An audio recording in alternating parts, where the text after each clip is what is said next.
Africa. Caleb Frobisher moved steadily forward through the jungle shadows.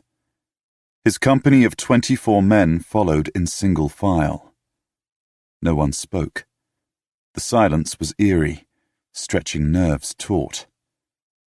Beneath the thick canopy, the humidity was so high that forging ahead felt like walking underwater, as if the heavy atmosphere literally weighed on their limbs. "Hell's bells," Philippe Lascelles at Caleb's heels breathed. "Surely it can't be much farther." "It's only mid-morning," Caleb murmured back.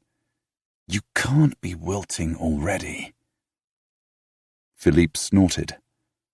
Caleb continued along the path that was little more than animal track. They had to constantly duck and weave under and around palm fronds and low branches festooned with clinging vines. Somewhere ahead lay the slavers' camp they'd come to find, or so Caleb fervently hoped. Despite his determination to unwaveringly abide by the rulebook throughout this mission, thus proving to all and sundry, and his family especially, that he could be trusted with such serious endeavors, sometimes instinct, albeit masquerading as reckless impulse, proved too strong to resist. His brother Robert's hand-drawn map described the location of the slavers' camp, Cale's homestead, when approached from the west. However, Caleb had studied the camp's position and decided to come in from the north. From all he'd gleaned from Robert's notes, the slavers would be alert to any incursion from the west. They would almost certainly have lookouts posted, making west not the wisest direction from which to approach if one's intention was to seize the camp. Which was, rather plainly, their purpose. Why else would 25 strong men, all armed to the gills, be trooping through such a godforsaken place?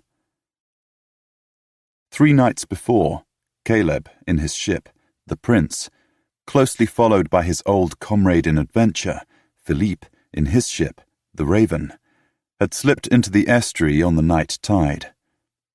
They'd kept to the north shore, well away from the shipping lanes leading into Freetown Harbour, and sailed deeper down the estuary and into Chagrin Bay, reducing the risk of detection by any naval vessels going into and out of the harbour. According to Robert's information, the West Africa squadron should now be in port, and Caleb would prefer to avoid having to explain himself to Vice Admiral Decker. They'd anchored off the southern shore of the bay, at a spot Caleb judged was due north of Cale's homestead. According to Robert's map, miles of jungle lay between the slavers' camp and the ship's positions. Caleb hadn't known how passable that jungle would be, but his confidence had been bolstered by the intelligence they'd gained from natives living in a village nearby. Philippe had a way with languages, another excellent reason for inviting him along, and he'd quickly established a rapport with the village elders. The villagers had known of the slavers' camp, but, unsurprisingly, avoided it with a near religious fervour. Sadly, they'd known nothing about any mine or similar enterprise anywhere in the vicinity, but they'd been happy to point out a narrow track that, so they'd insisted, led more or less directly to the slavers' camp. Unfortunately, the villagers hadn't known the name of the slavers' leader. Caleb clung to the hope that he and his men weren't going to find themselves at some other slavers' camp entirely, and trudged on. They'd set out on the previous morning, leaving skeleton crews on their ships, and taking the strongest and most experienced of their men. Seizing a slavers' camp would be no easy task, especially if there were any captives currently in the slavers' clutches. Turning that prospect over in his mind, wondering what he might do if it proved to be so, Caleb led the way on. He almost didn't trust his eyes when, through the dense curtain of trees, palms, and vines, he glimpsed a pale glow, indicating a clearing where daylight flooded in, banishing the jungle's pervasive gloom. Then their narrow track ended, opening onto a wider, better-maintained path, one clearly frequently used. Caleb stopped and held up a hand. The men following halted and froze. He sent his senses questing. A rumble of male voices was faint but discernible.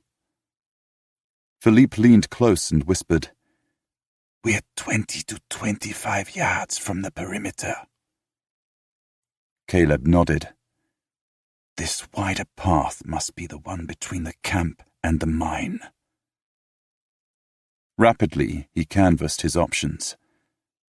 Although Philippe was the more experienced commander, he waited, silently deferring to Caleb. This was Caleb's show. Another reason Caleb liked working with the man. Eventually, he murmured, "Pass the word. We'll creep nearer, keeping to the jungle, and see what we can see. No reason to let them know we're here." Philippe turned to pass the order back down the line. Of their party of 25, 13 were from Caleb's crew and 10 from the Ravens. Because of Caleb and Philippe's previous joint ventures, their men had worked together before. Caleb didn't need to fear that they wouldn't operate as a cohesive unit in what was to come. After one last searching look around, he ventured onto the wider path, placing his feet with care. He followed the well-trodden trail, but halted just before a curve that, by his reckoning, would expose him to those in the clearing. Instead, he slipped silently sideways to his right, into the cover of the jungle. Quietly, he skirted the edge of the clearing, continuing to move slowly and with care, shifting from north to west. Eventually, he reached the western aspect. On spotting a clump of large-leafed palms closer to the clearing's perimeter, he crouched and crept into the concealment the palms offered. A swift glance behind showed Philippe following him, while the rest of their men hunkered down, strung out in the shadows, their gazes trained on the activity in the camp. Caleb returned his attention to the clearing and settled to study Cale's homestead. He recognized the layout from Robert's notes, the horseshoe-shaped central space with a large barrack-like hut across the head and 4 smaller huts, 2 on each side. Caleb and his men were at the open end of the horseshoe, virtually directly opposite the main barracks. According to Robert's diagram, that meant the path from Freetown should be somewhere to their right. Caleb searched and spotted the opening. The path he and his men had briefly followed entered the clearing to the left of the main barracks, while another path, one Robert had deemed unused, straggled away into the jungle from the right of that building. Having established that reality matched the picture of the camp he'd carried in his mind, Caleb focused on the people moving in and out of the huts and sitting about the central fire pit. Philippe settled alongside him, and they tuned their ears to the low-voiced, desultory chatter. After a while, Philippe leaned closer and whispered, "That large one. He acts like the leader, but from Robert's description, he can't be Cale." Caleb focused on the slaver in question, a heavy-set man, tall and with a swaggering gait. "I think," Caleb murmured back, "that he must be the man who leads Cale's men in the settlement." After a moment, he mused, "Interesting that he's here." "Useful that he's here," Philippe corrected. "If we eradicate all here, chances are Cale's operation won't simply rise again under some other leader." Caleb nodded. "True." He scanned the area and the huts. "It doesn't look like they have any captives. The doors of the smaller huts are open, and I haven't seen any hint there's anyone inside." "I haven't either." Caleb grimaced. Cale's not out there. Is he here, but in the barracks? And if so, how many men are in there with him? Philippe's shoulders lifted in a Gallic shrug.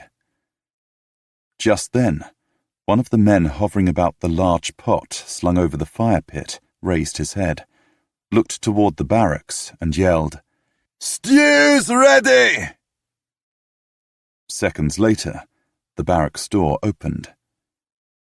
Caleb grinned as a slaver of medium height and wiry build, with a disfiguring scar marring his features. From Robert's description, the man had to be Cale, emerged followed by 3 more men. "How helpful," Philippe murmured. Another man emerged from the path to Freetown. Caleb nudged Philippe and nodded at the newcomer. They did have a lookout on that path. Philippe studied the man as he joined his fellows. It doesn't look as if they're seriously concerned over unexpected company. Odds are there was only the one lookout. That's the way I read it, too. All told, that makes 13. His eyes on the scene unfolding about the fire pit, Caleb merely nodded. Philippe settled again, and they watched as Cale, handed a tin plate piled with stew by one of his henchmen, sat on a log and started eating. His men followed suit, sitting on the logs arranged in a rough circle around the fire. They'd barely taken their first mouthfuls when the muted tramp of feet had everyone, Cale and his men, as well as Caleb, Philippe, and their company, looking toward the path from the north. The path Caleb believed led to the mine, the same path they'd briefly been on 15 or so minutes before. 4 men, slavers by their dress and Cale's men by their composure, appeared.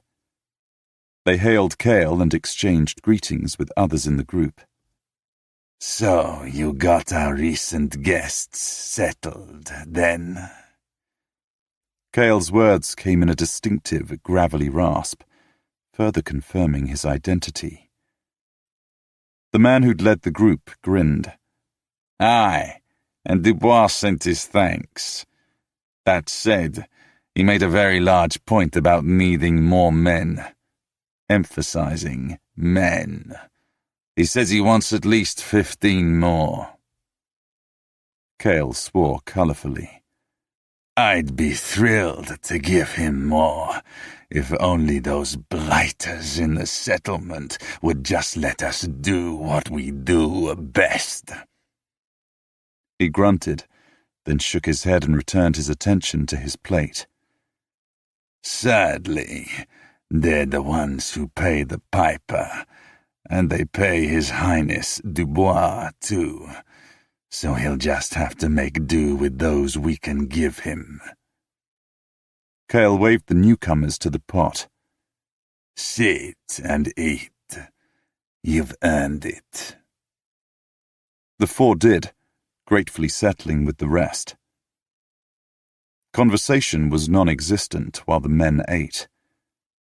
Caleb would have felt hungrier had he not insisted that his party consume a decent breakfast before they broke their temporary camp that morning.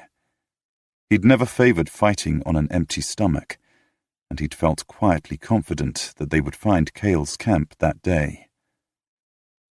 That's 17 now, Philippe murmured. Not quite so easy. He sounded, if anything, pleased. Caleb softly grunted. He verified Philippe's head count and, again, thanked the impulse that had prompted him to invite Philippe and his crew to join his mission.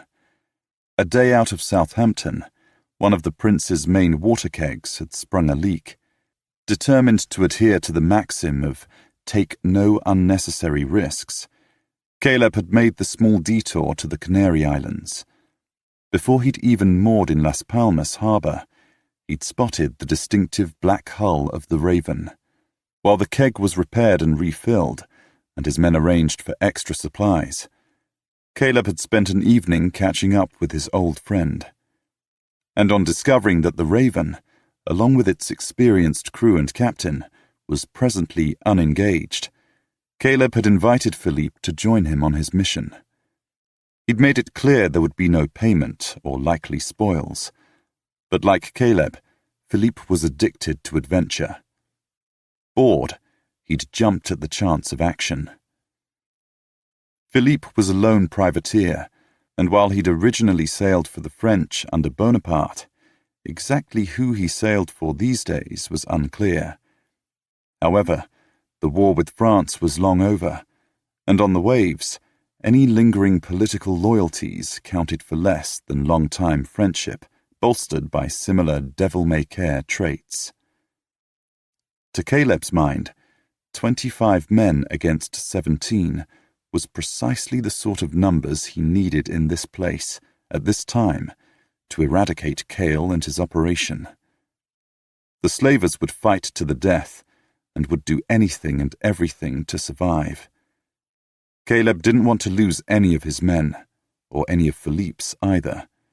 25 to 17. That should do it. By the time he'd sailed into Las Palmas, he'd already discarded the notion of leaving Cale undisturbed, and instead, picking up the trail north from the homestead and making directly for the mine. That was his mission, after all, to locate the mine, learn what he could of it, and then get that intelligence back to London. However, heading north to the mine with Cale and his men effectively at his back didn't appeal in the least. More, returning to London without eliminating Cale and his crew would simply leave that task to whoever returned to complete the mission. No commander worth his salt would attempt to attack and capture the mine with Cale still in his camp, a potential source of reinforcements for whatever forces were already at the mine. But Cale had to be removed in a way that would not immediately alert the villains behind the scheme, the blighters Cale had referred to, or Dubois and any others in charge at the mine. That was Caleb's first hurdle, the first challenge on this quest. "If we'd arrived earlier," Philippe murmured, "while they're all gathered as they are, distracted with eating, would have been a good time to attack." Caleb shrugged. In days gone by, he might have leapt precipitously at the chance and rushed in. But for today and the foreseeable future, he was determined to adhere to the script of a reliable and responsible commander. He could almost hear the voices of his 3 older brothers, all of whom would lecture him to take his time and plan, and find and secure every advantage he could for his men in the upcoming skirmish, which was guaranteed to end as a bloody massacre. He, Philippe, and every man in their company knew and accepted that they would need to kill every slaver in Cale's camp. That Cale and his men were engaged in trading in others' lives, men, women, and children too, had made the decision, the resolution, that much easier to make. The men gathered around the fire pit ranked among the lowest of the low. Cale spooned up the last of his stew, chewed, swallowed, then looked across the fire pit at the large man Philippe had earlier noted. "Rogers, you and your crew can rest up, then head back to the settlement mid-afternoon. If you don't find a message from Muldoon waiting, no suggestion of who to grab next, use your own judgment. See if there are any more sailor boys we can snatch. Dubois, at least, will be grateful." Rogers grinned and saluted. "We'll see what we can find." Philippe shifted to whisper in Caleb's ear. "We need to attack before Rogers leaves." Caleb studied the group, then replied in the barest murmur. "They've just eaten their main meal for the day, and it was stew. Heavy. He glanced at Philippe. In this heat, an hour from now, they're all going to be half asleep. Philippe blinked his dark blue eyes once. Then he grinned wolfishly and looked back at the camp. Several minutes later, after having seen Cale retreat with 3 of his men into the main barracks, while the rest of the slavers spread out in groups, quietly chatting, Caleb tapped Philippe on the shoulder, then carefully crept back to where their men waited. Philippe followed. At Caleb's signal, the group moved farther back, away from the camp, and deeper into the concealing shadows. They chanced upon a natural clearing big enough to hold them all. Most of the men had been hauling sea bags and packs containing their tents and supplies. Caleb waited while they shed them. Then at his intimation, they all hunkered down in a rough circle. He looked around, noting the expectant faces and also the confidence, in him and his leadership, conveyed by their steady gazes. All had fought under his orders before, and his own men had been with him for years. Here's how we're going to approach this. Not recklessly, but responsibly, with all due care for the safety of his men and prospective success. Clearly and concisely, he laid out the elements of his plan, in essence a version of divide and conquer.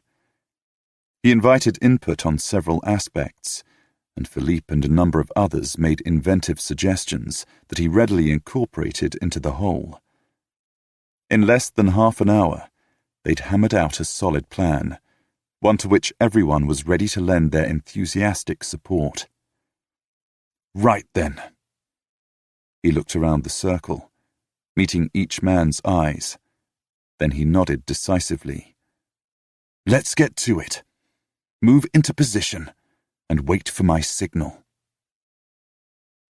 The men melted away in 2s and 3s, some going west, others east, ultimately to encircle the camp. When all others had left them, Philippe dipped his head in wry acknowledgement. That was well done. Caleb knew Philippe wasn't referring to how he'd made the plan, but to the way he'd doubled up the less experienced, less strong fighters among their men. 5 of his men and 5 of Philippe's, as well as himself and Philippe, were well able to take care of themselves in any company, even against slavers of the ilk of Cale and his crew, all of whom would, without a doubt, prove to be vicious fighters. Vicious and desperate, for they would quickly realize that they were outnumbered. Caleb shrugged. I just want us all to walk out of this, and given this climate, with as few cuts as possible. They'd brought various salves and ointments in their supplies, but in tropical climes, infection was always a danger. We'd better get into position. In such close quarters, pistols would be useless, as likely to hit a friend as an enemy. The fight would be all blade work. Both Caleb and Philippe reached for their sword hilts and loosened the blades in the scabbards. Then they checked the various knives strapped about their persons. Satisfied they were as prepared as possible, Caleb indicated the spot from which they'd earlier studied the camp. He and Philippe had, of course, taken the most dangerous positions. They would lead the charge, as they usually did, by storming into the camp from the open end of the horseshoe-shaped space, making as much immediate impact as they could. 2 other men would attack from positions to their right and left. Others would come in from the paths flanking the main barracks, and also from between the smaller huts.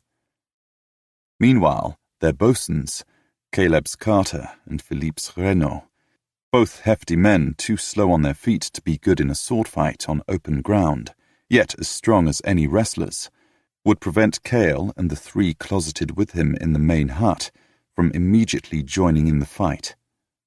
So helpful of Cale to take 3 of them with him, Philippe murmured as they scuttled into position behind the large-leafed palms. All he needs to do is stay there for just a few minutes longer. Caleb peered across the camp, then grinned. Carter's in position. Renan as well. Philippe met Caleb's eyes. Whenever you're ready. Caleb felt his grin take on a familiar, unholy edge. Now! They sprang to their feet and rushed into the camp. They fell on the nearest pair of men lolling on the logs and dispatched both before they'd even struggled to their feet. No quarter, no fighting fair, not with cutthroats like this. By then the other slavers had leapt to their feet, but before they could move to engage Caleb and Philippe, they were distracted by, and then forced to turn and defend against, the rest of Caleb and Philippe's company. Straightening, Caleb glanced over the heads and confirmed all was on track. Long before the first shout had sounded, before Cale was alerted to the disruption, Carter and Renaud had clambered onto the barracks porch and spilled their burdens of cleaned logs made from branches 3 and 4 inches thick before the door. Then they'd leapt back and put their spines to the barracks' front wall. 2 others had joined them, waiting to pounce when Cale and company emerged at a run and pitched every which way on the rolling logs. Caleb swore as a loose slaver made a run for him, cutlass swinging. He had to look away and miss the action on the porch. Clang! Caleb's sword met the slaver's cutlass. He threw the man back, then advanced, sword whirling. The slaver was shorter than Caleb's 6+ feet and scrawny to boot. Caleb's longer reach and greater strength soon put paid to the villain. He fell, eyes rolling up. Caleb yanked his sword free of the man's chest and turned. Chaos filled the camp. The fighting was ferocious, every bit as desperate as Caleb had foreseen. There were more men down, but as far as Caleb could tell, all were slavers. The fighting in front of the barracks was intense, but his and Philippe's men now held the porch itself, an advantage in the circumstances. But he couldn't see Cale. Another slaver rushed him, and he had to turn and deal with the man. That took longer than he would have liked. The man had had some training somewhere, and was taller and stronger than most of his fellows. He actually managed to nick Caleb's forearm, which reminded Caleb that he wasn't fighting any gentleman. He lashed out with his boot, catching the slaver unawares, and driving his heel into the man's midsection. The slaver doubled up, and then he was dead. A sudden flaring of instinct had Caleb swinging around, counting heads, almost desperately searching for something going wrong. His gaze fell on Philippe, who was engaged in a furious battle with the man known as Rogers. Philippe was tall, but had a fencer's build, all supple wiriness. He was lethally fast with any blade. He was currently fighting with the traditional sword most captains favoured. The blade flashed and gleamed as he countered Rogers's every strike.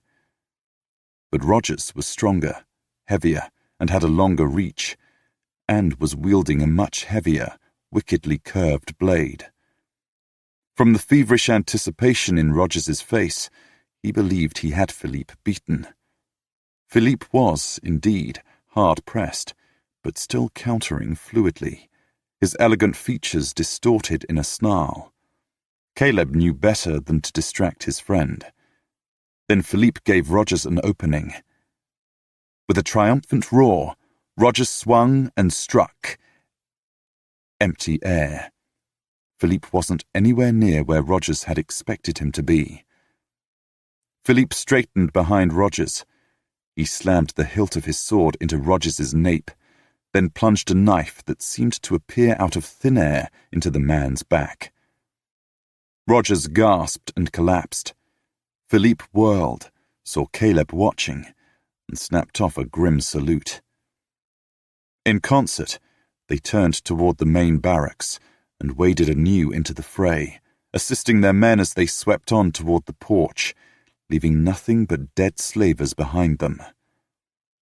Caleb tapped 2 of their men on their shoulders and, with a hand sign, sent them to scout the edges of the fight to ensure no slaver, sensing impending doom, attempted to slip away. It was imperative that no word of Cale and his men's fate reached Freetown. Roger's falling had marked the turning of the tide, but Caleb and his company were too experienced to let down their guard. As Caleb and Philippe pushed forward, their men fell in around them, forming an unstoppable wave. Together, they put paid to the last of the slavers. All except Cale. His back to the raised front of the barracks porch, the man was a dervish, keeping a semicircle of Caleb and Philippe's men at bay with a pair of flashing blades.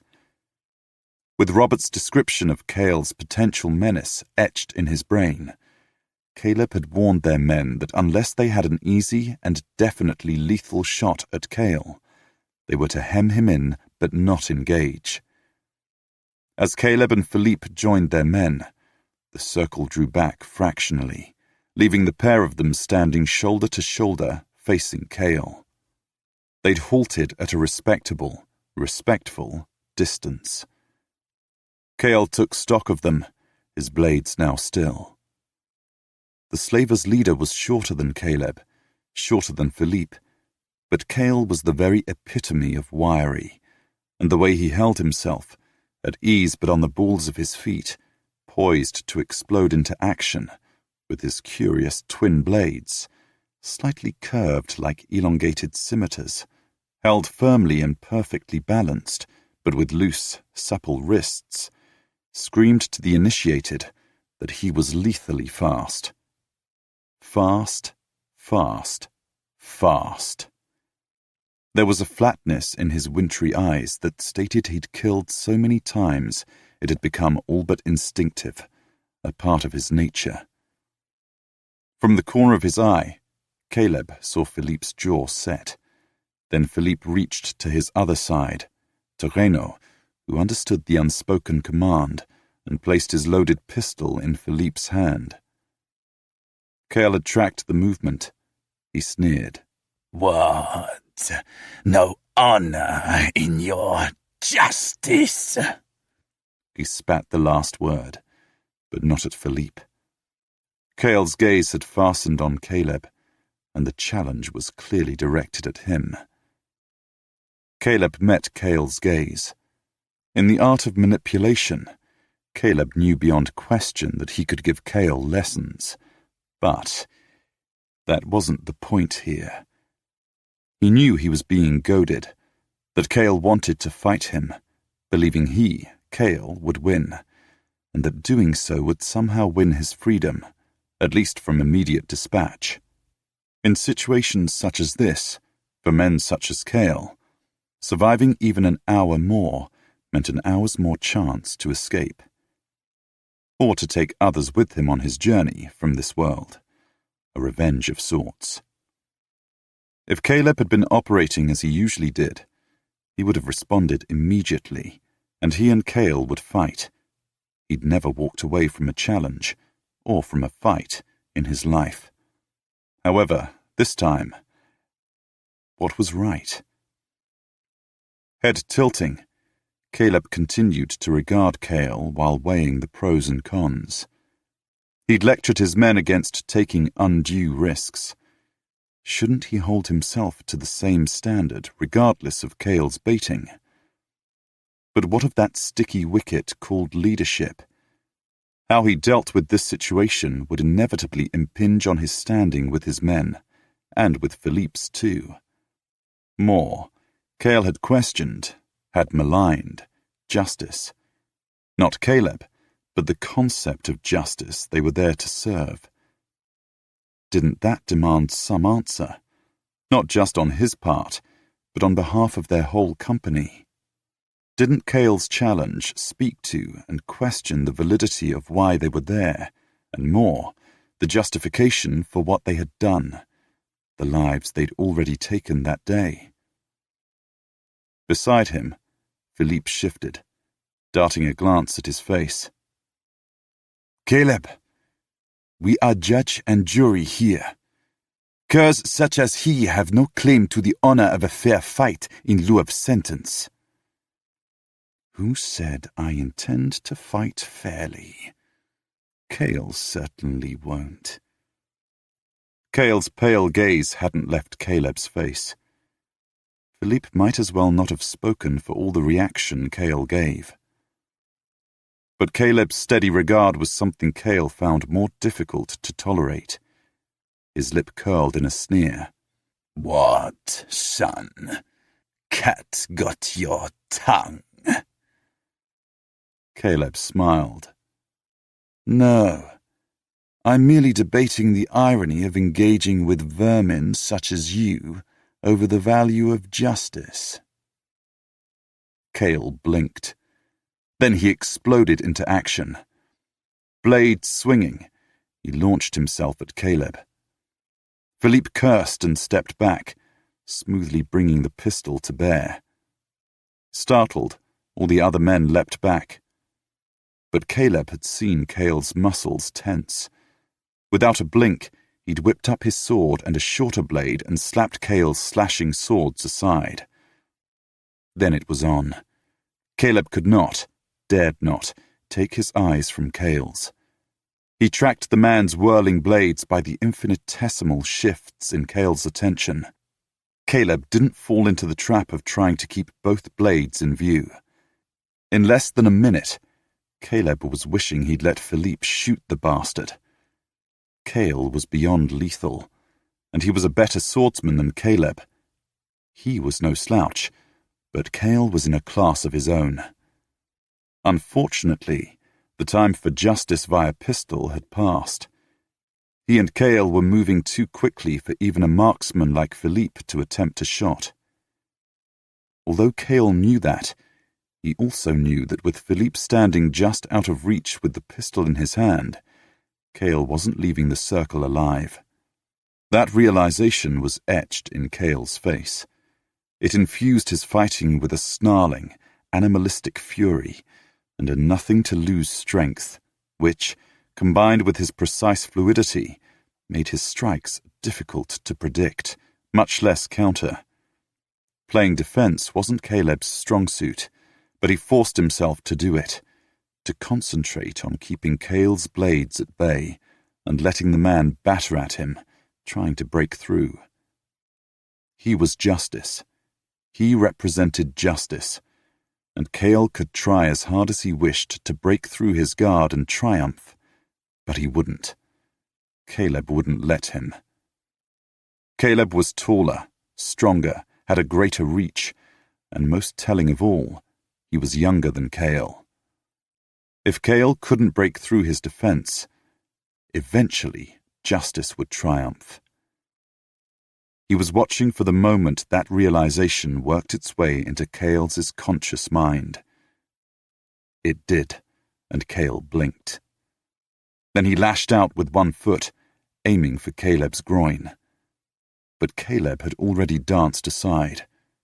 He had far longer legs. Before Cale could recover, Caleb stepped in and smashed his boot into the side of Cale's knee. Cale screamed and teetered. Moving like a dancer, Caleb pivoted behind Cale and ruthlessly slashed down on first one, then the other of the man's wrists. Cale screamed again as he dropped both swords. Caleb reached for Cale's shoulders, intending to push the man to his knees. "Aside!" Caleb flung himself to the left as Philippe's pistol barked. Cale crumpled, then fell. Caleb had landed on his side. As he pushed to his feet, he saw the stiletto that had tumbled from Cale's now lifeless hand. Caleb snorted. "I believe," he said, resheathing his sword and long knife, "that justice has been served." Philippe shook his head at him, then handed the pistol back to Renaud. Then Philippe bent, picked up Cale's twin blades, and ceremonially presented them, hilt first across his sleeve, to Caleb. "And to the victor, the spoils." Caleb grinned. He reached out and closed his hand around one hilt, and with his chin, gestured for Philippe to take the other. "I believe that's the pair of us. Thank you for intervening." Gripping the second blade, slashing it through the air to test its balance, Philippe lifted one shoulder. "It seemed time. You'd played with him long enough." Caleb laughed, then, smile fading, he looked around at their men. "Injuries?" Unsurprisingly, there were more than a few cuts and slashes, of which Caleb and Philippe had their share. Only 3 gashes were serious enough to warrant binding. They had lost no one, and for that Caleb gave mute thanks. The fire had gone out. Working together, they lifted the dead aside. Then they restoked the blaze, boiled water, and tended every wound. Once that was done, Caleb climbed to the barracks porch and, his hands on his hips, surveyed the camp. He grimaced. "I hate to break it to you all, but we need to clear this up." Philippe had climbed to stand beside him. On the voyage to Freetown, Philippe had read Robert's journals, and so understood Caleb's direction. He sighed.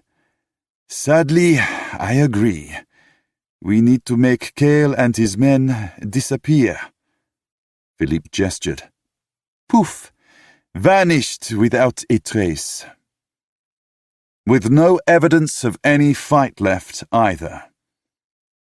Caleb looked at their men. They would feel the effects of the battle later, but for now, they were still keyed up with energy to spare. "Right then. We need to leave this camp looking as if Cale and his men have just walked out and away. Here's what we'll do." It took them 4 hours of hard work, but finally, the camp lay neat and tidy, silent and oddly serene, as if waiting for occupants to arrive. They'd carted the bodies into the jungle, along the unused track to the east, then found a clearing a little way off the track, and buried all the bodies in one large grave. Caleb had fetched Robert's journal from his pack, along with the sketches Eileen Hopkins, who had joined Robert on his leg of the mission, had made of certain slavers.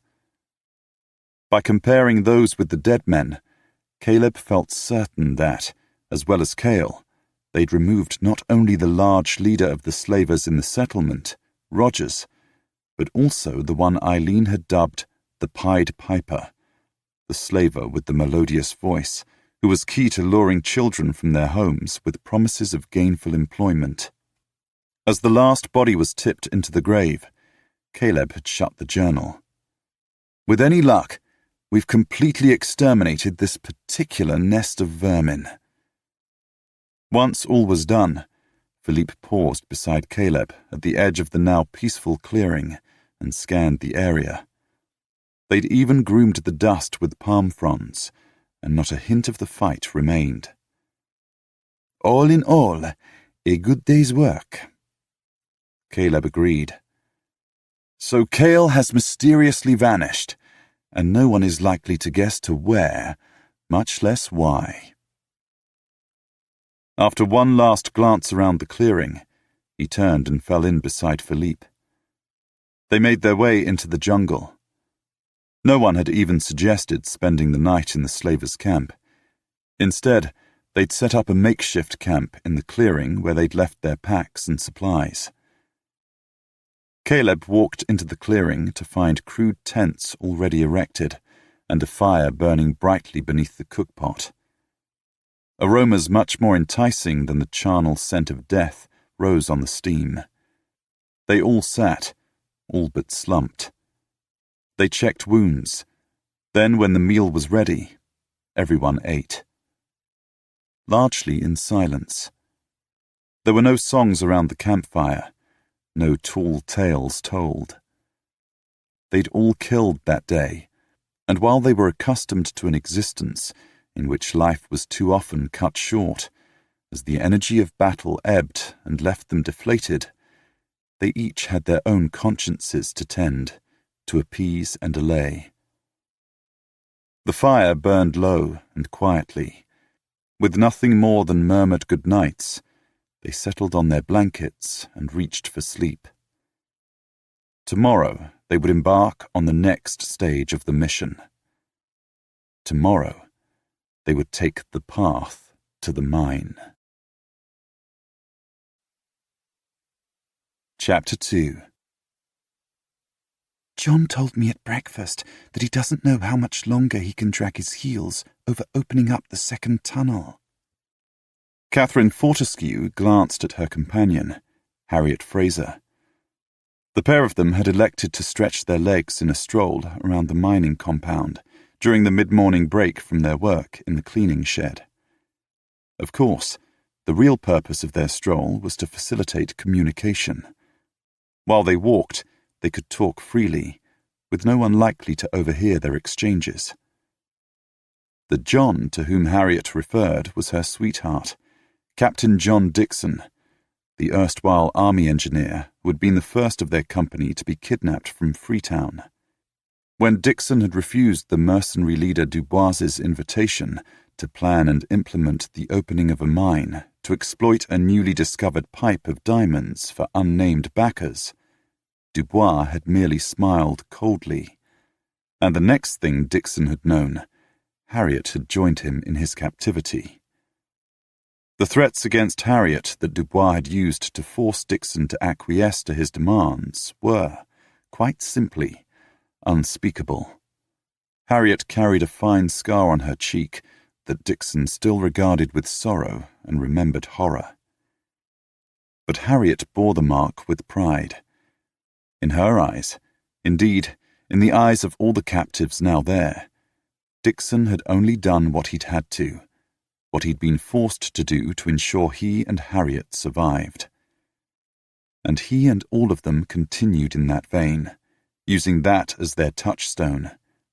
If they didn't survive, they couldn't escape. Despite their carefully cultivated appearance of being resigned to their lot, every man, woman, and child of their company had banded together, and all were unswervingly committed to escape. Escape first, retribution could come later. Katherine had long grown accustomed to keeping her features composed. She and Harriet maintained unconcerned, outwardly unperturbed expressions as they paced slowly around the well-worn clockwise circuit that would take them from the cleaning shed, where they worked at chipping heavy concretions of ore from the rough diamonds extracted from the mine that had eventually been constructed, past the eastern end of the long, central, main barracks building in which Dubois and his band of mercenaries worked and slept when they weren't on guard, either at the gates of the compound, pacing the perimeter, escorting groups of captives to fetch water from the nearby lake, or perched in the high tower that stood at that end of the long building. Shading her eyes, Katherine glanced up at the pair of mercenaries on lookout duty in the tower. "Given how our output from the shed has been dwindling," she murmured, "I can, sadly, see John's point." She glanced at Harriet. "Let's meet tonight and see how the others feel. There's only so long we can put Dubois off without damaging our own position." The others were the de facto leaders of their small community, the officers who had been kidnapped, plus Katherine and Harriet. Katherine had been taken because, as a governess, she had experience managing children, but another of her skills was fine needlework, and Dubois had quickly recognized the sharpness of her eye and the quality of her work in the cleaning shed. He had effectively made her the spokesperson and leader of the women and children. So she spoke for both groups, and Harriet was one of her deputies among the 6 women, most of whom had been taken for their ability to do fine work. As she and Harriet continued their promenade, the hems of the drab, featureless gowns they'd been given to wear stirring fallen leaves, Katherine contemplated, as she was sure every one of their number did these days, the delicate balance they were striving to maintain. "I wish there was some easier, more obvious and less stressful way we could manage this." Harriet grimaced, then smoothed her features into a mask of unconcern. "It's a constant juggle. I know it weighs heavily on John. And he's doing a wonderful job. We wouldn't have any hope if it wasn't for him." Katherine laid a hand on Harriet's sleeve and lightly squeezed. "We all understand the dilemma. We have to keep giving Dubois diamonds enough to appease his masters, whoever the blackguards are, while at the same time holding back as much as we can to stave off the time when the deposit is exhausted and they decide to shut the mine." None of them harbored the slightest illusion about what would happen once a decision to close the mine was made. They would be killed, lined up and shot, or worse. Given the atrocities Dubois and his men had committed against one young girl early in the life of the mine, and the threats Dubois occasionally made when using one of the women or children to reinforce his control over the kidnapped men, worse, in this case, would be horrific. So horrific, none of them dwelled on the prospect. That was the other reason Dubois had arranged to have women and children added to the mine's captives. Quite aside from their necessary contributions to the work, they were the perfect pawns with which to ensure the men's compliance. As the location of the mine dictated that Dubois's impressed workforce had to be European, and, given his source was Freetown, that meant mostly English, he'd realized he would need an effective means of controlling said workforce. Dubois was all about effectiveness and control. He was cold-hearted, ruthless, and appeared to possess not a single scruple or finer feeling in his large, powerful frame. Because the mine was located within one of the native chief's lands, Dubois and his masters did not dare kidnap natives, not of any tribe. But the chief did not care about Europeans. In his eyes, they were not his concern. So Englishmen from Freetown it was. In addition, kidnapped English were also more useful in that all those taken had some training in skills required for the mine. Captain John Dixon had been targeted because he was an expert sapper, an engineer skilled in the construction of tunnels. Several of the other men had carpentry skills. Others were labourers used to wielding picks, and all of the women had some talent Dubois or his masters had deemed useful. The children hadn't needed to be anything but children, quick and healthy, with small hands and keen vision. They even had several men and women with medical and nursing experience, which had proved useful in treating the occasional injury. Mining was inherently unsafe, and accidents had occurred, but the compound contained a decently equipped medical hut. Katherine cynically acknowledged that the one helpful aspect of Dubois's rule, absolute and unchallengeable as it was that his single-minded quest for effectiveness and efficiency meant he considered keeping his workforce as hale, healthy, and able as possible to be in his and his master's best interests. So regardless of his threats, which not a single one of them doubted he would carry out without a blink if they pushed him to it, he ensured that their needs were met so that they could continue to work and produce the raw diamonds his masters sought. That was what Dubois was being very well paid to ensure, that the mine was properly exploited and the raw diamonds dispatched in secret to Amsterdam on behalf of his masters. Just who those masters were, no one had yet learned. However, although Dubois was French and his band of mercenaries hailed from every quarter, the general consensus among the captives was that the blackguards behind the scheme were Englishmen. Katherine dwelled on that for several seconds, then shook the thought aside. Time enough to focus on whom to blame after they'd escaped.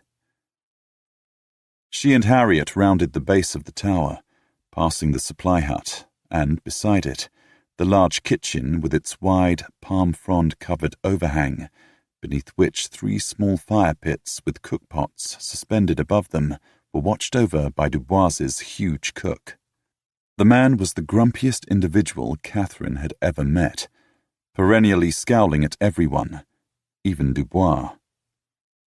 They continued circling the mercenaries' barracks, on their left passing the long barrack-like building in which all the women and children slept, followed by the compound's double gates, as usual propped wide open with a pair of guards lounging, one to each side. The roughly circular compound was crudely but effectively palisaded by planks lashed together with thick vines and wire. It appeared rather rickety in places, and wouldn't be impossible to break through. But if they escaped and fled, where would they go?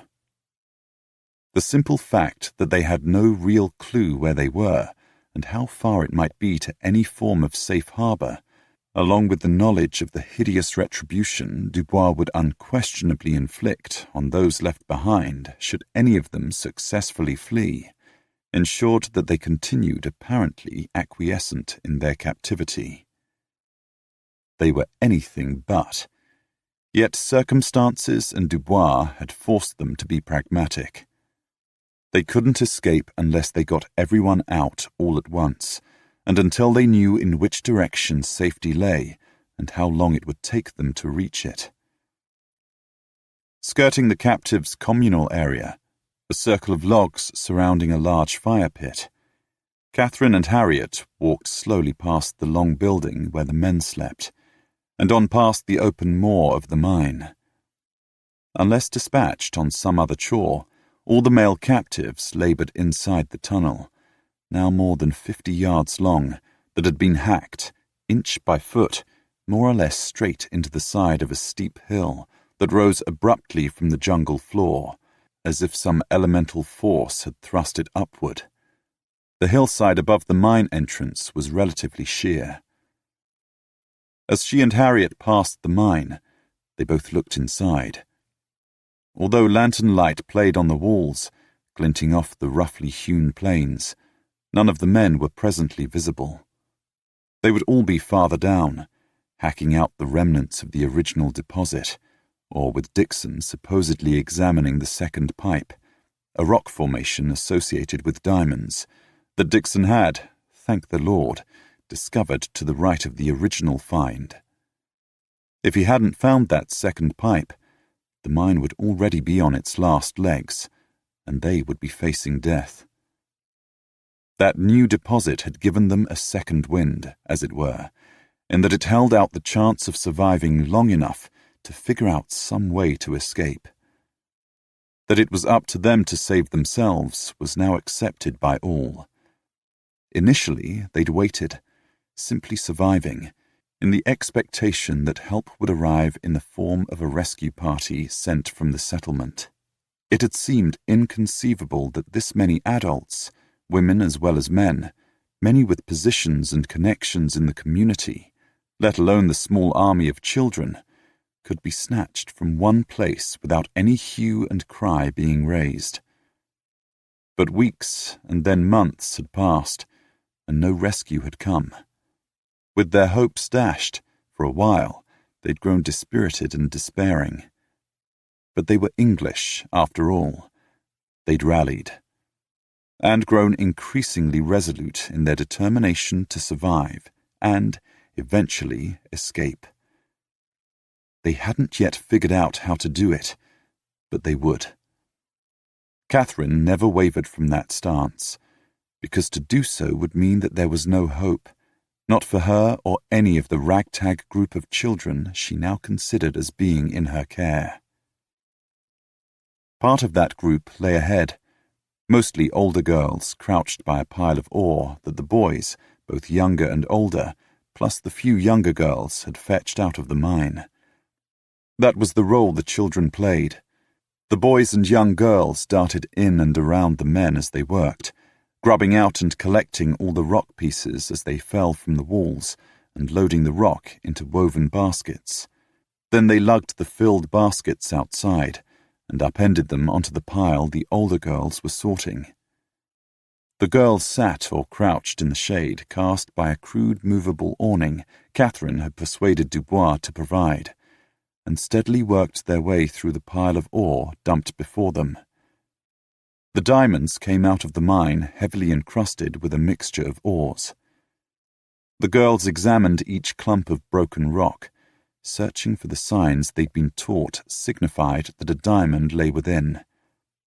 They tapped the rock, listening for the sound, then searched for the lines where diamond met ore.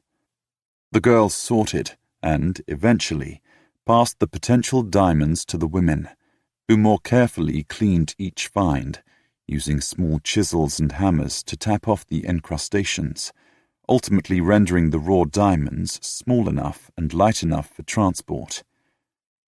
The captives had heard that the cleaned stones were sent to Amsterdam via ships passing through Freetown Harbour. The rocks the girls discarded they threw into another pile. Closer to the compound's perimeter, a massive pile of discarded rocks testified to the amount the men had already hacked out of the earth, that the children had gathered and sorted. Katherine and Harriet paused beside the girls, responding with gentle, encouraging smiles as several glanced up. One of the older girls, fair-haired and pale-skinned, asked Katherine, "Will you be around later?" She pointed to the already large pile of discarded ore. "We'll be getting through a good amount today." Katherine nodded. It was part of her Dubois-decreed duties to check over the discarded ore for any obvious diamonds the girls might have missed. "I'll be back this afternoon." The sound of approaching footsteps had Katherine and Harriet turning to see who was coming their way. Hillscythe, a tall, loose-limbed, brown-haired man, was walking from the medical hut in company with Jed Mathers, one of the carpenters.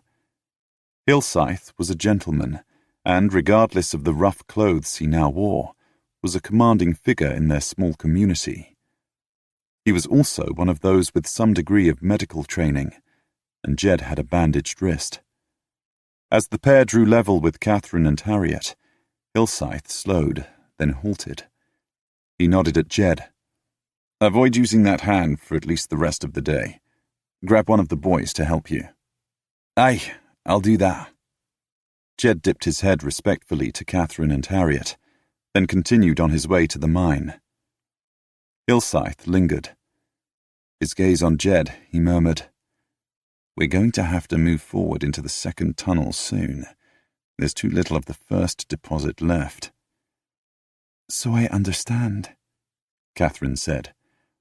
"I assume the principal question remaining is how we manage output from the second pipe once Dixon opens it for mining." Hillscythe inclined his head, both in agreement and in unconsciously elegant farewell. "Tonight, then. As usual, after dinner." Katherine stood with Harriet and watched Hillscythe trail Jed back to the mine. Dixon had been the only officer Dubois and his masters in the settlement who were managing the scheme had intended to snatch. Because of his expertise, Dixon had been a necessity. What the schemers hadn't counted on was that other officers would be dispatched to find Dixon. First had come Lieutenant William Hopkins, who'd been followed by Lieutenant Thomas Fanshawe, both Navy men, and finally Hillscythe, who didn't have a rank and wasn't Army or Navy, yet was transparently someone of military background. Initially, Dubois had been exceedingly unhappy about having more officers foisted upon him. He was far from a fool. He knew danger when he saw it. However, from Dubois's point of view, the advent of Hopkins, the first officer to arrive after Dixon, had instead proved to be an unlooked-for bonus. The disconnected rabble of other men, many sailors or navvies snatched off the docks, had recognized the authority Will Hopkins carried as naturally as a cloak. Although he was only in his late 20s, Will's grasp of command was innate, and the men had responded. and Will had been clever enough to see that playing to Dubois's liking for efficiency and smooth operations would, in the short to medium term, be to the captive's advantage. That had been the start of the charade they'd all, bit by bit, started to play for Dubois's benefit. Just how much of their carefully constructed facade of appeasement and acquiescence Dubois actually believed, Katherine, and the others too, would not have wagered on. But as long as his camp ran smoothly and he met his master's targets, Dubois appeared content to leave them be. According to Hillscythe, Dubois was the epitome of a successful mercenary. He wouldn't have reached the age he had, with the absolute control over his men he transparently wielded, without knowing how to best manage an operation like this. Efficiency and effectiveness were Dubois's watchwords. As long as the work was done as he wished, he cared not a fig for anything else. Under Dixon, Hopkins, and Fanshawe, the male captives had come together and formed a cohesive company, divided into 4 units under the 3 officers and Hillscythe. In addition, Hillscythe acted as their strategist. It was he who, once he'd learned the ways of the camp and Dubois, had sounded the alarm over the dwindling first deposit, and had suggested that Dixon excavate more widely, searching for another. If it hadn't been for Hillscythe's foresight, they would already have been in dire straits. Subsequently, when Dixon had succeeded in finding the second pipe, and they'd all heaved a sigh of relief, Hillscythe had again seen opportunity, and had suggested that Dixon, with the full knowledge of all the captives, become increasingly spontaneously helpful to Dubois in matters relating to the mine. Hillscythe had explained that a man of Dixon's background, an engineer with a true passion for his work, might believably have his initial loyalties eroded by his excitement over exploiting a second and even more fabulous diamond pipe. Dixon had been reluctant, but they'd all seen the potential benefit and had urged him to try it. With Hillscythe's guidance, Dixon had tried being helpful over issues that didn't really matter to the captives. The result was that, having now accepted Dixon's conversion, increasingly, Dubois trusted what Dixon told him about the mine. That had helped enormously in dragging out the opening of the second tunnel. At this point, Dixon couldn't tell how extensive the second deposit was, so they decided to stretch out the mining of the first pipe for as long as possible, as long as a supply of diamonds adequate to appease Dubois's masters was coming out of it, before opening the second pipe for mining. Dixon had bought them the time by claiming a need for more careful and extensive testing around the second pipe, so that when they hacked into the hillside, they didn't unnecessarily risk either damaging the pipe itself or bringing down the hillside on top of it and them. Dubois had accepted the rationale and allowed the delay. But now that the first deposit was almost mined out, they would have to start on the second. Dubois and his masters wouldn't countenance the output of diamonds falling too low, and no one wanted to risk Dubois receiving an order to cull their company on the grounds that such a number was no longer required. That was the sort of horrific act of which they all knew Dubois was fully capable. Strangely enough, while everyone else had given up any hope of rescue, Hillscythe still entertained the expectation that someone would, at some point, come for them, that relief in some guise would eventually arrive. He didn't make any point of it, and nowadays rarely spoke of it, yet Katherine sensed that his quiet, unstated confidence still survived, which left her wondering about something Hillscythe had never explained, namely, who had sent him after Fanshawe. As Hillscythe vanished into the mine, a pattering of feet drew her attention to a young boy who came pelting toward her from the direction of the kitchen. She turned with a welcoming smile. Dickon. As he skidded to a halt before her, she reached out and finger-combed his pale golden hair back from his forehead. Are you off, then? Aye. Dickon held up the basket he carried. And I'll be sure to be back before the sun starts down. She kept her smile in place, but saw the shadow that passed through Dickon's pale blue eyes. I know you will. Off you go, then. She and Harriet stood and watched as, with a last fleeting grin, Dickon raced off toward the compound gate. Although tall for his age, he was only 7. Long and lanky, thin and bony, he'd been delivered to Dubois with a group of other children snatched from the Freetown slums. But Dickon hadn't been able to bear the dust in the mine. He'd coughed himself into fits, and his health had quickly deteriorated. When Dubois had contemplated killing the boy, deeming him a useless burden, Katherine had argued that Dickon wasn't useless. He just couldn't go into the mine. Instead, she'd pointed out that if Dubois wanted his captives to perform at their best and not fall ill unnecessarily, then all the children, and the adults too, could do with more fruit, and there was plenty of fruit in the surrounding jungle. Fruit Dickon could fetch. Dubois had considered. Then he'd agreed to let Dickon ramble for fruit every day, as long as he returned each afternoon before dusk.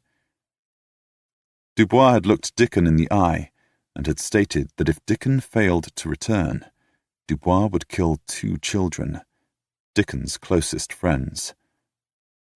That was the cause of the shadows in Dickon's eyes. He enjoyed rambling in the jungle and had grown adept at finding fruit, berries and nuts, but he worried all the time that something might happen to keep him from returning, and the deaths of his friends would be on his head. It was just like Dubois to unnecessarily place such a Damocles sword over an impressionable boy's head. No one in their right mind would imagine Dickon, who was by no means unintelligent, would attempt to run away. Where to? He would die in the jungle if he didn't come back. Her gaze on Dickon's departing figure, Harriet sighed. What I wouldn't give to spend a day now and then out in the jungle. Katherine thought, then arched her brows. Why don't I ask His Highness? Harriet glanced at her. Do you think there's any chance he'll agree? He might if I phrase the request correctly. She paused, then added, I've noticed he's particularly fond of those large nuts Dickon brings in. Dubois keeps them all for himself.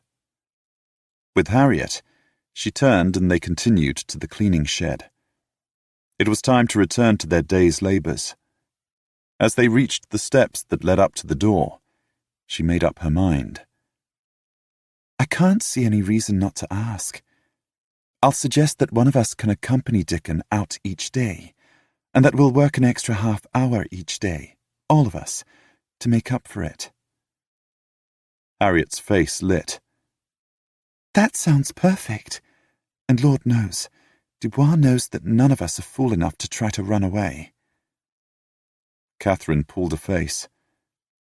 We don't even know in which direction to run. She opened the door and went in. Harriet followed, and they resumed their places on stools about the long raised table that ran down the middle of the shed. Mary Wilson looked up from the rock from which she was carefully chipping away aggregated ore. She flashed a smile at Katherine and Harriet, then looked back at her work. There were 6 women in total, all presently in the shed, and they'd banded together in a tight-knit, supportive group. They'd had to. While Katherine was the most confident and assured in dealing with Dubois, the others had backed her up on more than one occasion. Despite their disparate backgrounds, Katherine a governess, Harriet a young woman of good family searching for a position after coming out to Freetown following Dixon, Mary a shop assistant and part owner of a shop, Ellen Mackenzie, another young woman who had arrived in the settlement looking for honest work, and Annie Mellows and Gemma Halliday, expert needlewomen who hailed from the slums. They'd all grown comfortable in the other's company. They'd come to trust each other. A guard had come in 15 minutes before Katherine and Harriet had left for their walk. The other women had gone for their walks 2 by 2 earlier. The guard was still there, leaning against one wall, bored and idly watching them. 10 entirely uneventful minutes later, he stirred. A large male of indeterminate origin, he drawled, "Later, ladies." Then he moved to the door and left, letting the panels slam shut behind him. All 6 women looked up. Mary met Catherine's eyes. After a moment of straining her ears, Katherine nodded. Mary slipped from her stool, went to the door, and carefully eased it open enough to look out. There was a grin in her voice as she reported, "He's swaggering off to the barracks." They never knew when a guard might look in on them, and never quite trusted in them leaving and not hovering, hoping to hear something incriminating to report to Dubois. But this one had, as most of them did, taken himself off. After shutting the door, Mary returned to her stool and hopped up again. She looked at Katherine. "Any news?" "I've decided to ask Dubois if we, one by one each day, can join Dickon on his forays, just to break up our days." "Oh!" Gemma grinned. "I like the sound of that." They fell to discussing the pros and cons, and how best to present the argument to Dubois. Katherine glanced at Harriet, but as she had, Harriet chose not to mention the issue of opening up the second tunnel. Time enough to broach that later, after the leaders' discussion that evening, when, no doubt, they would learn the hard facts. Charles Babington stood on the worn planks of Government Wharf. Lounging in the shadows cast by a stack of cotton bales, offloaded from some other vessel, he watched the Macaulay and Babington inspector and the port's customs officer as they peered down into the open hatch of the Dutch Princess, a merchantman bound for Amsterdam. Impatience rode him, edged with desperation. His intended, Mary Wilson, had vanished too many weeks ago, and there seemed nothing of any substance that he could actually do.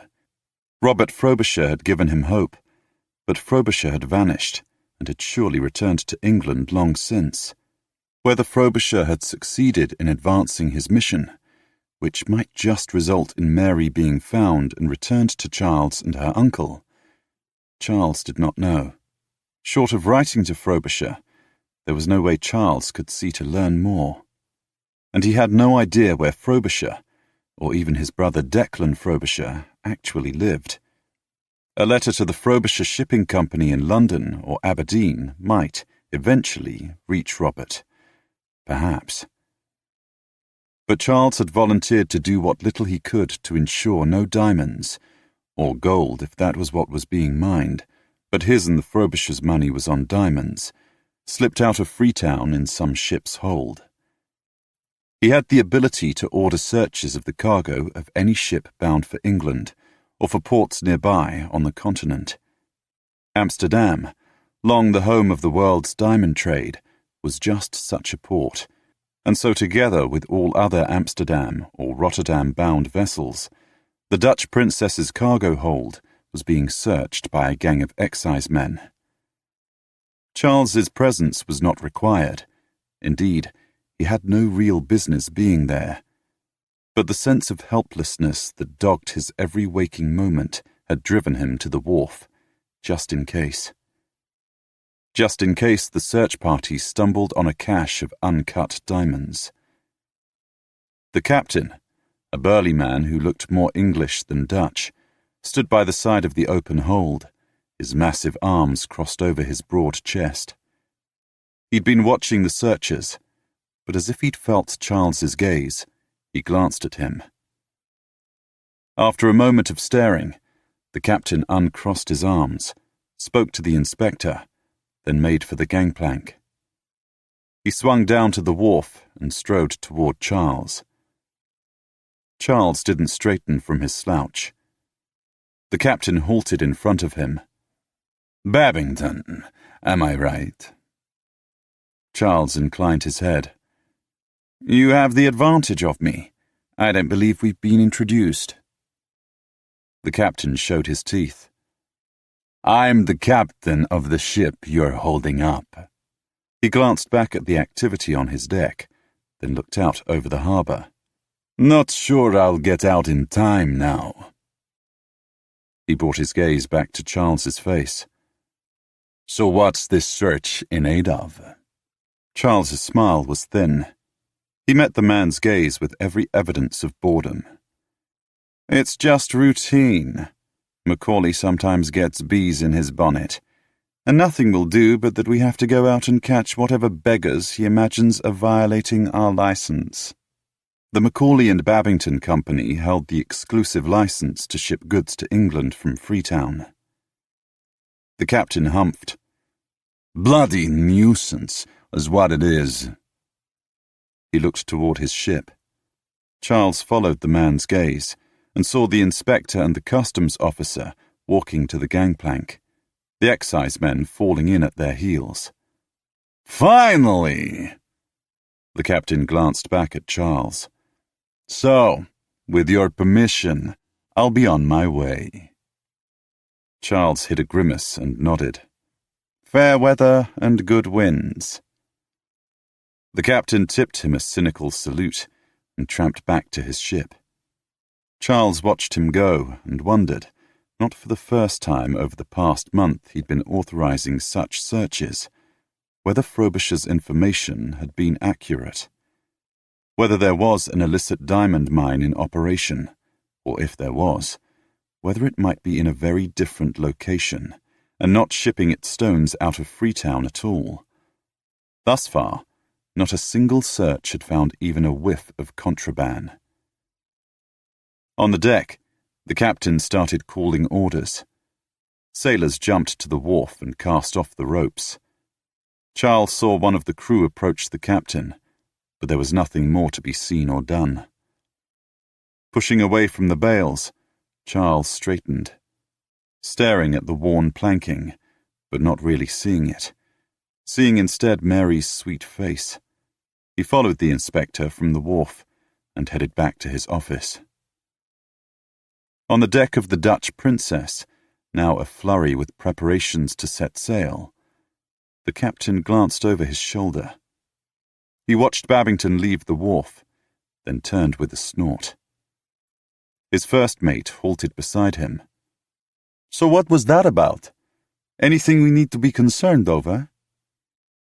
The captain hesitated, then said, "Babington made out it was just routine, but I'm not sure I buy that. Not with himself being here to watch." The mate rocked on his heels. "Do you think they know?" "Nope. If they did, we'd be in more trouble." The captain glanced around, but there appeared to be no one watching them. "Not that hard to send a cutter to keep an eye on us, but I doubt they will. Keep an eye peeled, just in case." "Aye, aye." The first mate debated, then asked, "So we're still going for the pickup?" "We most certainly are. We'll take her out and across to the North Shore. Give it a few hours for the tide to swing and to make certain no one's got their eye on us. Then we'll head down the estuary." The first mate nodded and pulled on his long nose. "Always wondered why they set it up for us to pick up the goods on our way out, given we have to turn to do it." The mate grinned. "Guess I understand now." The captain grunted and headed for his wheel. Minutes later, the Dutch Princess eased from her moorings and sailed out of Freetown Harbour. Chapter 3. Caleb paused to pull the neckerchief from about his throat and wipe the sweat from his brow. This was the second day of their trek along the path, leading, originally at least, north from Cale's camp. They'd followed the well-trodden path more or less north for most of yesterday, but in the last hours before they'd halted for the night, the track had veered to the east. Today, the path had started to climb while angling more definitely eastward, and they'd started to come upon crude traps. Philippe had been in the lead when they'd approached the first. He'd spotted it, a simple pit, and they'd tramped around it without disturbing the concealing covering. From then on, they'd kept their eyes peeled and found 3 more traps, all of varying design, clearly intended to discourage the unwary, but it had been easy enough to avoid each one. If they'd needed further confirmation that they were on the correct path, the traps had provided it, but there hadn't been another for several miles. Caleb glanced around and saw nothing but more jungle. His internal clock informed him it was nearing noon. He couldn't see the sky. The damned canopy was too thick.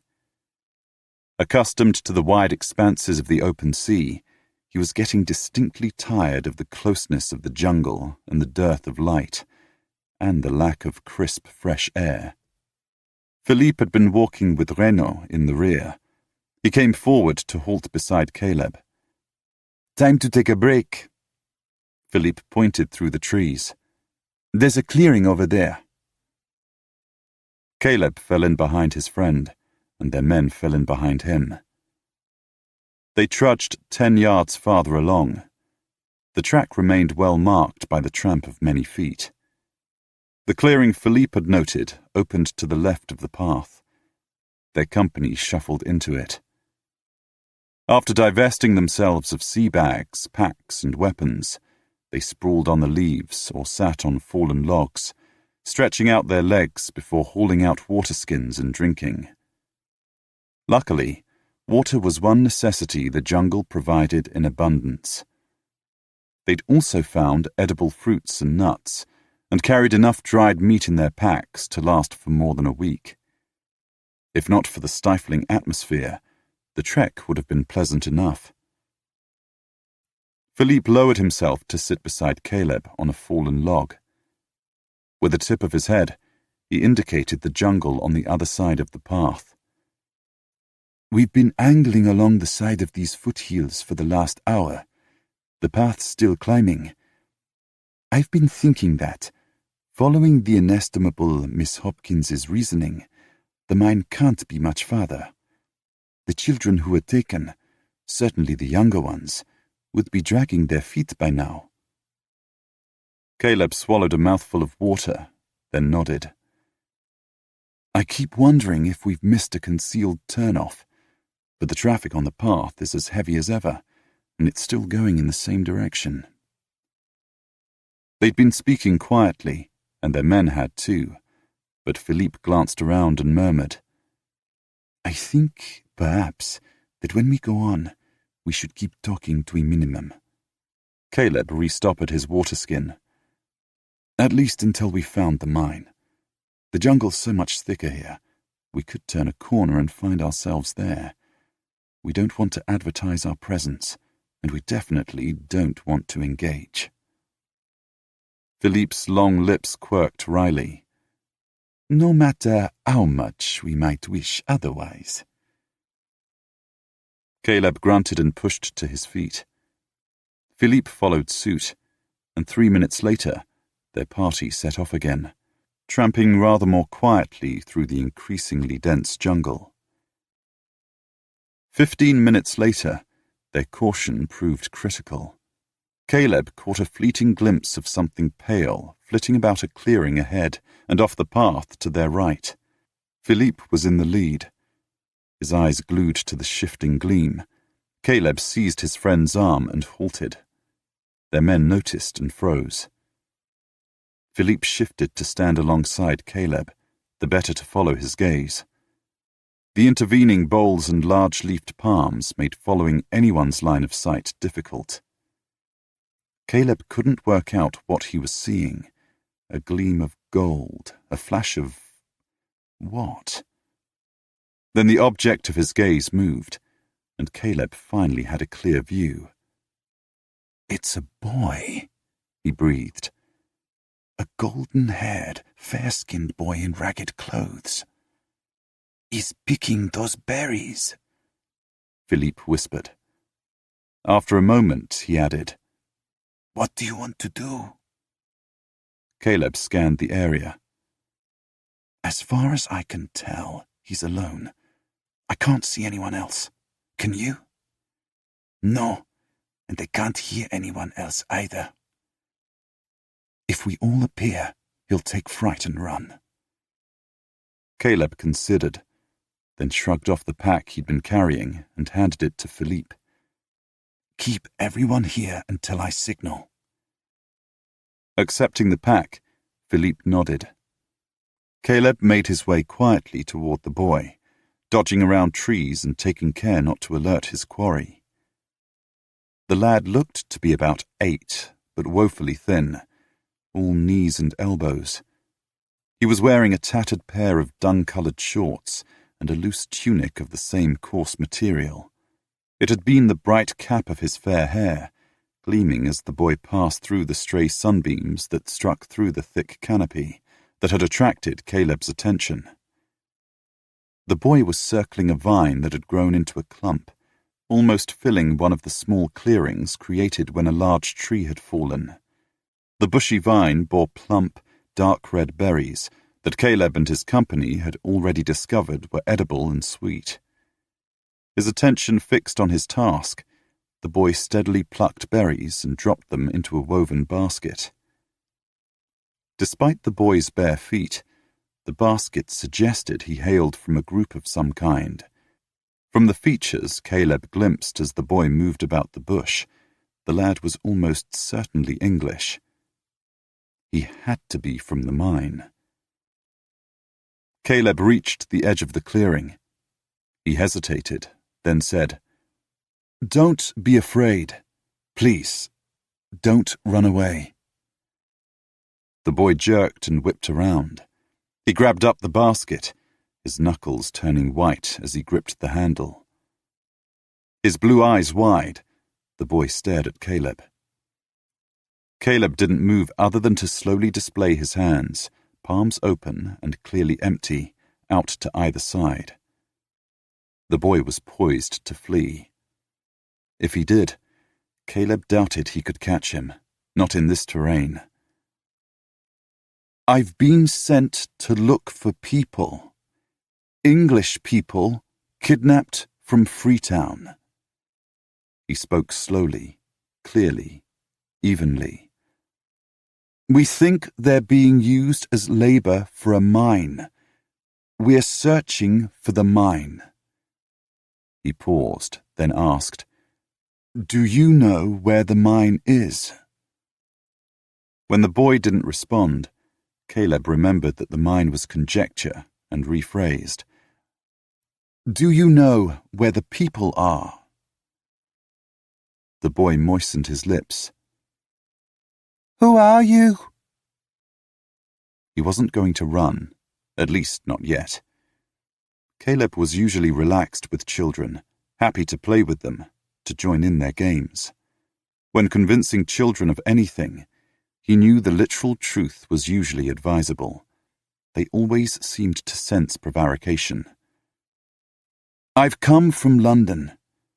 People have been searching for those kidnapped, but we've had to do it bit by bit, carefully, to make sure the bad people who are behind the kidnapping don't get wind of us coming to help.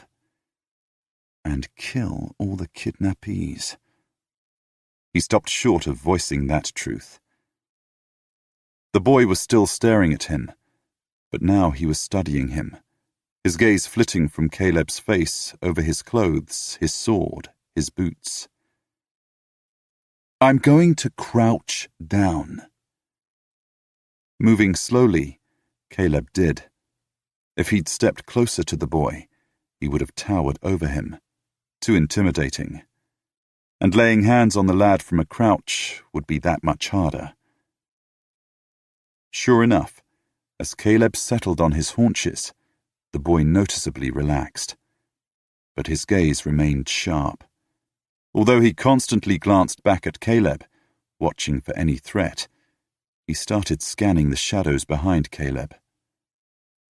"There are more of you, aren't there?" "Yes.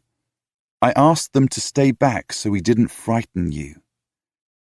Caleb paused, then offered, "There are 24 more men back on the path." The boy blinked at him. "So there's 25 of you all together, all armed?" Caleb nodded. The boy frowned. He seemed to have lost his fear of Caleb. After a long moment of calculation, the boy shook his head. "That's not going to be enough." He met Caleb's gaze. "There's more mercenaries than that at the mine, and they're all fearsome fighters." "So there is a mine, and it is nearby." Caleb tamped down his elation. "We're not the rescue party. We're the advance scouts. Our mission—" and he could almost hear his eldest brother, Royd, groaning over him telling a boy, a young boy he didn't know anything about, such details, "is to locate the mining camp and send word of it back to London. Then the rescue party will be dispatched, and they will have the numbers to put paid to the mercenaries." The boy studied Caleb's face, searching his eyes as if to determine whether he spoke the truth. Then the lad smiled gloriously. "God, they're never going to believe me when I tell them, but the others are going to be in alt. We've been waiting ever so long for anyone to come." The excitement in his voice was infectious, but Caleb waved both hands in a "keep it quiet" gesture. "Before you tell anyone, you need to remember that our mission must remain secret. The mercenaries at the mine must not learn that we're here." Caleb locked his gaze on the boy's eyes. "If the mercenaries realize rescue is coming, it could be very dangerous for all the people kidnapped." The boy's delight faded, but after a second he nodded. "All right." He looked at Caleb, then glanced out into the jungle again. "So what are you going to do now you've found us?" "I'm hoping you can take us closer to the mine, to some place from where we can see it but not be seen ourselves. Can you do that?" "Course!" "But before we get to that, I want to hear what you can tell me, us, about the mine and the encampment." Caleb swiveled and glanced behind him, then looked at the boy. "What's your name?" "Dickon." "I'm Caleb. And if it's all right with you, Dickon, I'd like to call my men closer, so we can all hear what you say." Dickon nodded. Caleb rose, slowly, and beckoned his men to join them. They tramped through the jungle following the route he'd taken, leaving as little evidence of their passing as possible. Each man nodded at Dickon as they reached the clearing. They all sidled in, trying not to crowd Dickon despite the limited space. Several hunkered down, including Philippe. Caleb did too, again bringing his face more level with Dickon's. "Right, then. This mine, does it have a fence around it?" That was all he had to ask to have Dickon launch into a remarkably clear and detailed description of the camp, more like a compound, that surrounded the entrance to the mine. Crude but effective outer walls, with huts for various purposes. Mention of a medical hut had Caleb and Philippe exchanging surprised glances. Dickon's description wound to a close. He'd mentally walked in via the gate, then taken them on a clockwise tour, describing every building they would pass. "That's extremely helpful." Caleb said, and meant it. Now, how many mercenaries are there? Dickon's features scrunched up. He had set down his basket, and from the way his fingers moved, he was counting. Then his face cleared. There be 24 there right now, plus Dubois, and 6 are off taking the latest batch of diamonds to the coast for pickup. Caleb blinked. So it's definitely diamonds they're mining. Aye, Dickon said. Thought you knew that. We'd guessed it, but until now, we couldn't be certain. Caleb tilted his head. You said the mercenaries take the diamonds to the coast for pickup, not Freetown? Nuh-uh. At least we, all of us in the compound, don't think so. Far as we've been able to make out, they take the strongbox toward the settlement, but the pickup is somewhere on the estuary, see? That way no one in Freetown knows. Philippe shifted, drawing Dickon's attention. The 6 who've gone to the coast, do they go and return via that path? He pointed at the path they'd been following, which lay not that far away through the palms. A pertinent point. Caleb looked at Dickon, and was relieved to see the boy shake his head. That path just goes to Cale's camp. Dickon's eyes grew flat, and his expression shuttered. You don't want to go that way. Cale's not there anymore, Caleb said. He's left, along with all his men. Yeah? Dickon studied Caleb's face. Then his eyes grew round as the implication registered. Before he could ask the eager questions clearly bubbling on his tongue, Philippe intervened. Which route do the mercenaries take to the coast, then? There's another path. Well, there's several leave the compound. One goes to the lake where we get our water, and there's this one, where all of us came in from. Then there's another that divides into 2 not far from the gate.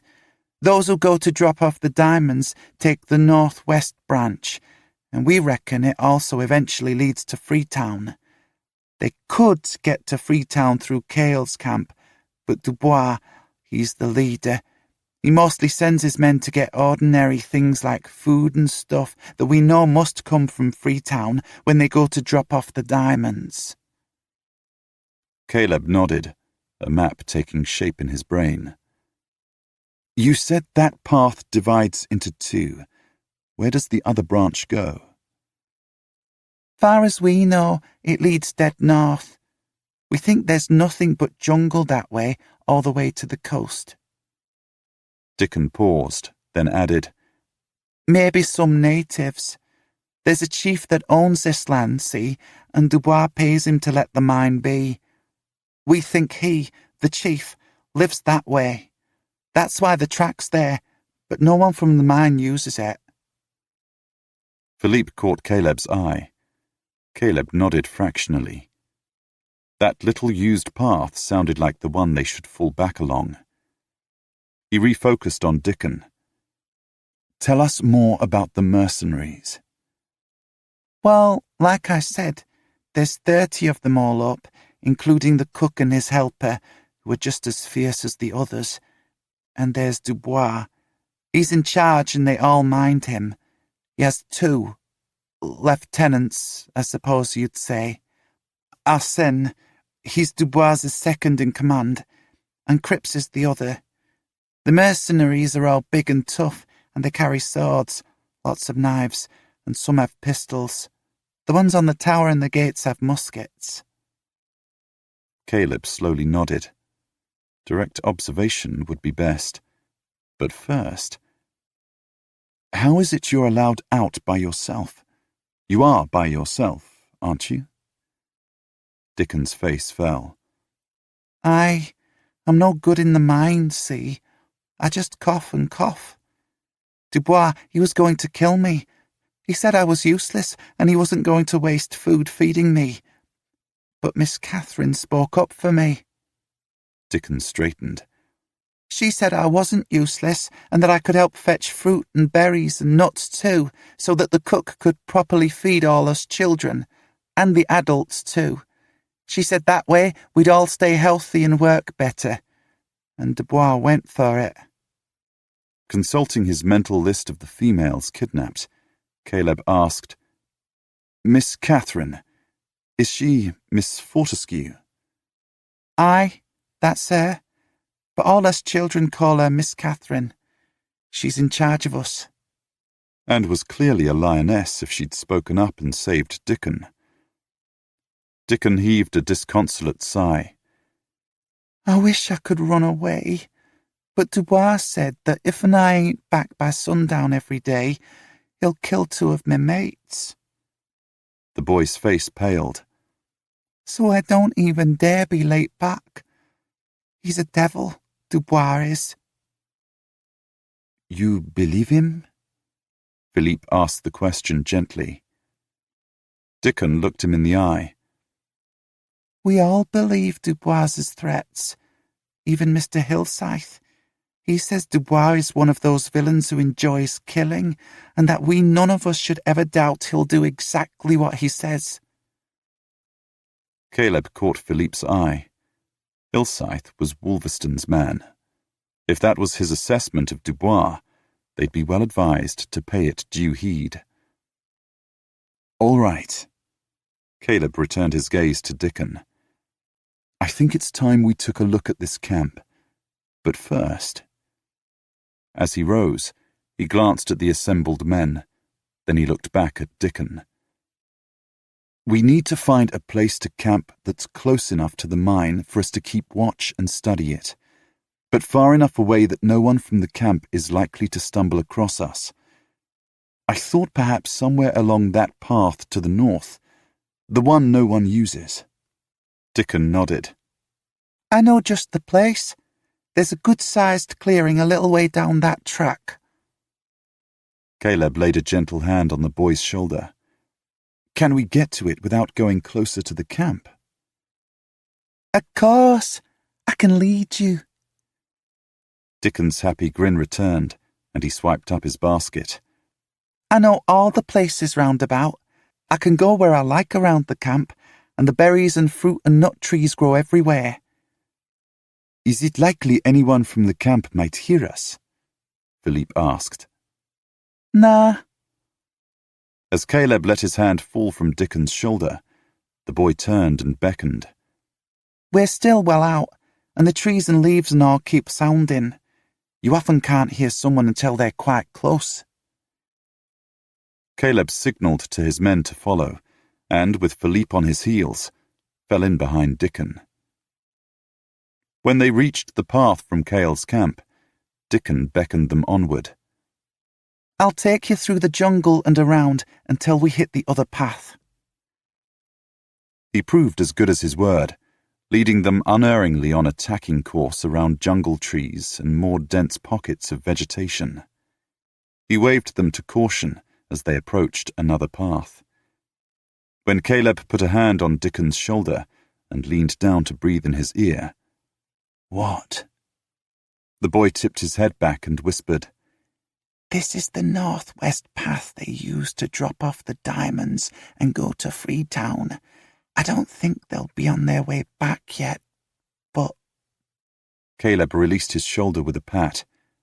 "Good lad. Always play safe." They crept to the edge of the path and strained their ears, but heard nothing. Swiftly, they crossed over the beaten track and plunged back into the jungle. 10 yards on, Caleb glanced back and could see nothing but jungle foliage.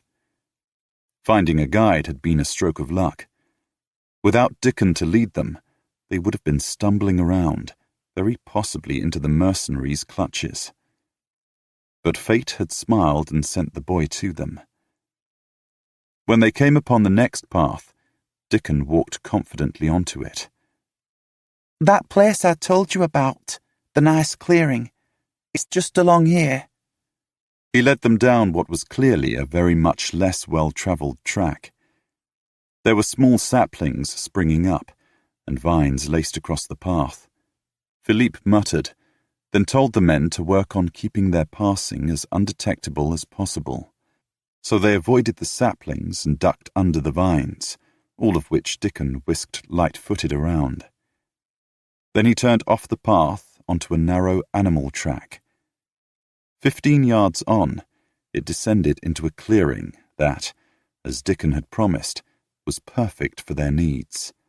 Big enough to comfortably house all of them, and with a tiny stream trickling past on one side. "Here you go." Grinning, the boy spun, holding his arms wide. Caleb grinned back. "Thank you. This is just what we need." Philippe smiled at Dickon and patted his shoulder as he passed. "You're an excellent scout, my friend." The other men made approving noises as they filed into the space. Dickon positively glowed. It took only a moment for Caleb and Philippe to organize the establishment of their camp. Then, summoning their quartermasters, Caleb's Quilly and Philippe's Ducasse, they presented themselves before Dickon. The boy looked at them expectantly. "First question," Caleb said. "Have you got enough fruit in your basket to satisfy the cook?" Dickon lifted the floppy basket, opened it, and examined the pile of fruit inside. "Almost." He looked up and around, then pointed to a small tree with dangling yellow fruit. "If I got some more of those, I'd have enough."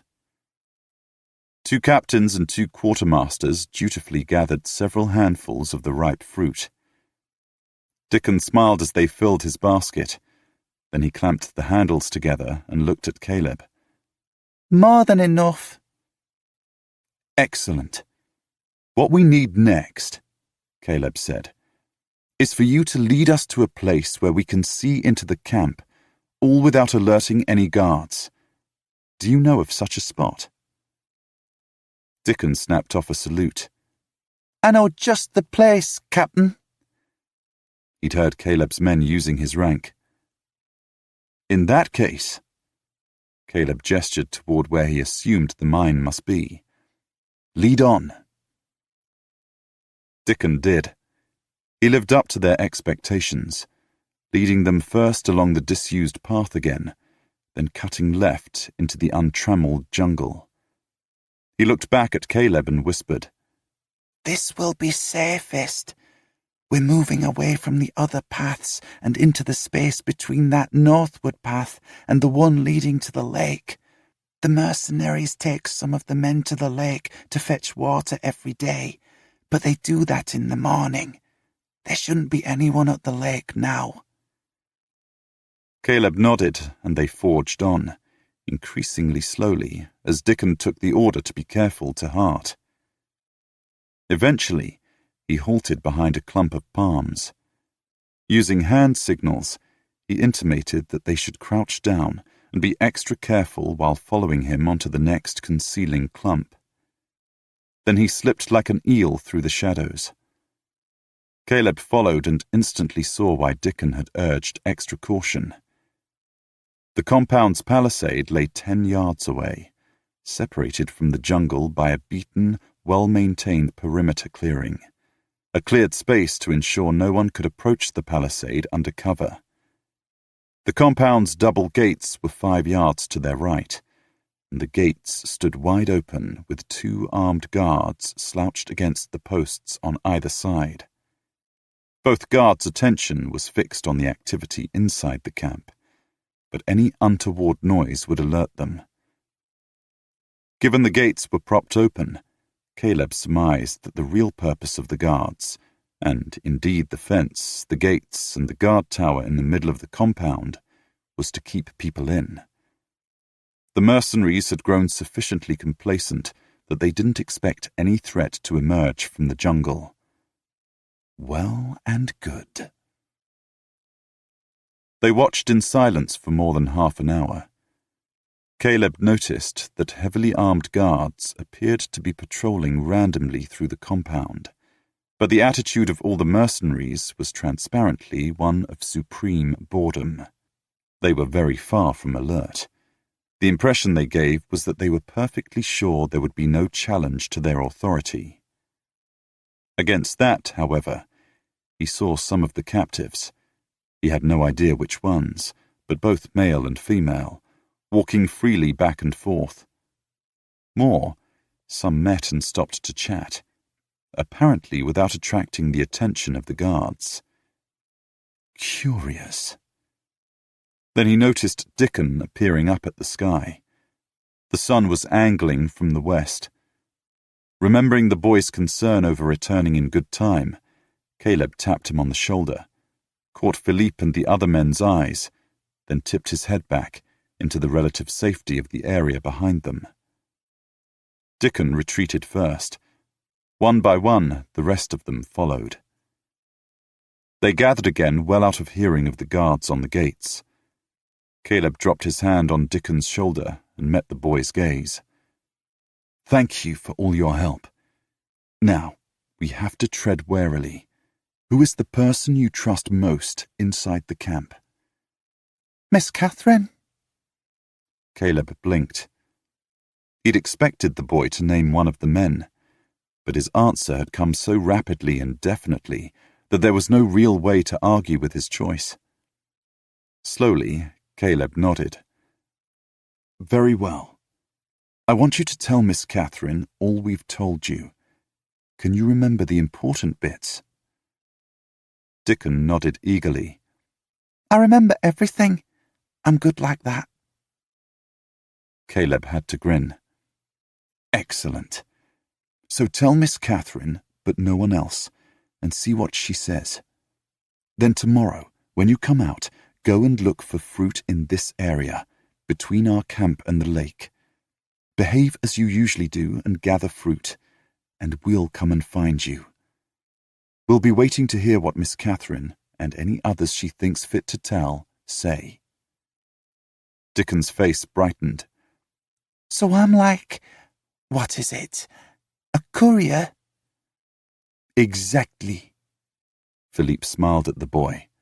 But remember, the mark of a good courier is that he tells only those he's supposed to tell. Not a word of this to anyone else. All right? Dickon nodded. Mum's the word, except for Miss Katherine. Good. Caleb released the boy. I would suggest you circle around and come in from some other direction. I'll go to the lake and walk in from there. That way, if you keep watching, you'll see where that path comes out a ways to the left. Caleb's approving smile was entirely genuine. You're taking to this like a duck to water. He nodded in farewell. Off you go then. With a brisk salute and a grin for them all, Dickon melted into the jungle. In seconds, they'd lost sight of him. He is very good. Philippe turned toward the gates. But I'll feel happier when he's back inside where he belongs. He waved toward their previous hideaway. Shall we? They returned to the spot. 5 minutes later, Dickon appeared out of the jungle to their left. He passed their position without a glance and, basket swinging, all but skipped back through the gates. He headed to the right, vanishing into an area of the compound that from their position they had no view of. Caleb consulted his memory. He must have gone to deliver his haul to the cook. He said the kitchen was that way. He'd barely breathed the words. Philippe merely nodded in reply. Sure enough, 10 minutes later, they saw Dickon, no longer carrying the basket, cross the area inside the gates, right to left. He appeared to be scanning the far left quadrant of the compound, but then he whirled as if responding to a hail from somewhere out of their sight to the right. Even from where they crouched, they saw his face light up. Dickon all but jigged on the spot, clearly waiting. A young woman appeared.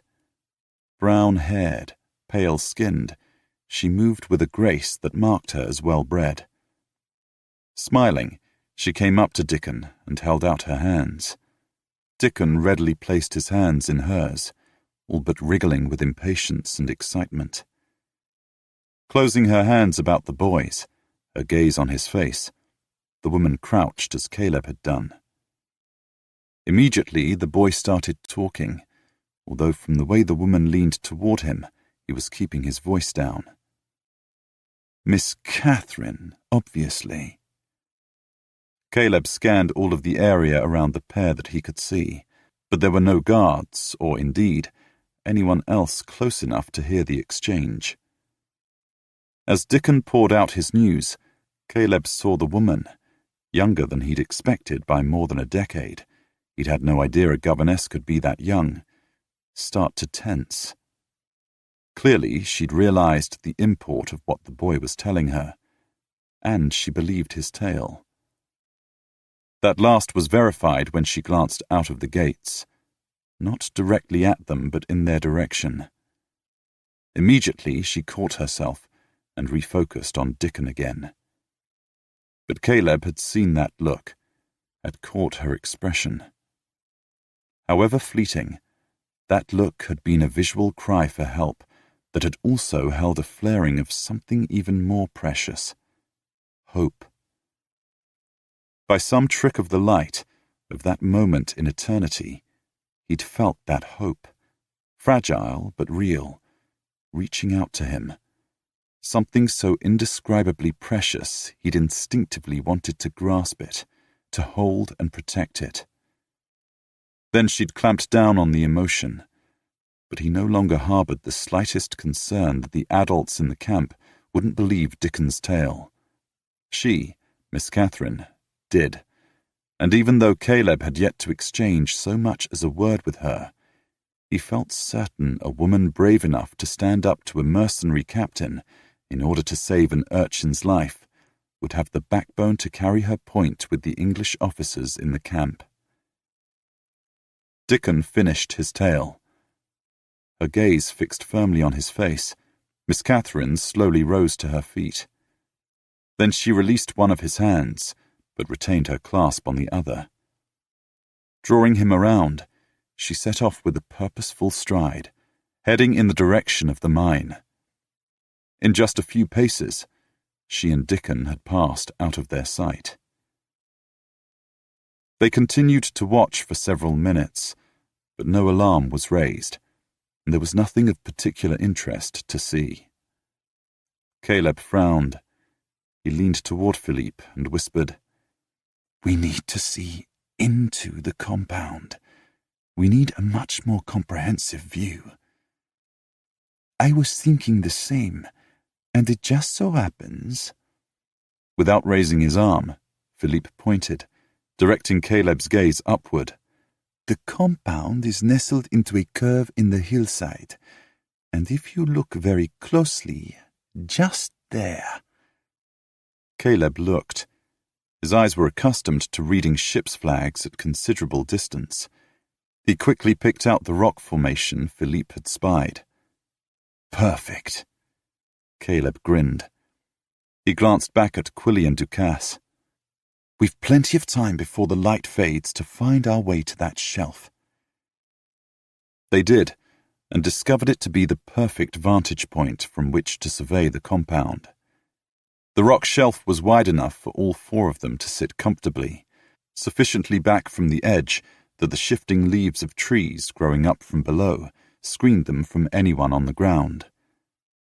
They spent another half-hour observing the movements of the guards and the captives, thus confirming and acquainting themselves with the uses of the different structures in the compound. Dickon had given them an excellent orientation, but it seemed that most of the adult males were down in the mine and not presently available to be viewed. There was a large circular fire pit in the space between the entrance to the mine, the barrack-like building that from Dickon's description was the men's sleeping quarters, and the large central barracks that housed the mercenaries. Ringed with logs for seats, the fire pit was situated well away from all three structures. A small fire burned at the pit's centre, doubtless more for light and the comfort imparted by the leaping flames than for warmth, and the women were already gathering about it. Miss Catherine sat with 5 others, but from the relaxed postures of the other women, she had not, yet, shared Dickon's news. Instead, she glanced frequently toward the entrance to the mine. "She's waiting for the men to join them," Philippe said. "She's waiting to tell whoever's in charge." Caleb nodded. "I wish we could stay and identify who that is, but we should get down and back to our camp before night falls." Night in the jungle was the definition of black. Scrambling about on an unfamiliar hillside above an encampment of hostile armed mercenaries in the dark would be the definition of irresponsible. Philippe pulled a face, but nodded, and the 4 of them rose and scrambled back onto the animal track along which they'd climbed up. Once they reached the jungle floor, despite the fading light, they skirted wide through the deepening shadows. Giving the open gates of the compound and the well-armed guards a wide berth, they made their way back to their camp. Chapter 4. The next morning, Caleb, Philippe, and 2 of Caleb's men, Ellis and Norton, returned to the rock shelf as soon as it was light enough to see their way, and light enough to observe the activity in the compound. Caleb settled on the granite shelf. "Let's see if we can establish their routine." From the pocket of his lightweight breeches, he drew out a pencil and a small notebook. Philippe, not an early riser, grunted. But he sank down beside Caleb, drew up his knees, rested his chin upon them, and focused his heavy-lidded gaze on the compound far below. Over the course of the next hours, they watched the camp come awake. The guards changed at 6 o'clock. Shortly after, the captives straggled out of the barrack-like huts in which they'd slept, and tended to their ablutions in the lean-tos built against the sides. Some hung laundry on lines strung at the rear of the long huts. Eventually, each crossed to the awning-covered open-air kitchen on the opposite side of the compound to the mine to fetch their breakfast, then carried their plate and mug back to the large fire pit and settled on the logs to eat.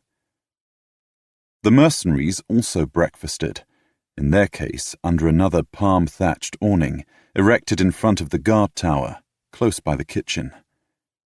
From their position on the rock shelf above and to the rear of the compound, Caleb and his men could get no clear view of the mercenaries as they broke their fast. Caleb grunted. "I would have liked to get a look at this Dubois and his lieutenants." They all knew that the mercenaries they'd seen thus far were followers, not leaders. In contrast, they were fairly certain who among the male captives were the leaders, the officers. "That's Hopkins, the one just joining the other 3.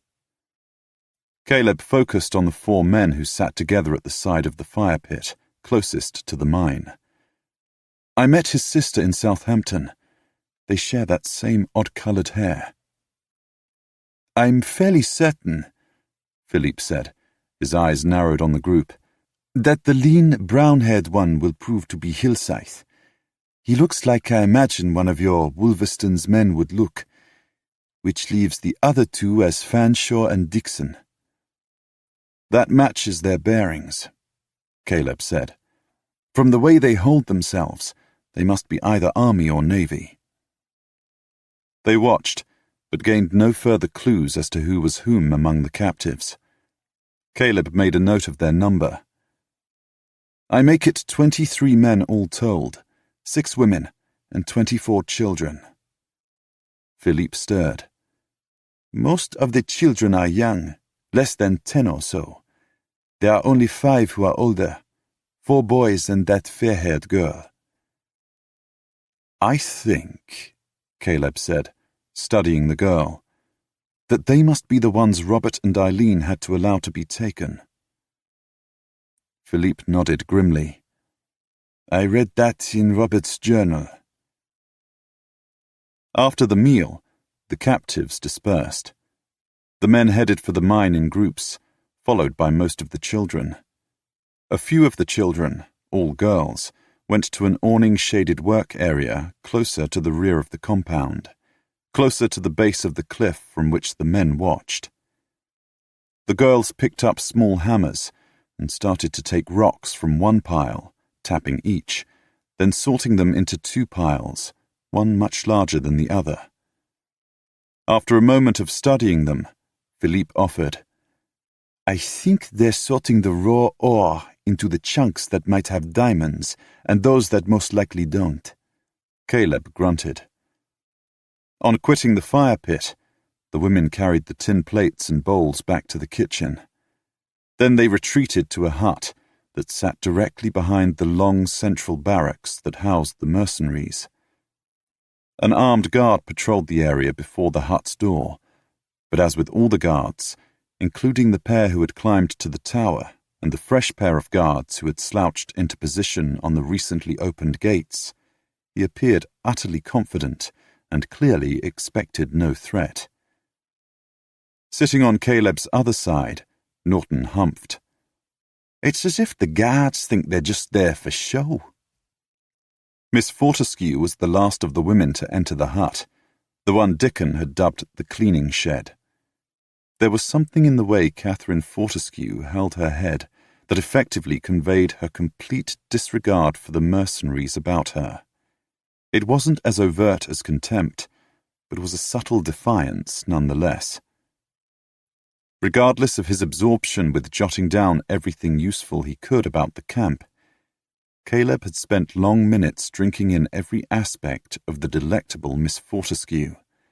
For despite the privations of her captivity, she was enchanting, with her brown hair shining and with features that, as far as Caleb could make out, were striking and fine, set in a heart-shaped face. As for her figure, not even the drab, all but shapeless gowns that all the women had, apparently, been given to wear, could hide her nicely rounded curves. Regardless of the situation, his interest in Miss Fortescue was a real and vital thing, definitely there, and, quite surprising to him, distinctly stronger and more compulsive than such attractions customarily were. Why a woman he'd never even met should so effortlessly capture his attention, fix his senses and hold his focus, he couldn't explain. I haven't been able to count all the mercenaries yet, Philippe said, but Deacon's number of 24 in camp at the moment, plus Dubois, seems about right. Reluctantly eschewing his thoughts of Katherine Fortescue, Caleb jotted the number in his notebook, then looked down at the compound once more. 4 of the male captives, none of them the officers, all of whom had vanished into the mine, had hung back in a group to one side of the mine entrance. As Caleb watched, 2 mercenaries ambled out from the central barracks and, each holstering a pistol, walked to join the group. Nearing the 4 captives, one of the mercenaries waved the men to a cart parked nearby. 2 large water barrels and 4 large cans for filling them sat on the cart. The 4 men fell in. They lifted the cart's axle and started the cart rolling across the compound toward the gate. Caleb watched the men angle the cart through the gate, then turn in the direction of the lake. The animal track they used to reach the rock shelf, if followed in the opposite direction, ultimately led down to the lake. On the previous day, they'd joined and later left the track halfway up the hillside and hadn't noticed the proximity of the lake, but that morning, a glimmer of light off the water had flashed through the trees and drawn their collective eye. They'd made a brief detour. They hadn't wanted to be there when the men with their guards came to fill the compound's barrels. They'd lingered only long enough to fix the scene in their minds. The lake was fed by a stream rushing down the hillside, It was small, but from its intense colour, it was reasonably deep. A short, narrow wharf jutted out along one bank, no doubt built to facilitate drawing water for the camp.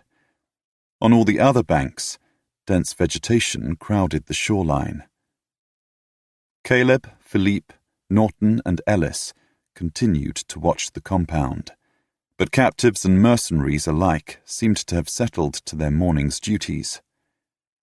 The only people coming and going were the children, who occasionally emerged from the mine, lugging woven baskets filled with loose rocks that they added to the pile the girls were sorting, then returned to the mine. Letting his thoughts about the lake slide to the back of his mind, Caleb spent some time drawing a detailed map of the compound, marking in all the buildings and structures, and noting the position and direction of the tracks, including the animal track leading to the rock shelf, plus the location of their camp in the jungle clearing and the position of the lake. After a moment, working from memory, he added a crude sketch of the lake itself. He studied the sketch for several minutes, then glanced at Philippe. "Those weapons we took from Cale and his men." They'd gathered all the weapons before burying Cale and his crew, and had searched and removed more from the buildings in the slavers' camp. Then they'd bundled the weapons up and brought them along in case of future need. "There are far more than we could ever use ourselves. What about creating a cache nearby, somewhere those in the compound could get to when the time to fight arrives?" Philippe lightly shrugged. "Why not? Better than just discarding them when we leave. No sense wasting good weapons." Briefly, he studied Caleb's eyes, then faintly smiled. "Where were you thinking of burying this cache?" Caleb grinned. "The lake. There was a mound just beyond the end of the wharf." He pointed on his sketch. Philippe, Norton, and Ellis leaned closer to look. "If we buried the cache there, it would be easy for those in the compound to get to. And they only send 2 lackadaisical guards with 4 men. That's not bad odds." Philippe nodded. "That's also an easy place to describe to those in the compound." "And as we're only talking of a month," Caleb said, 2 at the most before a rescue force arrives, then even with light wrappings, the powder should still be usable. Norton pointed down into the compound. "There are the men bringing back the water barrels." They watched the men haul the now laden cart through the gates. "The guards have returned too," Philippe noted. "So from what Deacon told us, the lake should be safe for us to visit from now through the rest of the day." "Perfect."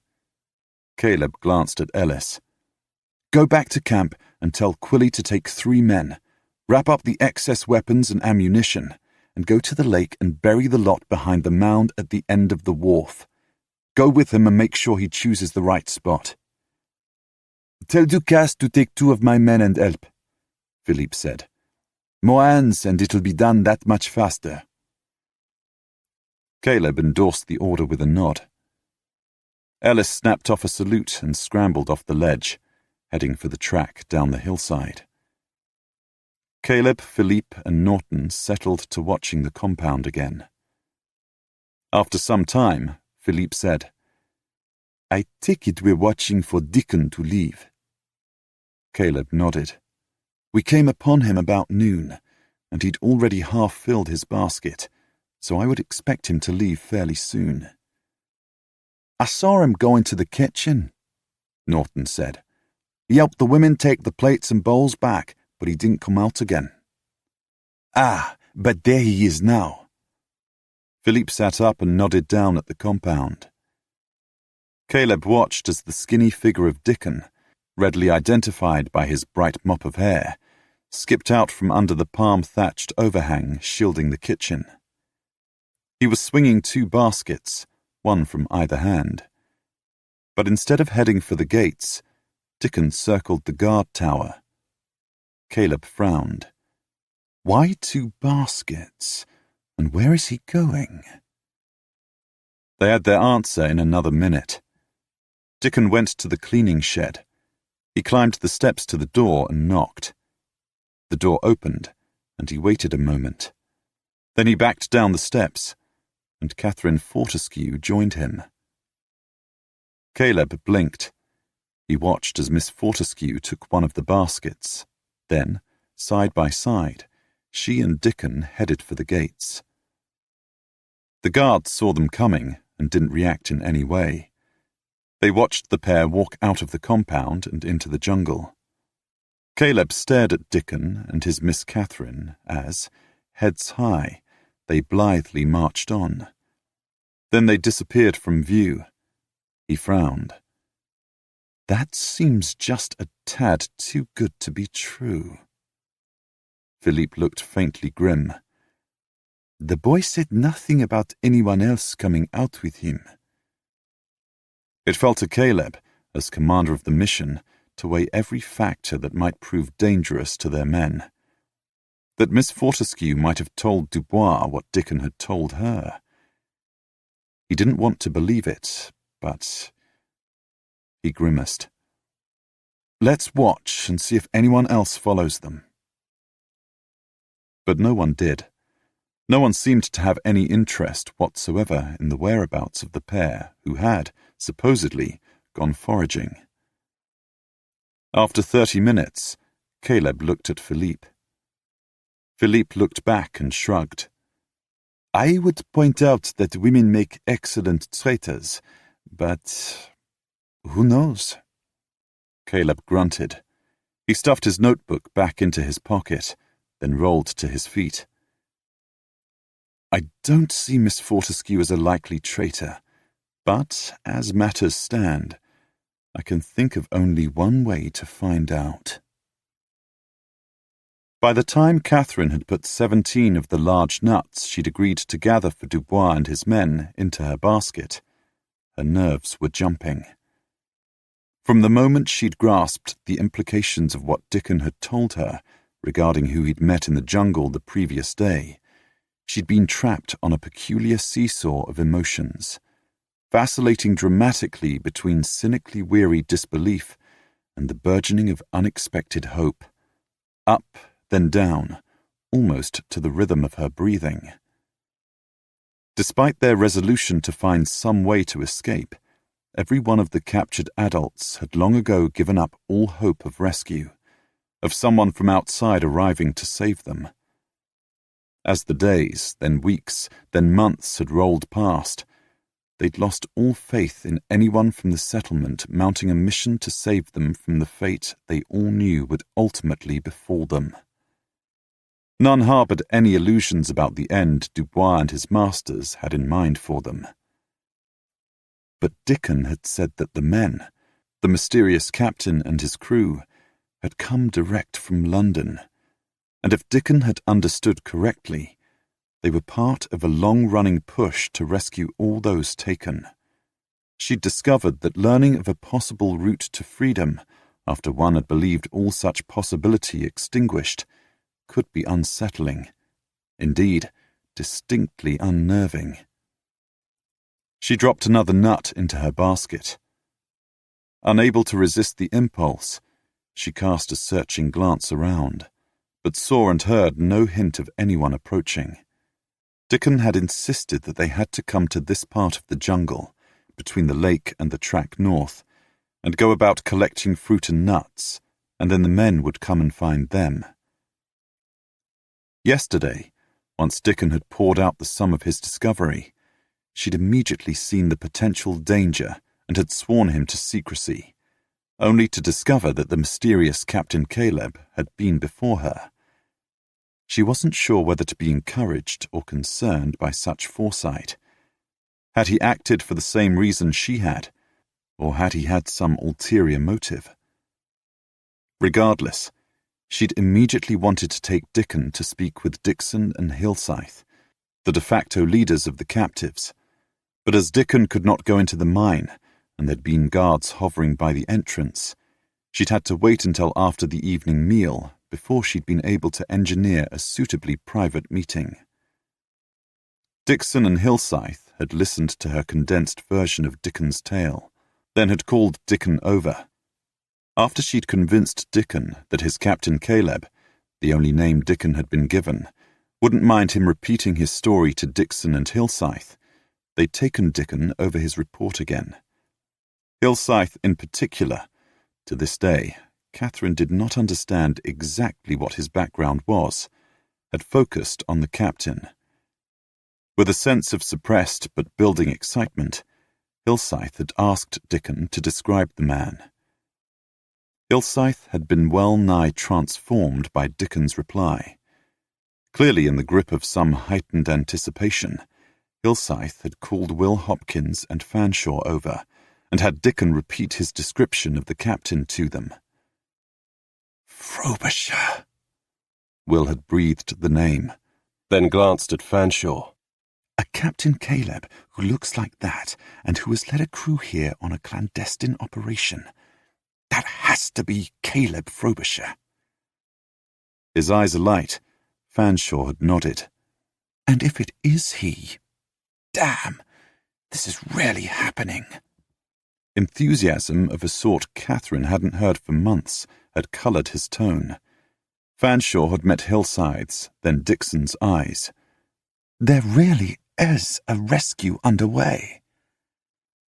Despite the excitement in his eyes, Hillscythe had swiftly said, We need to keep this to ourselves, at least until we learn more. He'd glanced at Dickon. You too, Dickon. Hillscythe had paused, then added, As matters stand, you're a vital clog in this, my lad. You're our only way of maintaining contact with those outside. That had been Katherine's cue.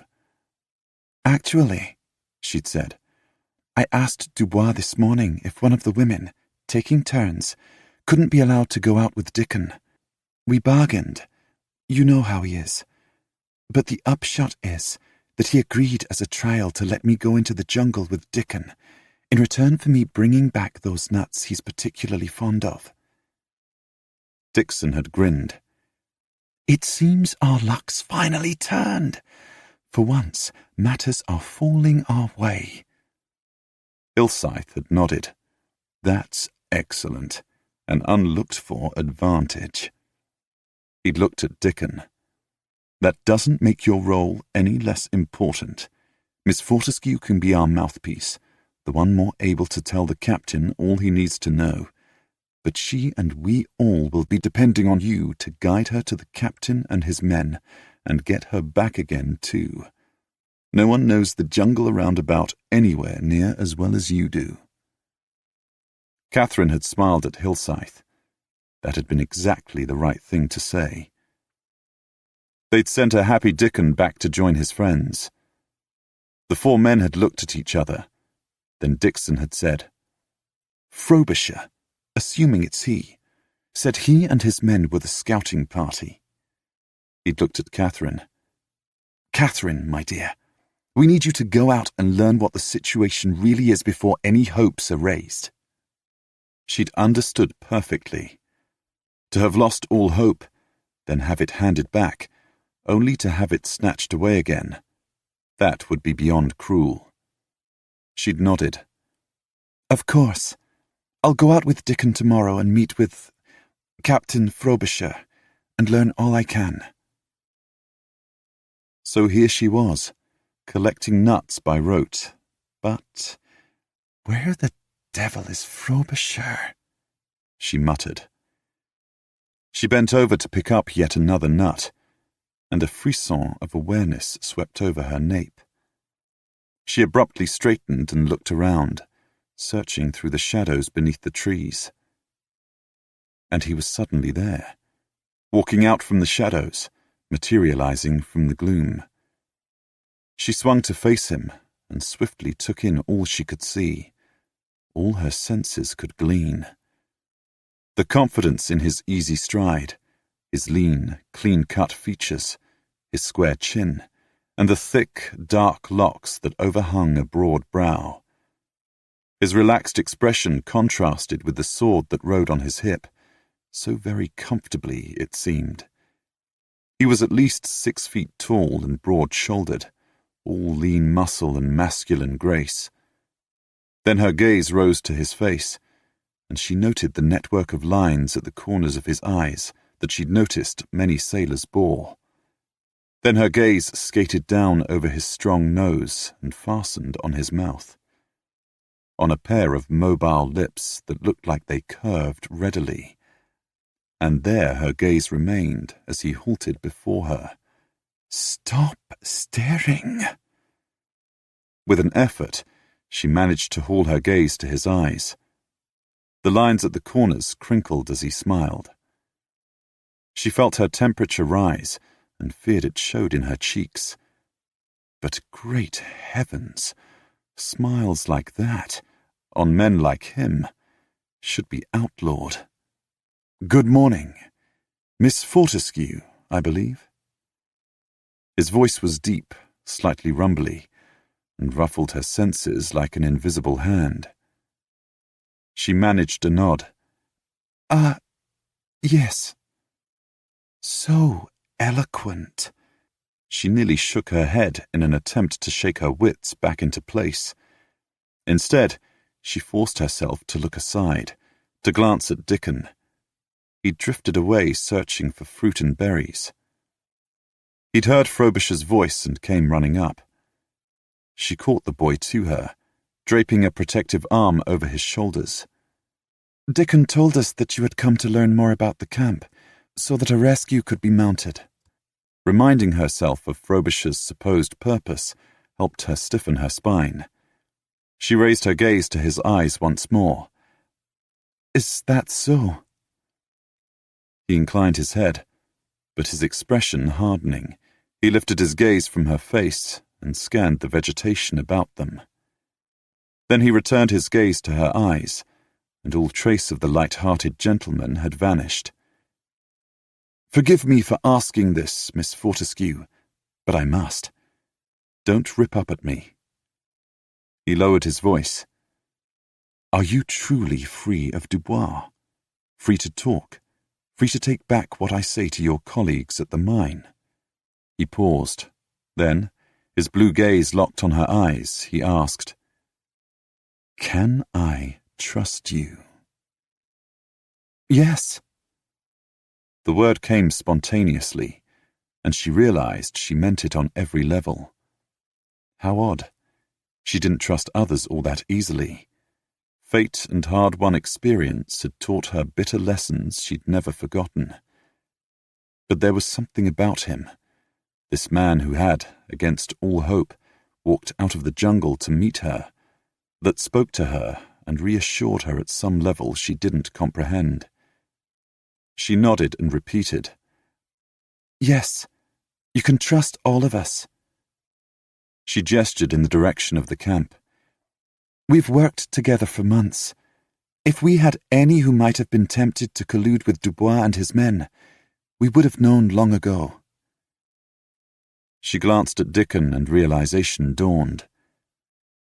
"But if it's my coming out with Dickon that has worried you, I had already asked Dubois for permission for the women, 1 a day in rotation, to go out with Dickon.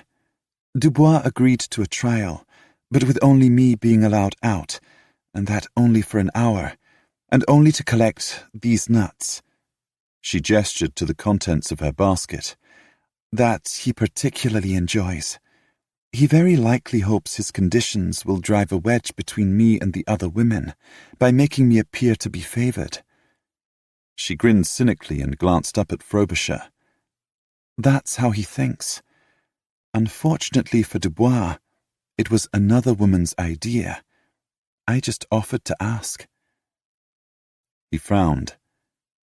"I need you to tell me about Dubois, about how he manages the camp and all of you." She hesitated, her gaze on his face. His handsome face. But this time, she looked beyond the glamour. "First, will you tell me your name, please?" He met her eyes. Then he stepped back and swept her a bow. "Captain Caleb Frobisher, of Frobisher Shipping Company, sailing out of Aberdeen." Despite his level tone, as he straightened, he waggled his brows at her. She nearly laughed in surprise, threw him a mock disapproving look instead, but the silly byplay reassured her. Hopkins and Fanshawe thought that was who you were. Ah, of course. I don't know them personally, but they would know my older brothers. She peered into the shadows behind him. Dickon said you had 24 men with you. Caleb grinned down at Dickon, who had remained beside Katherine and was staring up at Caleb with rapt attention. That's correct, but most are busy burying some weapons in a cache by the lake, and others are watching the compound or guarding our camp. I only brought one man with me, a friend, another captain, who I'm grateful saw fit to join me in this mission. He returned his gaze to Katherine's face. With your permission? When she nodded, he waved to Philippe to join them. Philippe walked out of the jungle. Caleb performed the introductions and discovered he wasn't all that happy to have to watch Philippe bow over Miss Fortescue's hand and press a kiss to her knuckles. He knew it was just Philippe's way, yet. But on retrieving her hand with no more than a polite smile, Miss Fortescue immediately returned her bright hazel eyes to Caleb's face. Weapons? He felt oddly mollified. Indeed. He looked at Dickon. Perhaps you'd better gather more fruit so that you can go back with Miss Fortescue. She only has another 20 minutes or so left. Dickon flashed Caleb a swift grin. All right. Will you still be here? Yes. Caleb looked around and spotted a fallen log. He pointed to it. We'll be over there. Righto. Dickon smiled at Miss Fortescue. There's a big berry bush I passed yesterday nearer to the lake. I'll be back in no time. I'll wait for you. Miss Fortescue watched Dickon run off. Then she looked at Caleb. Sadly, there's no need to protect him.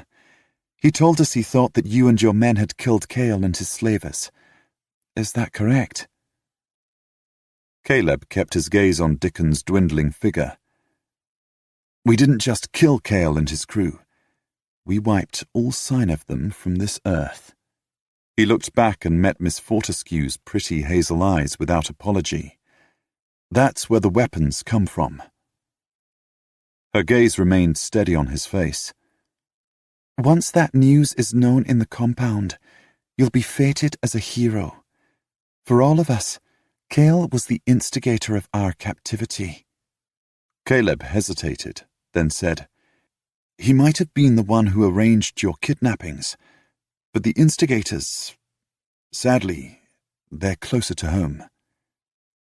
He saw the questions leap to her eyes, but forced himself to wave them aside, to wave her to the fallen log.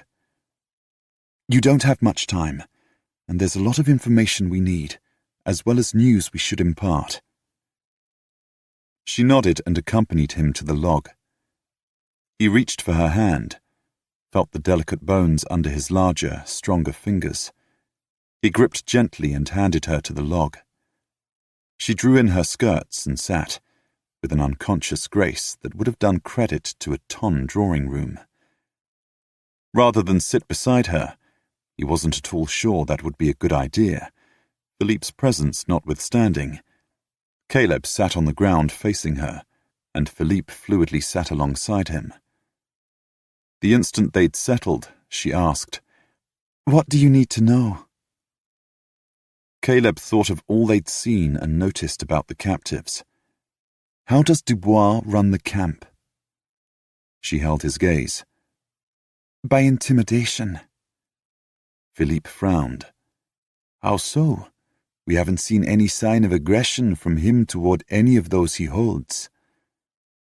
He doesn't need to convince us of anything. Miss Fortescue's slim fingers twined, then gripped. Let me tell you the tale those who were the first to be brought to the compound told me.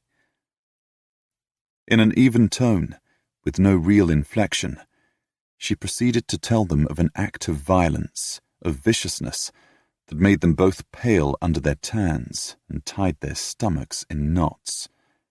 Caleb literally felt nauseated. She concluded, "That girl was the only captive lost to us." She paused, then went on. "Dixon, Harriet Fraser, Hopkins and Fanshawe, as well as several of the men and quite a few of the children, were here at the time. Subsequently, if there's the slightest sign of resistance, Dubois will pick some scapegoat and make threats, quietly, calmly, and utterly cold-bloodedly. And every one of us knows he'll carry out those threats to the letter if we give him the excuse. Beneath his outwardly controlled demeanour lurks a monster." Her expression bleak, she met Caleb's gaze. "That's how he controls us. He never threatens the one he wants to cow, but whoever he believes that person is closest to, that person's emotional Achilles heel." "Like he threatens Dickon with his friends' lives?" Caleb asked. She nodded. "Exactly. So we do what we must to survive, to keep all of us alive. We do what he asks, exactly what he asks, but no more than that." She straightened her spine and lifted her chin. "But that doesn't mean we're not actively fighting him. We just fight in a different way." Caleb had to admire her quiet dignity. "How so?" "We've been trying to work out a way to escape, all of us together, but how to deal with the mercenaries is a problem we've yet to solve.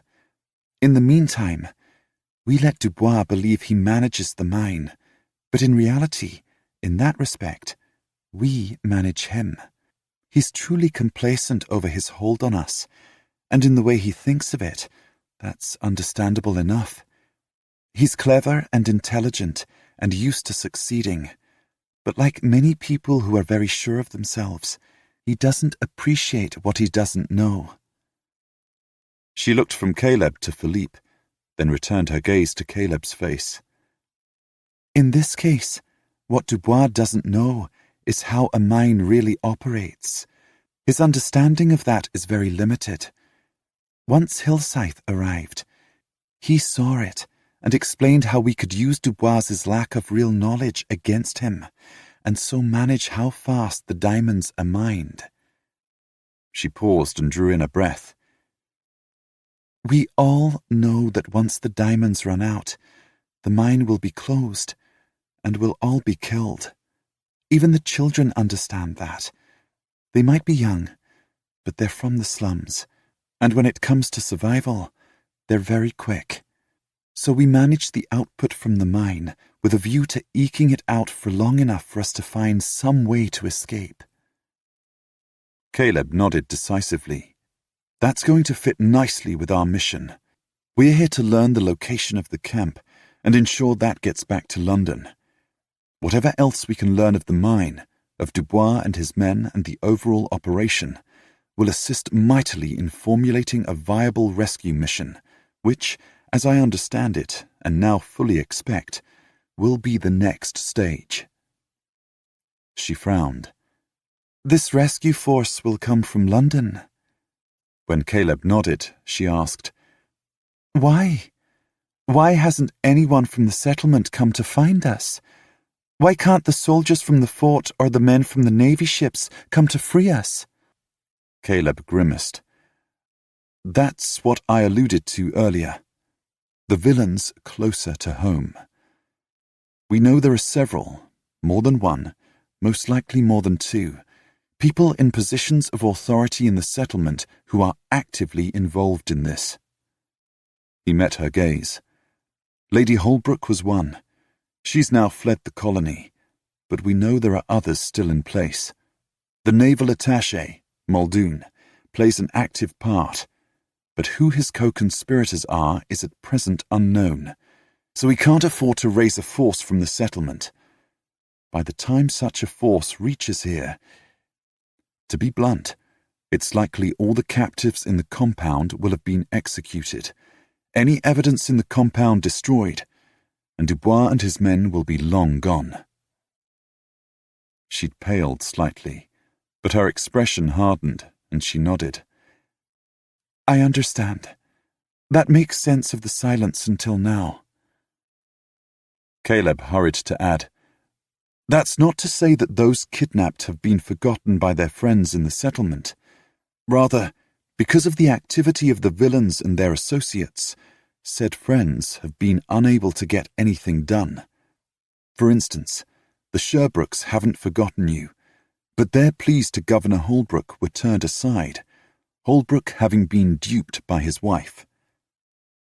Concisely, and speaking ever more rapidly, he gave her a severely edited account of his brother Declan's mission, followed by that of his brother Robert, the sum of what they'd discovered, and the conclusions that had been drawn. So, you see, it's imperative that we get news of the mine's location, plus as much information about Dubois's operation as we can back to London, so that an effective rescue can be launched with all speed from there. She nodded. I cannot tell you how heartening it is to know that there are people who care and who are working to free us. That someone, some group, understands the situation and is truly committed to getting us out of this jungle alive. She hesitated, then more quietly said, We'd almost lost hope, but this news will give everyone heart again. That's all to the good, Caleb said. But please make sure everyone understands that even with us sending word as fast as any ship can go, it's going to be weeks yet before any rescue force can reach here. How long exactly? He frowned. I suspect it'll be at least a month. Philippe snorted. Even with your family's ships, it'll be more like 6 weeks. Caleb caught Catherine's gaze. Do you think you and the others will be able to stretch the mining out that long? She sat straighter. Obviously, we'll have to. I'm sure with rescue pending, we'll manage somehow. Philippe looked at Caleb.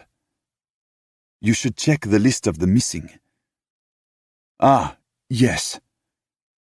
Caleb drew his notebook from his pocket and flipped it open. These are the people known to have gone missing from Freetown. Obviously, we haven't got all the names, but by the same token, we don't know if all these people were kidnapped for the mine. He read down the list. Katherine confirmed each and every name. When he came to the end, she reiterated. All of those people are at the mine and still alive. As I said, the only one lost was that young girl. She was called Daisy. None of the others who were kidnapped know her full name. Of course, we've had accidents and injuries, but Dubois is motivated to keep us alive and functioning so we can continue to produce diamonds as swiftly as possible. And his current difficulty in getting more men, let alone replacements, ensures he continues to treat us well. She lifted a shoulder. Essentially, he can't afford not to. Philippe shot Caleb a glance. That's what's behind the medical hut. When Katherine nodded, Caleb said, Dickon will be back any minute. Is there anything more, any insights you can share that will help us better understand what's happening in the camp? She hesitated for only a heartbeat, then said, There's a stalemate of sorts operating at the moment, holding everything in check.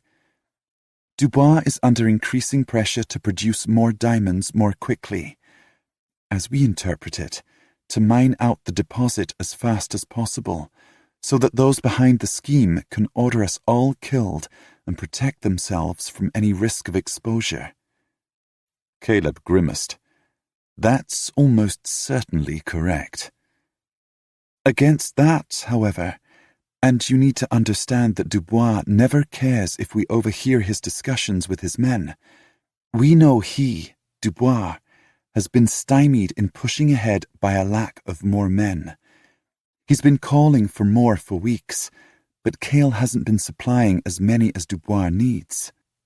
Her lips curved with satisfaction. And now, of course, Cale won't be supplying any more at all. Philippe pulled a face. We'll have to see how that plays out. Dubois doesn't strike me as the sort to let Cale's disappearance stop him for long. No, she admitted with a dip of her head. But it will slow things down even further, which is all to our good. Dubois doesn't dare push us, the workers he already has, too hard for fear of accidents and injuries, which will only result in lower production. So he's caught. He has to simply wait for more men. That helps us keep production from the mine at what we hope will be a safely low level. Dickon appeared, sliding through the palms. They all rose. Caleb felt a flaring impulse to reach for Katherine Fortescue's hand. He thrust both hands into his breeches pockets instead. Last question. I assume all those held captive have elected a leader. Who is it? We actually have two, Dixon and Hillscythe. Dixon manages the mine, and Hillscythe plots our way. The others, their lieutenants, I suppose, are Lieutenants Hopkins and Fanshawe, and I speak for the women and children. Caleb spared a smile for Dickon, but immediately returned his gaze to Katherine Fortescue's face. If there's any way to do it, I would like reports from Dixon and Hillscythe. They'll know what's needed, and such reports would be invaluable. She nodded. I'll ask. She paused, then added, Given the reports will have to be done in secret, they will almost certainly take more than a day to prepare. She met Caleb's gaze. I'll come out again the day after tomorrow. If Dixon and Hillscythe have the reports ready, I'll bring them then. Thank you. Caleb bent and picked up her basket. He handed it to her. One thing. Please stress to everyone concerned that at no point should they do anything to arouse suspicion. She nodded and turned to Dickon. She took his hand, then glanced at Caleb. Thank you. Her gaze moved briefly to include Philippe, then returned to Caleb's face. I'll see you in 2 days. She turned away, and she and Dickon started toward the compound. Caleb and Philippe watched them go, then once the pair were far enough ahead, started trailing behind. They halted deep in the jungle shadows, well concealed from the guards on the gate, and watched Katherine Fortescue and Dickon walk stoically back into captivity. After a moment, Philippe stirred. She told us quite a lot. Dubois sounds dangerous. And this bind he's in. More production on the one hand, no ability to achieve it on the other. That must be frustrating. Yet he doesn't seem to have lashed out. Which only proves my point, Philippe said. Dangerous. Any man can play the bully. A sadistic bully who can control himself. That's something else again. Caleb grunted and turned away. Let's get back to the camp. I'd better start writing my own report, because heaven knows, these people need rescuing.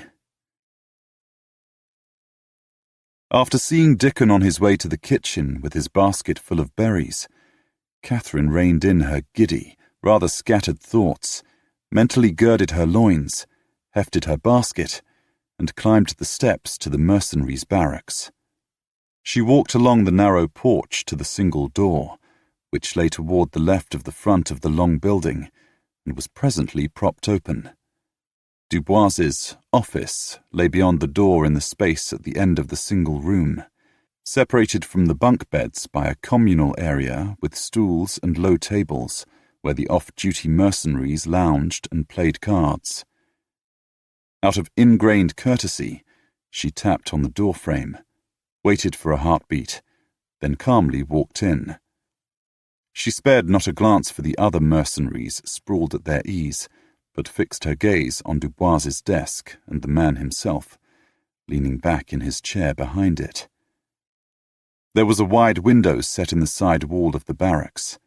Through it, Dubois could see the entrance to the mine. He appeared to be staring moodily at that sight, but as she approached, he turned to study her.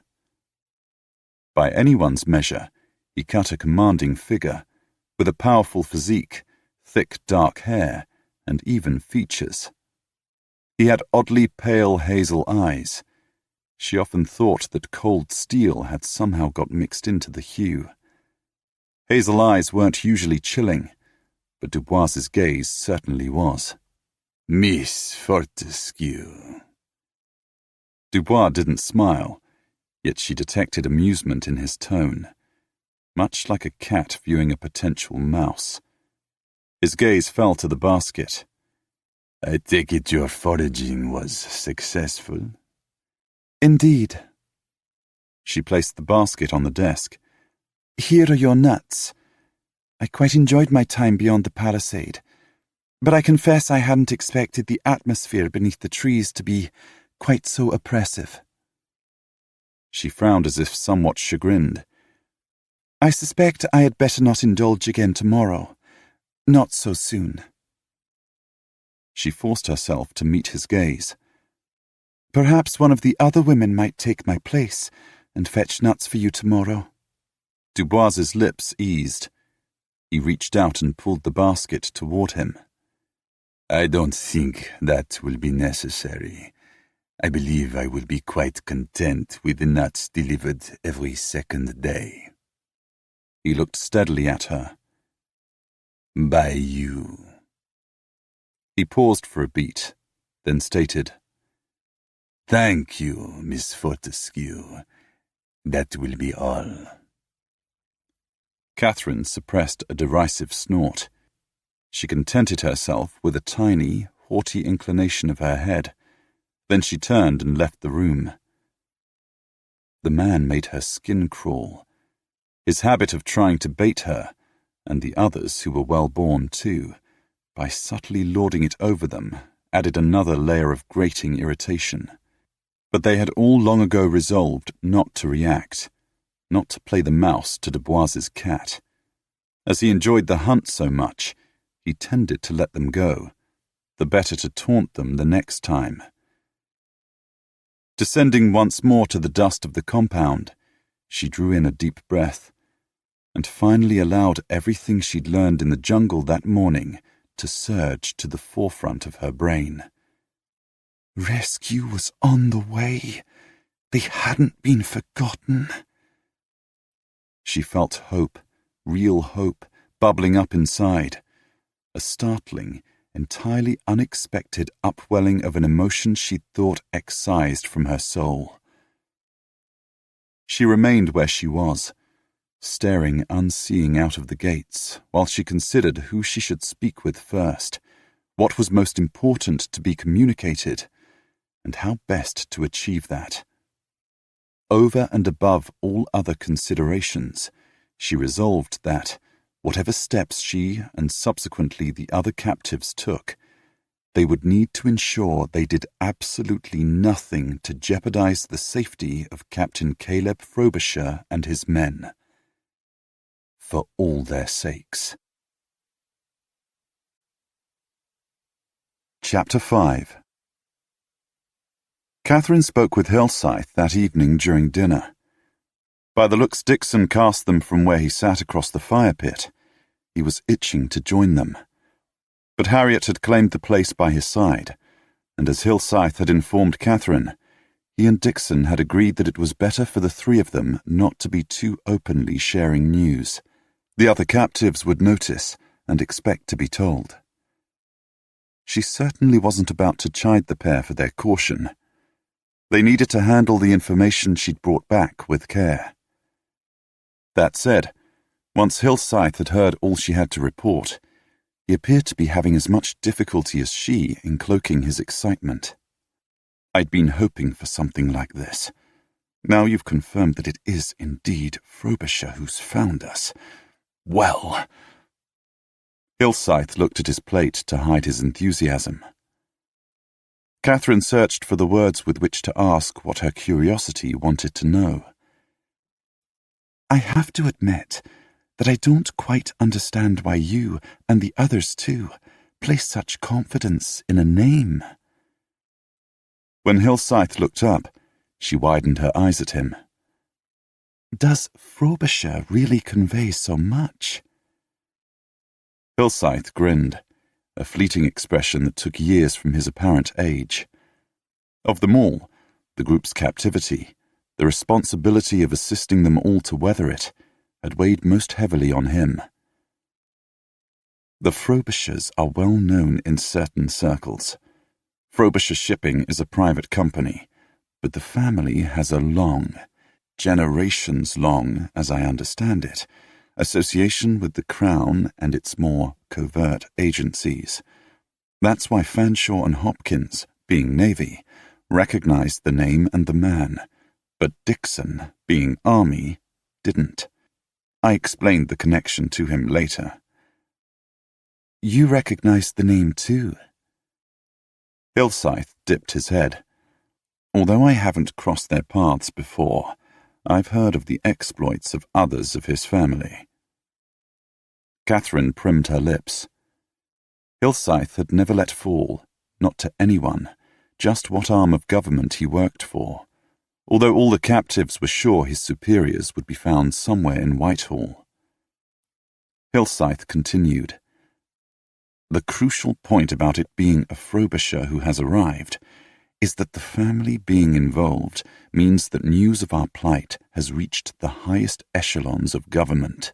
He's confirmed he's been sent to scout out the camp and send the intelligence back to London so that an effective rescue mission can be launched. And given the level of power the Frobishers serve, that means an effective rescue will be launched." Hillscythe sighed. "We can finally have faith that rescue is on the way." Katherine heard the confidence in his tone.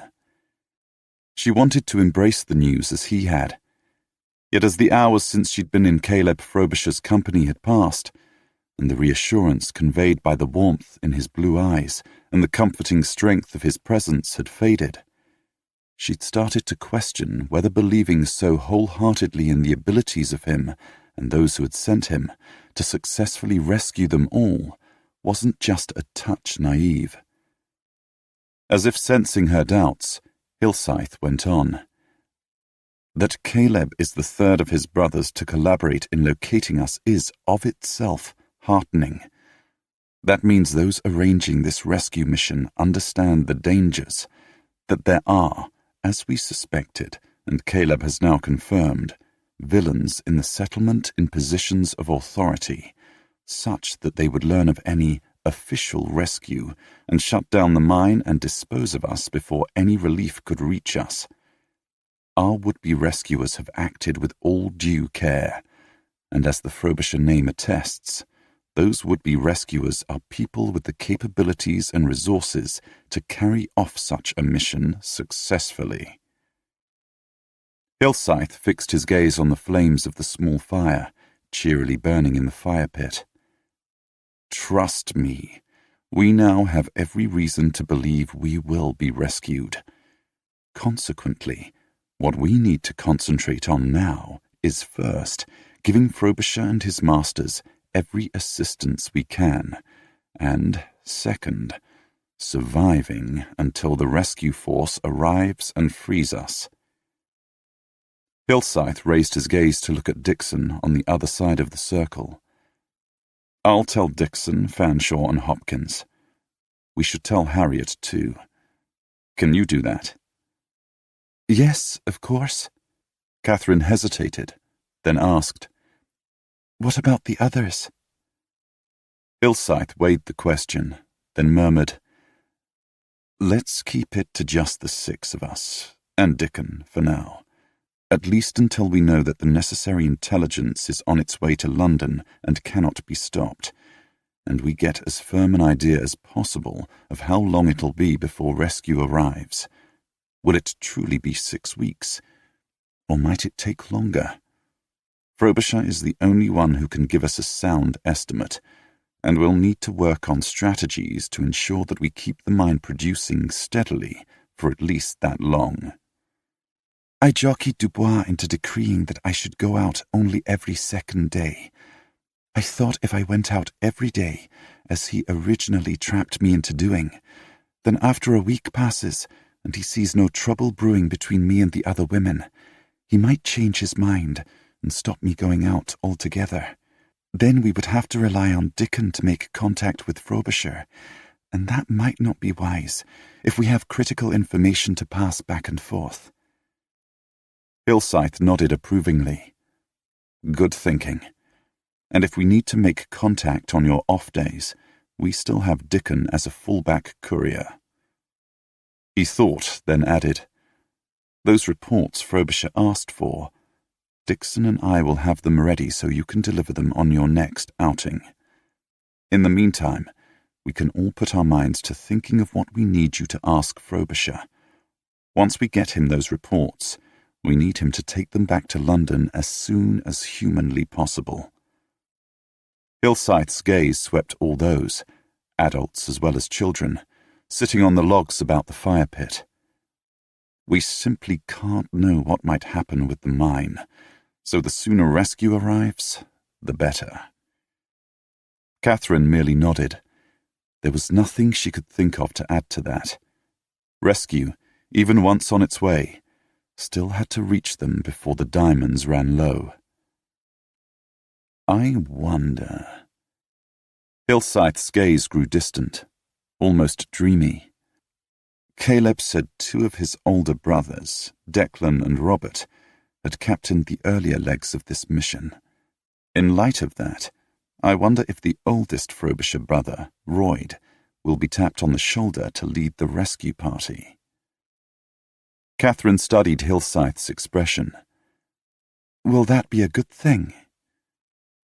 Hilsythe's rare smile lifted his lips. "Very likely an excellent thing. I've never met Royd Frobisher, but in my circles, tales of his exploits abound. Him taking on the likes of Dubois, that would be something to see." It had grown late.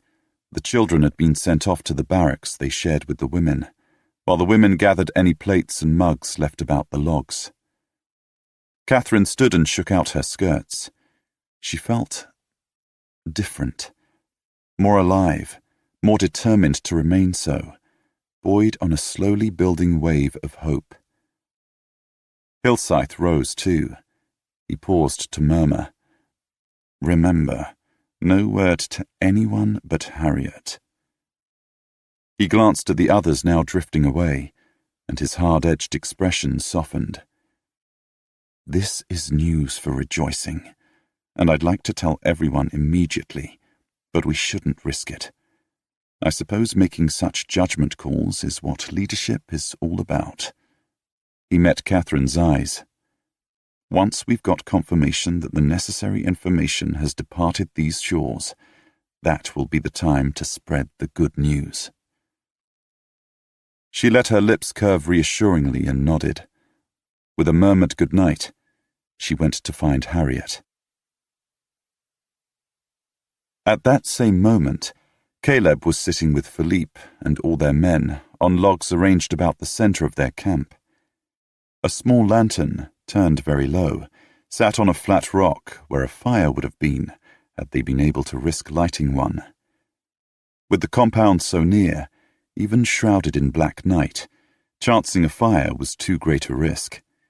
Even a faint breeze could carry the smell of smoke to the guards, and then they would come looking. "So," Philippe tossed the husk of a nut to join the small pile building up around the lamp. We will spend tomorrow observing the mine, and I will write up a report on the best way for a rescue force to approach the area, while you write one on the compound itself, those inside, and possible considerations for mounting an attack-come-rescue. Then, on the day after tomorrow, the lovely Miss Fortescue will deliver the reports from inside the camp. And then... Philippe glanced sidelong at Caleb. We'll retreat to our ships, and you and the prince will ferry all that information back to London. Caleb kept his gaze fixed on the lamp, but felt his face harden as he strove to mask his distaste for that path. Yet that was the mission he'd seized and taken on. Responsible captains abided by the rules, by the unwritten demands of their mission's imperatives. Responsible captains didn't rewrite missions to suit themselves. Yet, unable not to, he lifted his gaze and scanned the faces of his and Philippe's men. The light was dim, yet he could still plainly see their disaffection, their uncomfortableness over simply doing what they'd been sent to do and no more. The more that they could do. Caleb didn't need to glance at Philippe to know what his friend thought. In such circumstances, he could guarantee that Philippe would think as he did, feel as he did, act as he did. In this case, Philippe and his men as well as Caleb's crew would all abide by whatever Caleb decided. It was his call, his responsibility. He closed his eyes, searching for inner guidance, and remembered some of the tales he'd heard of Royd's exploits. Faced with this situation, if Royd were in his shoes, what would Royd do? Phrased like that, the answer came in the next heartbeat. Caleb felt his features ease. He opened his eyes, swept the group, then looked at Philippe. Our mission is to get the information back to London, but it won't take all of us to accomplish that task. Philippe merely arched his brows, inviting Caleb to continue down that path.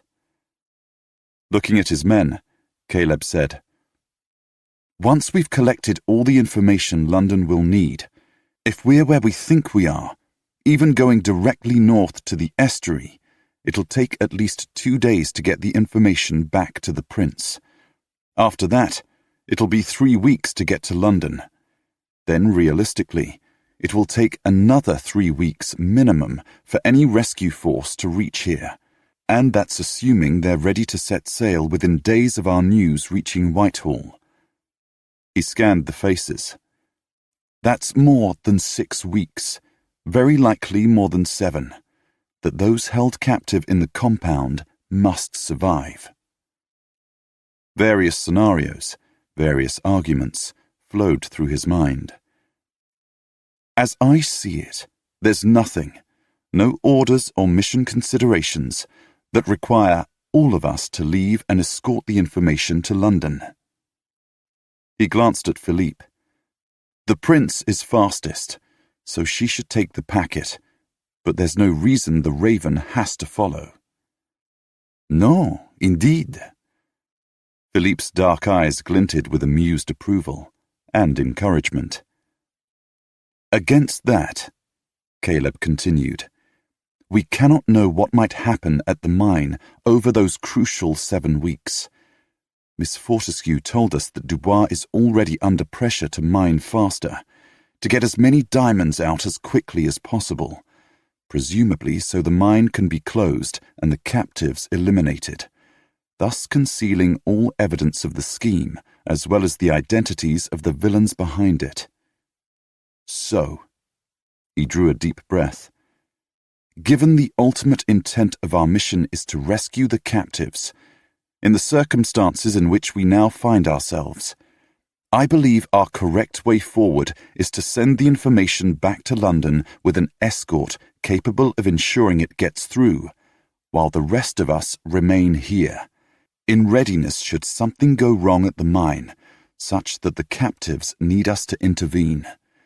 And if nothing adverse occurs, we'll be here, in position to join the rescue force when it arrives." Approving murmurs broke out all around. Caleb cocked a brow at Philippe. Philippe grinned and nodded. "An excellent summation of the current state of affairs.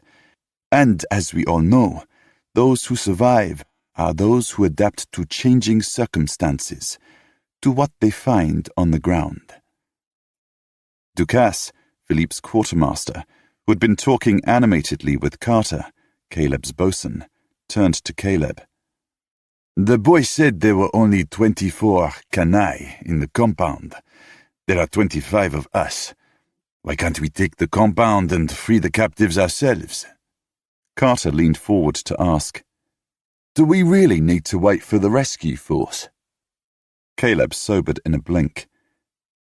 "Yes, we have to wait. If it was just us against the canaille," he used Ducasse's highly appropriate description, "and the captives were safely screened from any clash, that would be one thing.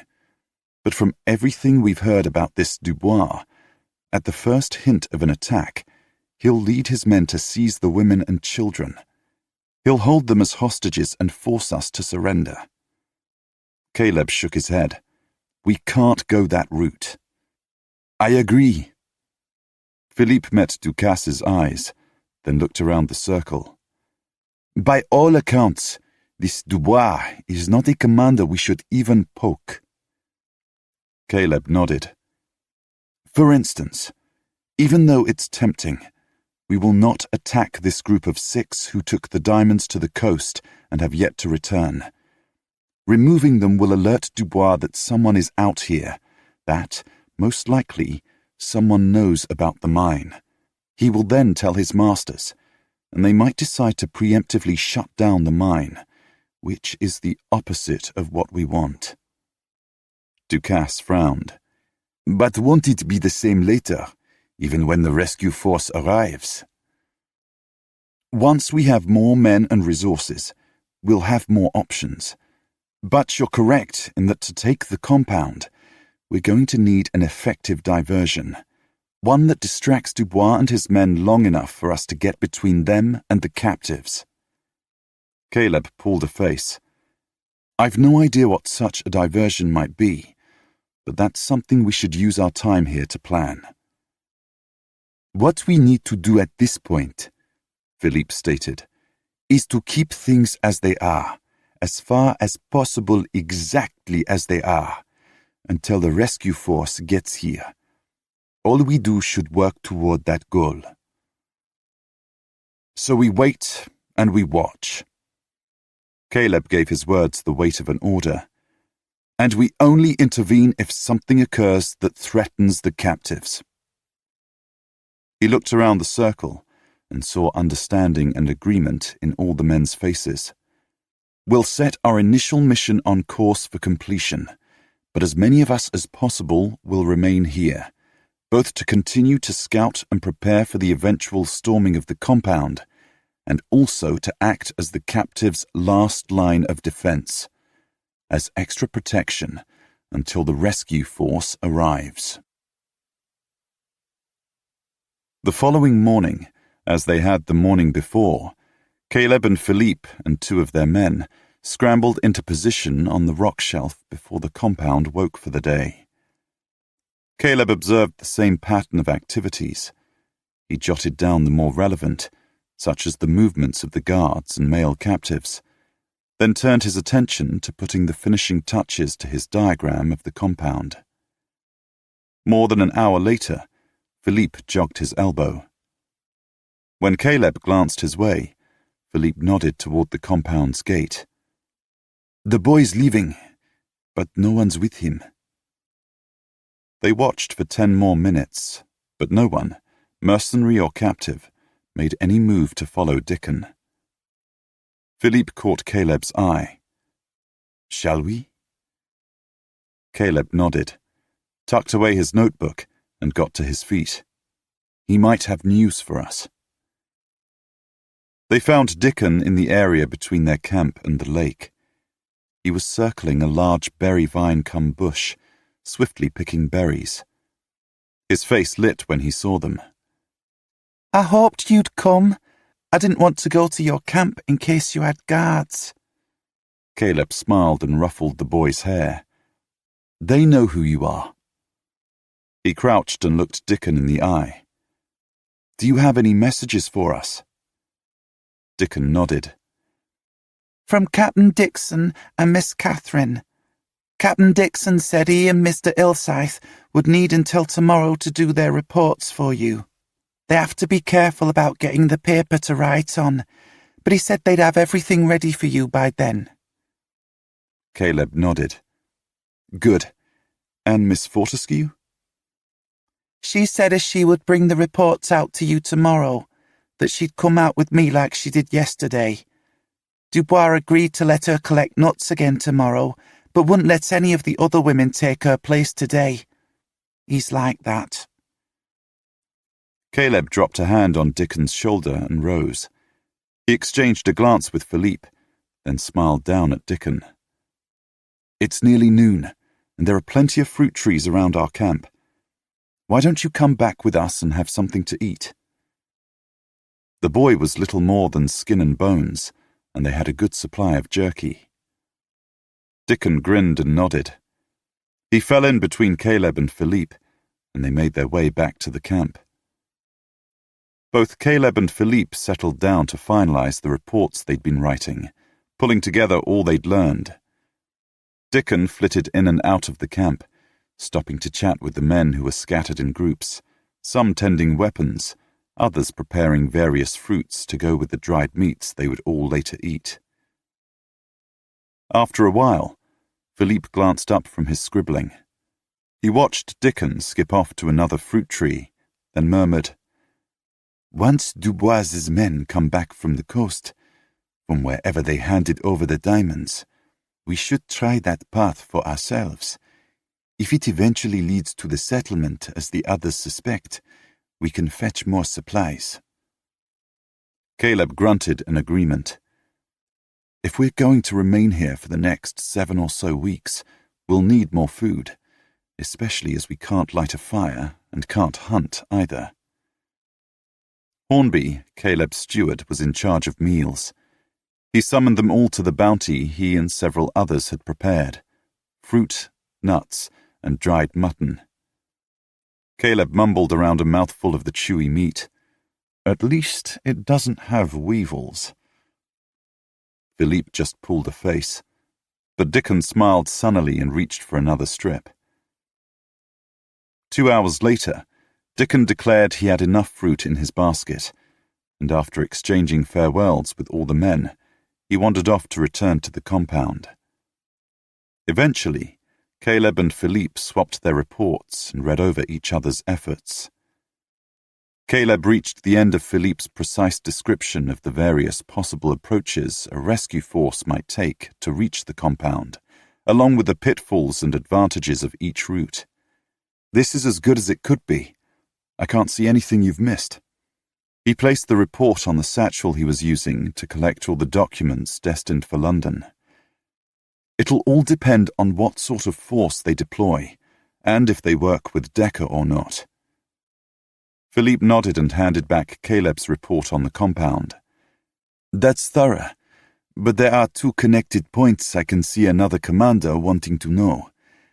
The structure of that palisade, and the strength or otherwise of the gates. Caleb grimaced. I thought of that, but I can't remember well enough to comment. Can you? Philippe shook his head. But we have time. He started to get to his feet. And I've had enough of sitting. Let's go and see what we can make of things now, and when the light fades, perhaps we can risk slipping closer to confirm how the planks are held together. They took 2 of Caleb's men with them. They returned to the same spot Dickon had first led them to, not far from the gates. From the cover of the palms, they studied the way the planks were lashed together and squinted at the hinges. Caleb mouthed, We need to get closer. Philippe nodded, then pointed to the guards slouching at either side of the gates, and signalled that they should wait until the light faded before venturing closer. Eventually, as the day dimmed and a short twilight took hold, the guards on the gate straightened, slung their muskets over their shoulders, and tugged and lifted and finally swung the gates closed. Caleb waited for a minute, then, in a crouch, slid from behind the concealing palms and swiftly crossed the cleared space to fetch up in the shadow of the wall. He was still 5 yards or so from the gate. He paused to study the construction of the planking palisade, confirming that, as they'd thought, the planks were lashed together with ropes made of jungle vines. No nails or other metal fixings, except for the occasional piece of wire used to bind 2 planks. That said, the rope lashings were thick, plentiful, strong, and tight. Using a machete to hack through the bindings enough to break in would take time, and would create some degree of noise. Quietly slicing the bindings with any smaller, more covert tool would take forever. Philippe slipped into the deeper gloom by Caleb's shoulder. He looked at where Caleb pointed at the lashings. He grimaced expressively. Then, with a tip of his head, he directed Caleb to the gate. They crept along, careful to create not even a whisper of sound. They reached the nearer gatepost and hunkered down beside it. Both of them examined the junction between the gate and the posts supporting it. A long piece of solid giant bamboo, 5 or so inches in diameter, had been used as the hinge. Lashed into position with so much vine, the hinge appeared fully wrapped in rope. While it might appear more fragile than a metal hinge, breaking through the gates if they were locked into place, for instance with crossbeams, would take explosives. Even as they stared at the hinge, feet shuffled on the other side of the gates. Then a chorus of grunts was followed by a huge thump. The gates rattled, then settled. "That's done, then," one of the guards said. Hands slapped solid wood. Philippe glanced up at the gates, then looked at Caleb and mouthed, "2 beams." Caleb nodded. Breaking into the compound at night was not going to be easy, not unless he and his men prepared the way. Luckily, they had time. They'd discovered what they'd come to learn. Ready to return to the jungle, he swiveled. "Wish Dubois wasn't such a fiend for having it all his own way." Caleb shared a glance with Philippe. Then both of them eased back against the wall. Caleb put his ear to one side of the hinge, while Philippe rested his head against the palings of the gate. On the other side of the gatepost, 2 guards were, apparently, still on duty. Now the gate was closed, they'd elected to slouch together and chat as they idly watched the compound. "Ah, I've worked with the devil long enough to know there's no getting around that. It's his way, or you're out." The second guard sounded older, more experienced. "I can't see his point. Why is he so finicky? It's not as if the women, nor even the girls, are working at night. No reason they couldn't entertain us then." "Don't even think it. The last man who did. No doubt the leopards have picked his bones clean by now." "But why? I can't see the sense in it." "Then watch and learn. Those women and children, they're not just here for the work they do. They're here to make all our lives easier. They're here to keep the men in line." After a pause, the older mercenary went on. "If we take and use even one of them, that hold Dubois has, the promise that all the women and children will remain untouched as long as the men behave, that'll be gone. And then they'll all riot. And if it's you who's done it, then if the men in the mine don't slit your throat for you, Dubois will, after he flays you alive. I've only seen him lose his temper once, and I never want to see that again." The mercenary paused, then went on. "Trust me, meddling with Dubois and his ways isn't worth it. I've worked with him on more than 10 jobs, and everyone's been a piece of cake. Money for the taking. When you've been in this business as long as I have, you appreciate the captains who can deliver jobs like this one. Boring as all hell it might be, but it's as easy as pie and pays damn well." A sly note crept into the man's voice. "And there's always the fun at the end. When Dubois walks out and lets us do as we please with all the captives, he no longer has reason to keep alive." "He'll do that?" "Oh, yes. Why do you think so many of us have stayed in his company for so long?" The younger man cackled. "I didn't know that. Something to look forward to, then." Their expressions grim. Caleb and Philippe exchanged looks. Then Caleb tipped his head toward the jungle. Silent as wraiths, they left the wall and, shadows among shadows, slid back into the palms and trees. They collected their men, but didn't speak until they were nearly back at their camp. In addition to a structural description of the palisade and the gates, Caleb spoke over his shoulder to Philippe, who was following him down the narrow track. "I'm going to add a few lines to my report about the need to keep Dubois alive and in charge right up until the moment we attack." Philippe grunted. "Sadly, I'm forced to concur. And we'd better pass the word to all our men that, regardless of any opportunity or temptation that might present itself, we should not kill Dubois." "Not until later." Caleb's tone signaled that he was already making plans for a confrontation once the need to keep Dubois alive had passed, once the rescue force had arrived and taken control of the compound. As he led the way into the clearing and their makeshift camp, he stifled a sigh. Philippe sensed his disaffection and shot him a questioning glance. Caleb grimaced. "I would so much rather be free to simply remove Dubois and go in with swords swinging. What with having to juggle so many lives, all in the same balance, and trying to help and improve things without making anything worse. This mission is," he blew out a breath, "a hell of a lot more complicated than I'd expected." When Katherine walked into the jungle alongside Dickon the next morning, she was, once again, prey to conflicting emotions. The anxiety she'd felt as she'd set off toward the gates with Dickon skipping by her side, the fear that something would somehow alert Dubois or his mercenaries to the reports she carried folded and stuffed into a hurriedly sewn pocket in her gown, evaporated as the cool shadows of the jungle enveloped her. Eagerness took hold. She wanted to find Frobisher and his friends and hand the documents over. The need to have them depart and take the information back to London so that an effective rescue force could be dispatched burned fiercely inside her.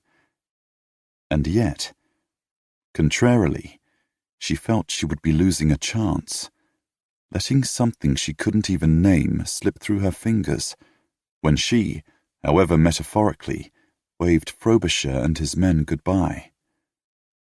Stupid, really. She'd met him only 2 days before, had spent only half an hour in his company. But he'd given her hope. He'd made her feel that rescue could and would happen, and that there was a life waiting for her, for them all, once they left the compound. That belief in a future was precious, even if she didn't know what her future might hold. Just the conviction that she would live to see it, to make mistakes and also triumph as she made her way on through life, was a gift of incalculable worth. A godsend, really, for all the adults, given that, despite their wishes, despite their talk, they had all, in their hearts, started to lose all such hope. She let Dickon lead and simply followed. He stopped here and there to gather fruits and berries. When she saw a nut tree of the right type, she paused to collect whatever unbroken husks she could find. She dropped the nuts into her basket, then straightened. A rustle had her whirling. Frobisher stepped from the jungle, the other man, Lascelles, beside him. Just seeing Frobisher made her smile. "I've got the reports." Hauling her bedazzled gaze from his answering smile, she reached for the slit seam at her side, above her waist and below her breasts, and carefully withdrew the folded reports from their hiding place. She saw Frobisher's eyes widen and hurried to explain.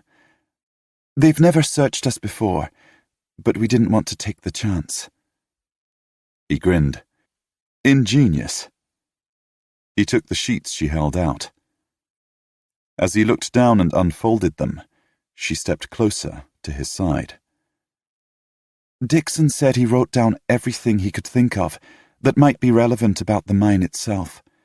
Hillscythe, his is the finer hand, said his report was by way of a situational report, and that you'd know what that meant." She watched Frobisher's face as he scanned the documents. Then he handed them to Lascelles and met her gaze.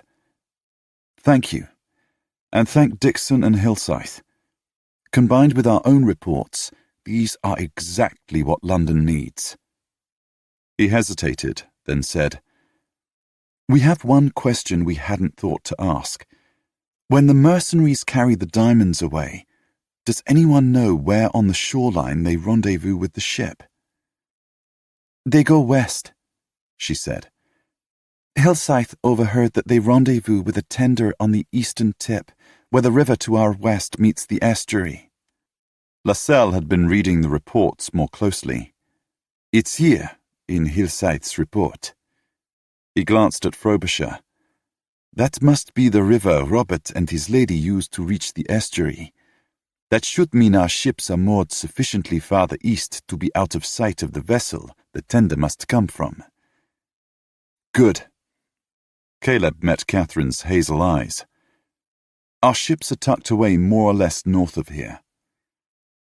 She smiled, but there was a fragility behind the expression, caused by what he had no clue, but he wanted to know. The smile faded as she said, "You must be keen to return to your vessels and rush back to London." Caleb paused, hesitated, not over any question of trust, but because something inside him wanted to keep her cocooned and far from harm. In the circumstances, there was no sense in that. He glanced briefly at Philippe, who nodded almost imperceptibly, then looked back at her. "We're going to send the reports, the ones you brought as well as ours, along with our maps to London on our swiftest vessel." "Which is his?" Philippe helpfully stated. He handed the refolded reports to Caleb. "True." Caleb shot his friend a "you're not helping" look, took the reports, then met Catherine's now wondering gaze. "But we and as many of our men as we can spare from our ships have decided to remain." Her eyes widened. "You're staying?" He nodded. "Our mission was to get the information required to those in London, and once my ship gets underway, that mission will be essentially complete. So we'll be free to do whatever we wish, and we've decided that there's no reason we shouldn't linger here, in the jungle, near enough to help all of you in the compound should anything go wrong between now and whenever the rescue force arrives." He shrugged. "If nothing does go wrong, then we'll be here to add our numbers to the attack on the compound. Whoever comes in as leader will be glad of extra men, especially men who've had time to become acquainted with the terrain." If her face, her expression, was any guide, she was debating flinging her arms around his neck and kissing him. He hoped she would. But then she managed to rein in her exultation. Enough to ask, "Are you sure you want to risk it? You don't have to, you know." "Yes, we know," Philippe replied. When she glanced his way, he grinned. "But we like to live dangerously." Truer words were never spoken. But Katherine Fortescue didn't grin back. She studied Philippe, then turned her oddly searching gaze on Caleb. The quality of her regard forcibly reminded him that she'd been a governess to small children.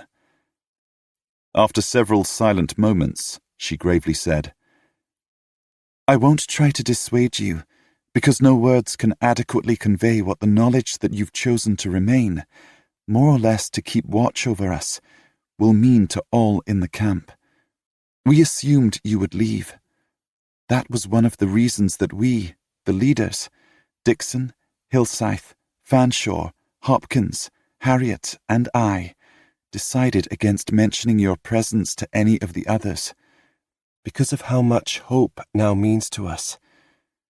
Telling the group that someone came and has taken information back to London so that a rescue can be mounted, just that would have been a powerful positive. But knowing that, in addition, you and your men have elected to remain to assist us, that's going to buoy everyone enormously. It's going to make everyone feel that we're no longer struggling on all by ourselves." Her expression grew a touch grim. "Especially as, increasingly, we're getting the impression that the mining will not just roll along as it has been.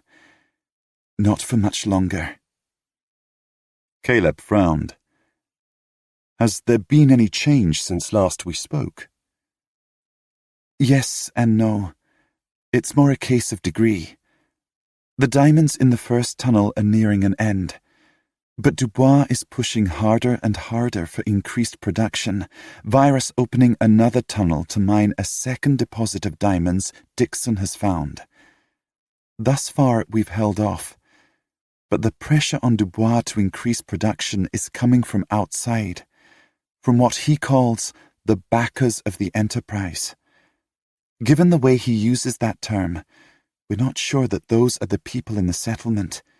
They could be others, located somewhere else." Caleb shot a questioning glance at Philippe. Philippe nodded. "Hillscythe covered that. He thinks the people in the settlement are not the backers, but that the backers are some other group entirely." Caleb arched his brows. "People with money. That would make better sense given the likely cost of hiring Dubois and his crew. And for months," Philippe added. Caleb looked at Katherine. "About telling the others. Of course, tell the 3 officers and Hillscythe, and the women you can trust to keep the information to themselves, that we will remain here, in our camp, ready to be summoned should anything go wrong and our assistance be needed." She considered him, then said, "Our group, all the captives in the compound, have grown very close. We're one big family now. We've had to become that to survive. And trust is an important aspect of such a bonding. So I will agree to tell those you mentioned, and then together we'll decide whether or not to spread the news throughout the company. As I explained, hope is what you and your men represent, possibly in ways no one who has never endured the sort of captivity we have would understand. Withholding that hope from the others." Slowly she shook her head. "That's not something I can agree to do. If Hillscythe, Dixon, and the others think we need to continue to restrict the information, I will keep my counsel. But," her expression softened, "I really do not expect they will. We've learned that including everyone works. As I mentioned yesterday, we've had no defectors, no one siding with or assisting our captors, not in any way." She didn't ask it of them, but after studying the calm certainty in her hazel eyes, a calm steadiness she allowed him to see. Caleb inclined his head. "Very well. We'll leave it up to you and the others to decide. We are, as you pointed out, all in this together." Philippe had shifted to look at Dickon. "What about the children?" He arched a brow at Katherine. "Some of them, surely, are too young to understand." Her lips twisted. "You'd be surprised by what they understand." Although he'd been picking berries throughout, Dickon turned and looked Philippe in the eye. "I won't tell, and neither will the others, not even the youngest ones. We all know the guards at the camp are bad, rotten to the core, more like. We don't tell them nothing." He paused, then added, "Truth be told, they always assume we know nothing, so they never do ask anyways." "Actually," Philippe said, "I'm revising my position." He looked at Caleb. "We need to let everyone, including all the children, know that we're out here, and they need to be told where our camp is." Caleb mentally shifted his perspective, saw and grimaced. "You mean in case something happens, because we can't say who will be able to get free and summon us?" "Or run to us for protection," Philippe said. "Exactly," Katherine nodded. "If something happens, and some get free and flee into the jungle, there's no reason they'll run your way, not unless they know you're here." Caleb heaved a sigh. "All right, I'm convinced."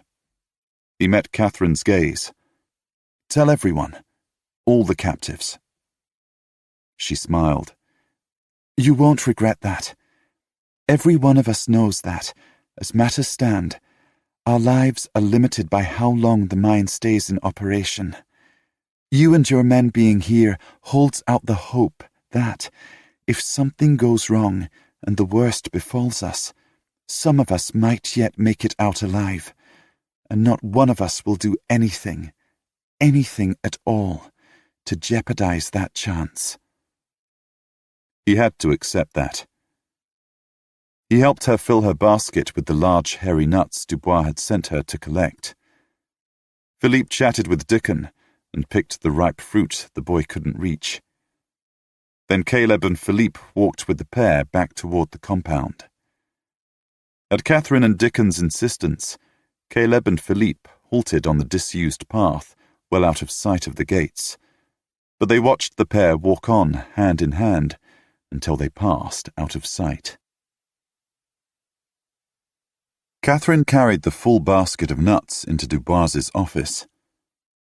Her mind was full of Caleb Frobisher, Lascelles and their men, and their decision to remain in the jungle, under conditions that were far from salubrious, to act as hidden protectors for a group of captives, none of whom they personally knew. Some men had honor. Some men had courage. Some men stepped up and instinctively defended women, children, and those weaker than themselves, those under threat. Dubois was standing beyond the end of his desk, deep in discussion with his second lieutenant, Cripps. She managed not to sniff disparagingly. She had no wish to stop and converse, so took advantage of Dubois's distraction to set the basket on his desk, direct a vague nod his way, and leave. As she quit the room, she felt Dubois's gaze on her back, and as always, her skin crawled. Dubois continued to lend his ears to Cripps's comments, while his curiosity, piqued by something in Katherine Fortescue's demeanour, tried to identify just what he had seen, and what it might mean. "I've been having the men in the mine watched, like you asked, and there really seems no way for them to increase production without having more hands on the job." Cripps snorted. "Adult hands, too. Those older boys Cale sent us, while better than nothing, can't wield a pick like a man." Dubois grunted noncommittally. He was well aware that one of his greatest strengths lay in his observational skills. His ability to pick up tiny signs that revealed a person's true concerns and deepest fears. Concerns and fears he could then exploit. Yet he couldn't imagine what might have occurred to cause Miss Fortescue to feel anything new. Perhaps he was over-extrapolating, and it was just that time of the month for her. He refocused on Cripps, just as the large, heavy-set Englishman concluded. So as we need to increase production, what are we going to do for more men? Dubois arched his brows.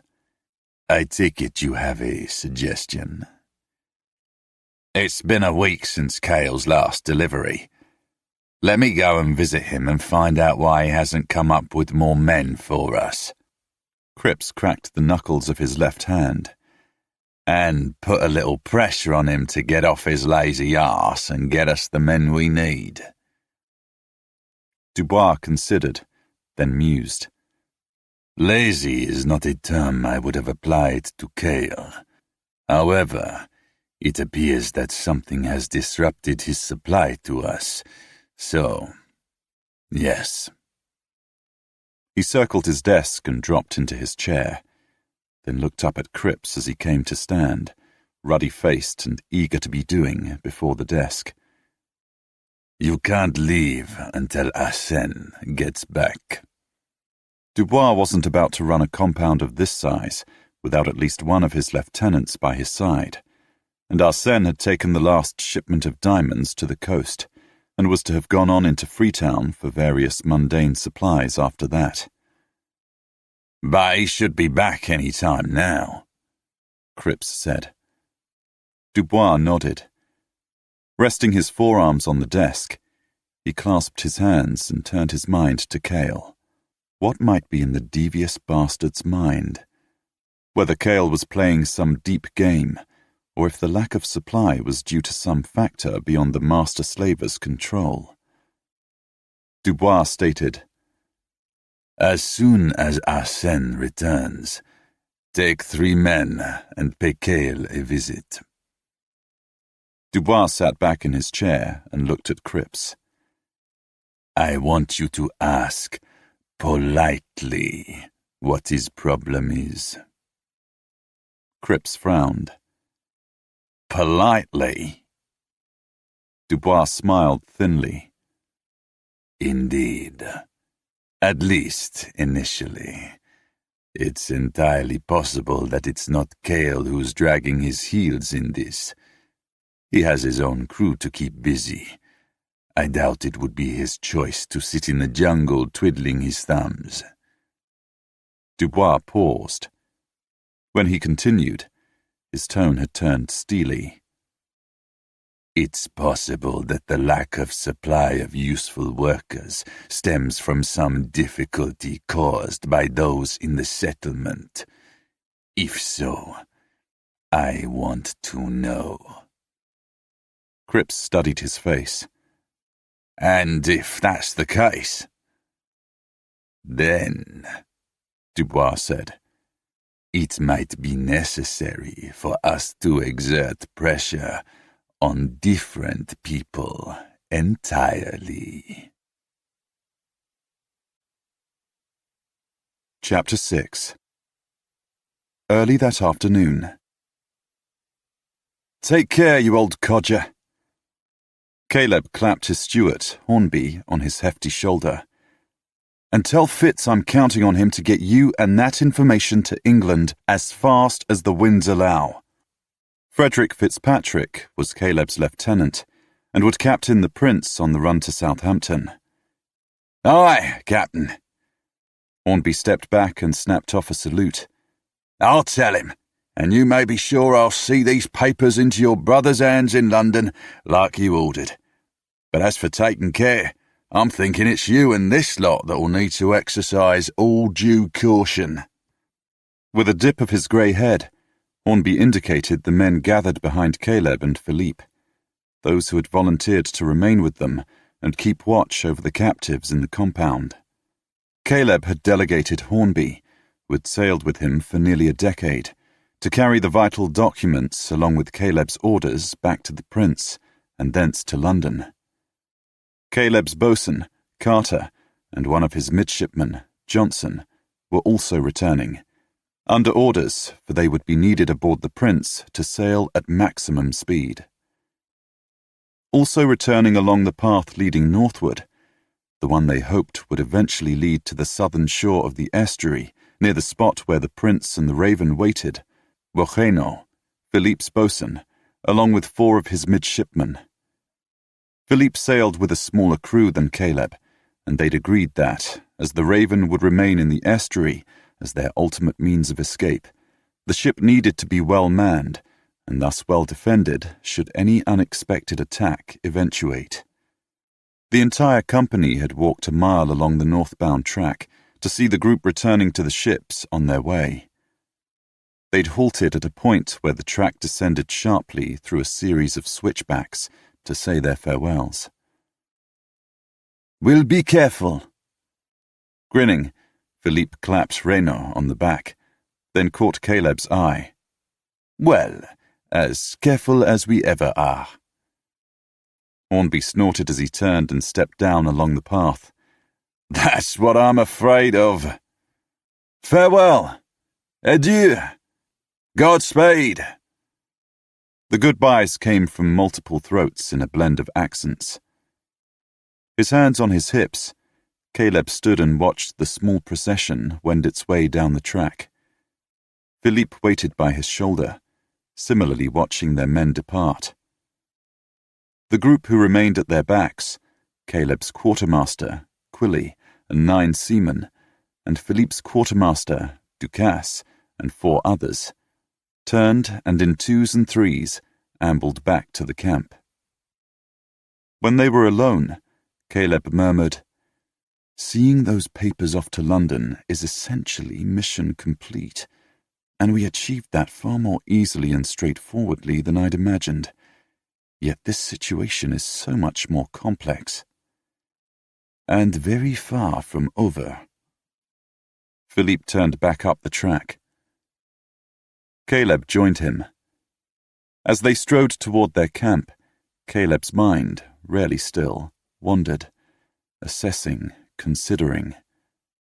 They'd instituted a roster of men, 2 at all times through the daylight hours, to keep watch on the compound from the rock shelf above. Caleb jogged Philippe's arm. "Let's go to the lookout and see what we can see." They did. After settling beside the 2 men who had resumed their duties after the short excursion to see the others on their way, together with Philippe, Caleb studied the activity in the compound, occasionally exchanging some comment or pointing out something of note. After nearly an hour of observation, Caleb, sitting with his knees drawn up and his arms looped around them, said, "Now that I've read Dixon's and Hillscythe's reports, I can see what they're doing." His gaze fixed on the compound, Philippe nodded. "Keeping the pace of the work very steady and just fast enough to placate Dubois. Or to be explainable in terms of not having more workers." Caleb paused, then went on. "There's a lot of different, intersecting pressures and balances operating down there." "Meaning?" Philippe prompted. Caleb sorted through the thoughts, gradually clarifying in his mind. "For instance, that Dubois takes such good care of the captives. The medical hut, the fact he does not apply any physical coercion, any beatings or physical incentives to work harder. That's because they've gulled him into believing they're already working as hard as they can. No, not as hard, but as efficiently as they can. That's Dubois's goal. The tack he insists on adhering to. He needs people to work day after day. He can't afford to push them harder and have them collapse, because he doesn't have a ready supply of replacements." Caleb paused, then went on. "And that testifies to how clever Dubois really is, that he's seen that, appreciated the necessity, and despite the fact that going easy on his captives would almost certainly not be his preference, He's rigidly adhered to what is necessary to achieve his aims, to deliver on the contract he presumably has with his masters. And, Philippe added, he's strong enough to enforce his direction on his men.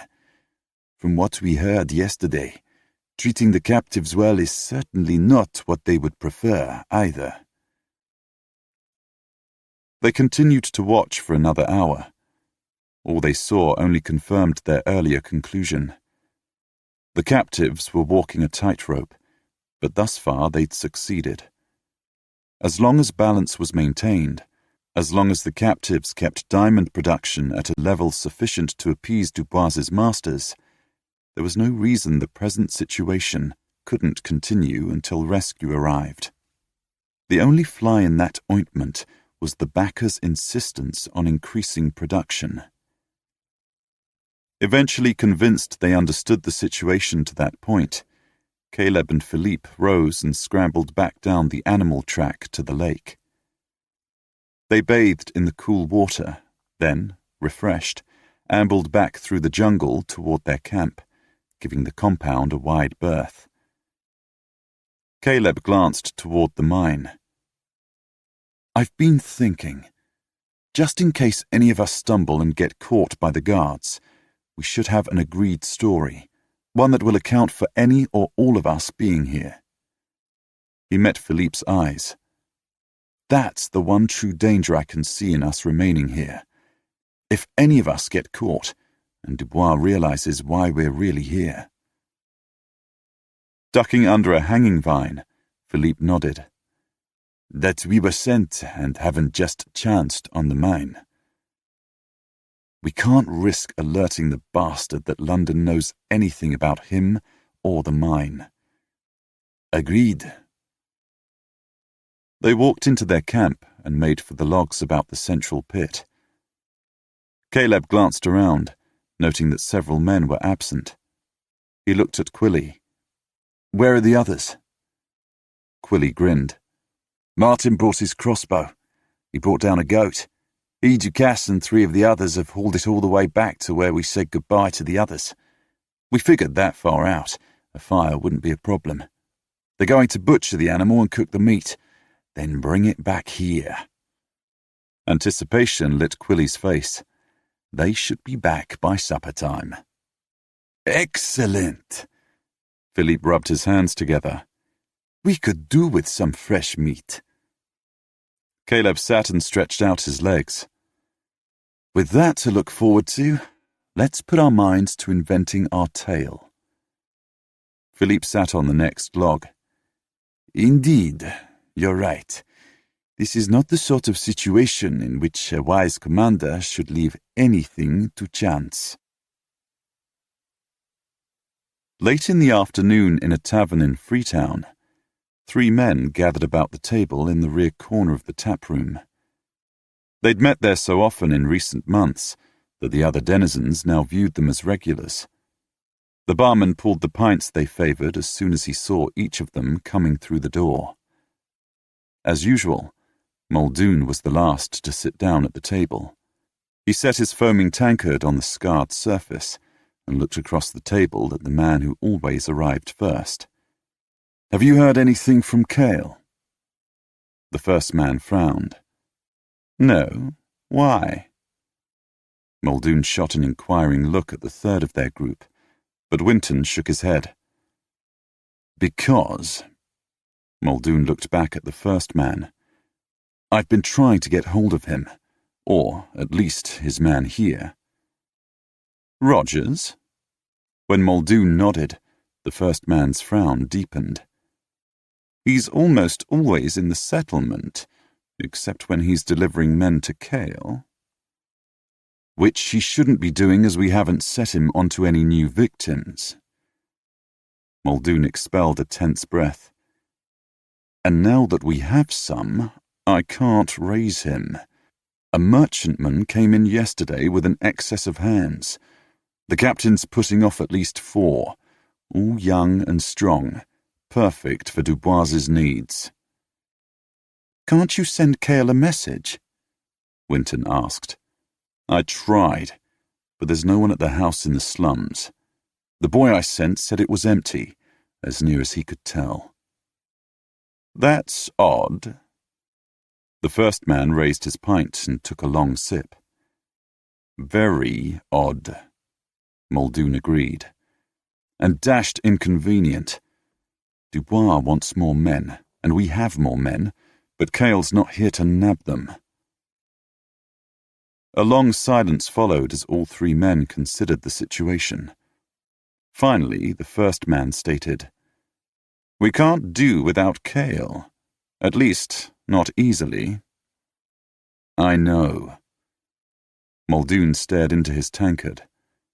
After several more seconds, he said, "One of us will have to go to his camp and find out what's going on." The first man set down his mug. "I can't go. Holbrook would have a fit." "Well, I certainly can't," Muldoon replied, "not with Decker back in port."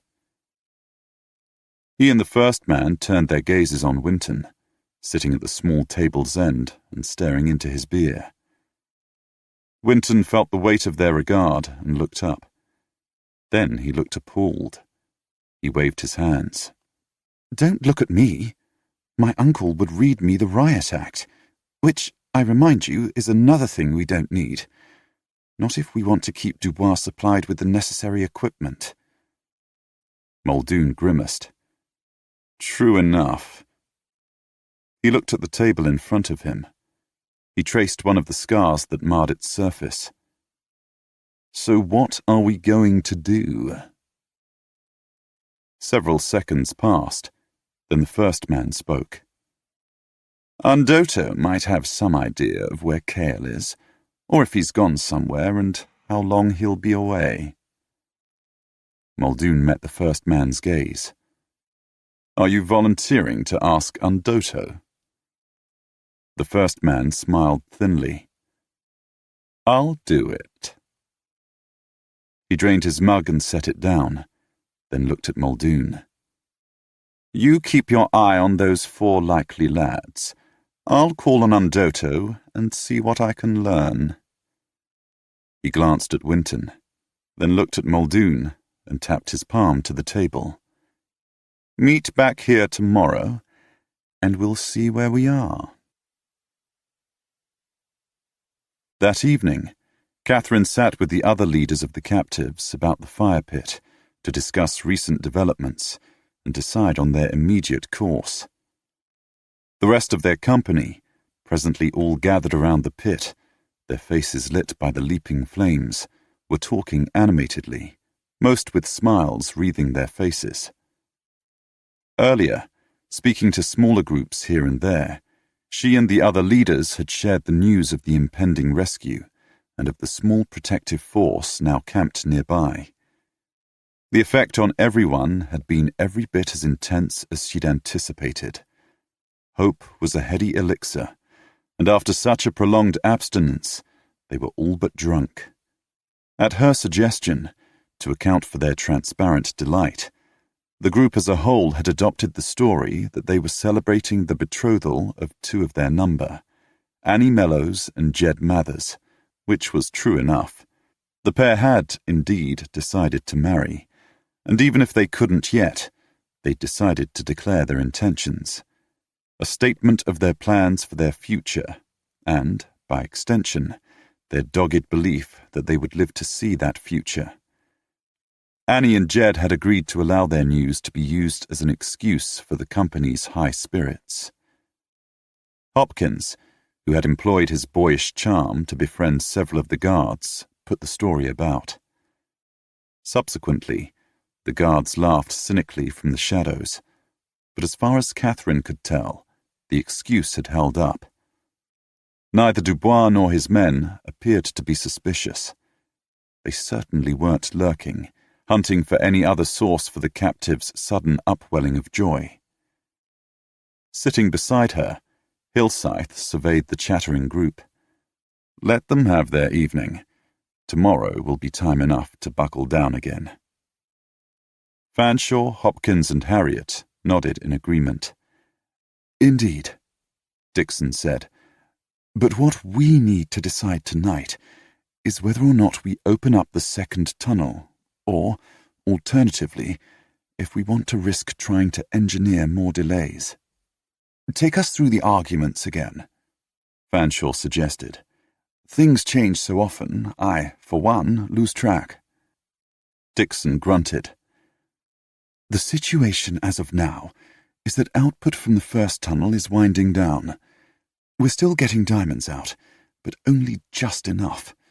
And given the backers are pressuring Dubois to increase production, we can't afford to allow overall production to drop away, as it will if we don't open the second tunnel and start to actively mine the second pipe soon.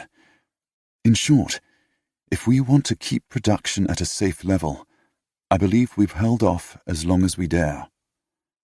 Am I correct in thinking, Hillscythe said, that if we move now, we'll have enough diamonds coming out of the first tunnel to tide us over while we open the second, so that we won't have any sudden drop in output to further irritate Dubois and tweak the attention of the backers?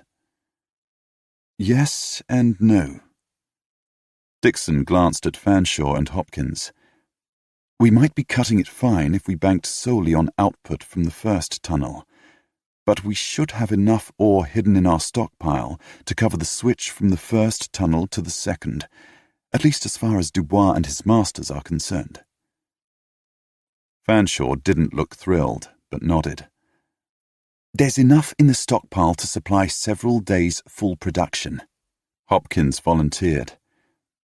To remind us all of the context, Harriet said, if we had opened the second tunnel earlier, overall output would have soared, which is why we've held off until production from the first tunnel is starting to decline. Dixon nodded. While soaring output would have made Dubois and his backers very happy for several weeks, after that, output would almost certainly fall away, possibly dramatically enough to trigger closure of the mine. Avoiding that scenario remains our paramount goal, and the only sure way to achieve it is to keep production steady at a level as low as Dubois and his backers will swallow. Indeed. Hillscythe glanced at their fellow captives, still happily chattering. And now we know that rescue is coming.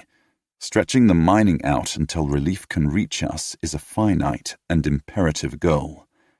Frobisher and his men turning up has given us a strong incentive to succeed. A vital one, in fact. There were murmurs of agreement from the others. What does Dubois know about the second deposit? Hopkins asked. At this point, only that it's there, Dixon replied. I haven't told him that it's a much denser deposit with many more diamonds than the first pipe. In order to delay mining it, I invented all sorts of structural obstacles. He shrugged. Some were real, most weren't, but they've served their purpose.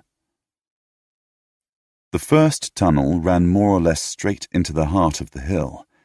It had just grazed the upper end of a pipe of diamonds, and they'd had to dig deep into the side of the tunnel in order to bring out the ore-encrusted stones. The second tunnel would run more or less perpendicular to the first, opening off it to the right about 10 yards inside the mine entrance. All I've done so far, Dixon went on, is to put in an exploratory shaft.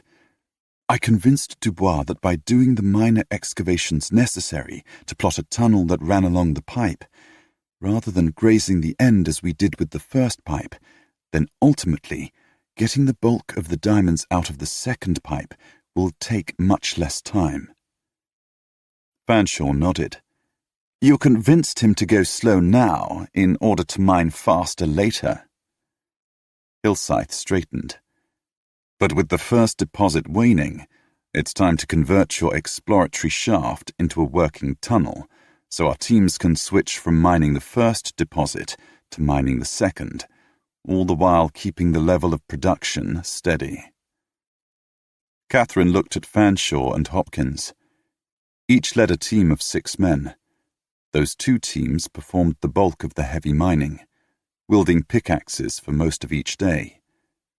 Hillscythe managed a crew of 4 slighter, wiry men who oversaw the children and effectively controlled the amount of ore that went out of the mine to the sorting piles. Hillscythe also managed the 3 burly carpenters in Dixon's team when they weren't actively assisting the engineer with his structures. The carpenters kept a close watch on the tunnel supports that kept everyone safe. It's evidently time we took that step. When they all nodded in agreement, Hillscythe looked at Dixon. So what do you need to open up the second tunnel? That, Dixon said, is where complications arise. He looked around their group. Opening the second tunnel will require more men and more supplies, more timber, more nails, and so on. The supplies Dubois can doubtless get, but the men... They all knew Dubois had been pressing for more men to be kidnapped for weeks. Katherine glanced around and confirmed no guard was close, before adding, "And now Cale's vanished, so there will be no more men, at least not from that quarter." Hillscythe met her gaze. Cale's disappearance is going to disrupt the supply of men until Dubois finds out and works out another route through which to source what he needs. That's going to take time. Exactly. Dixon looked grim. That's my point. With the output from the first tunnel declining, Dubois not having the men needed to open the second tunnel means time we may not have. Ah. Hillscythe looked struck.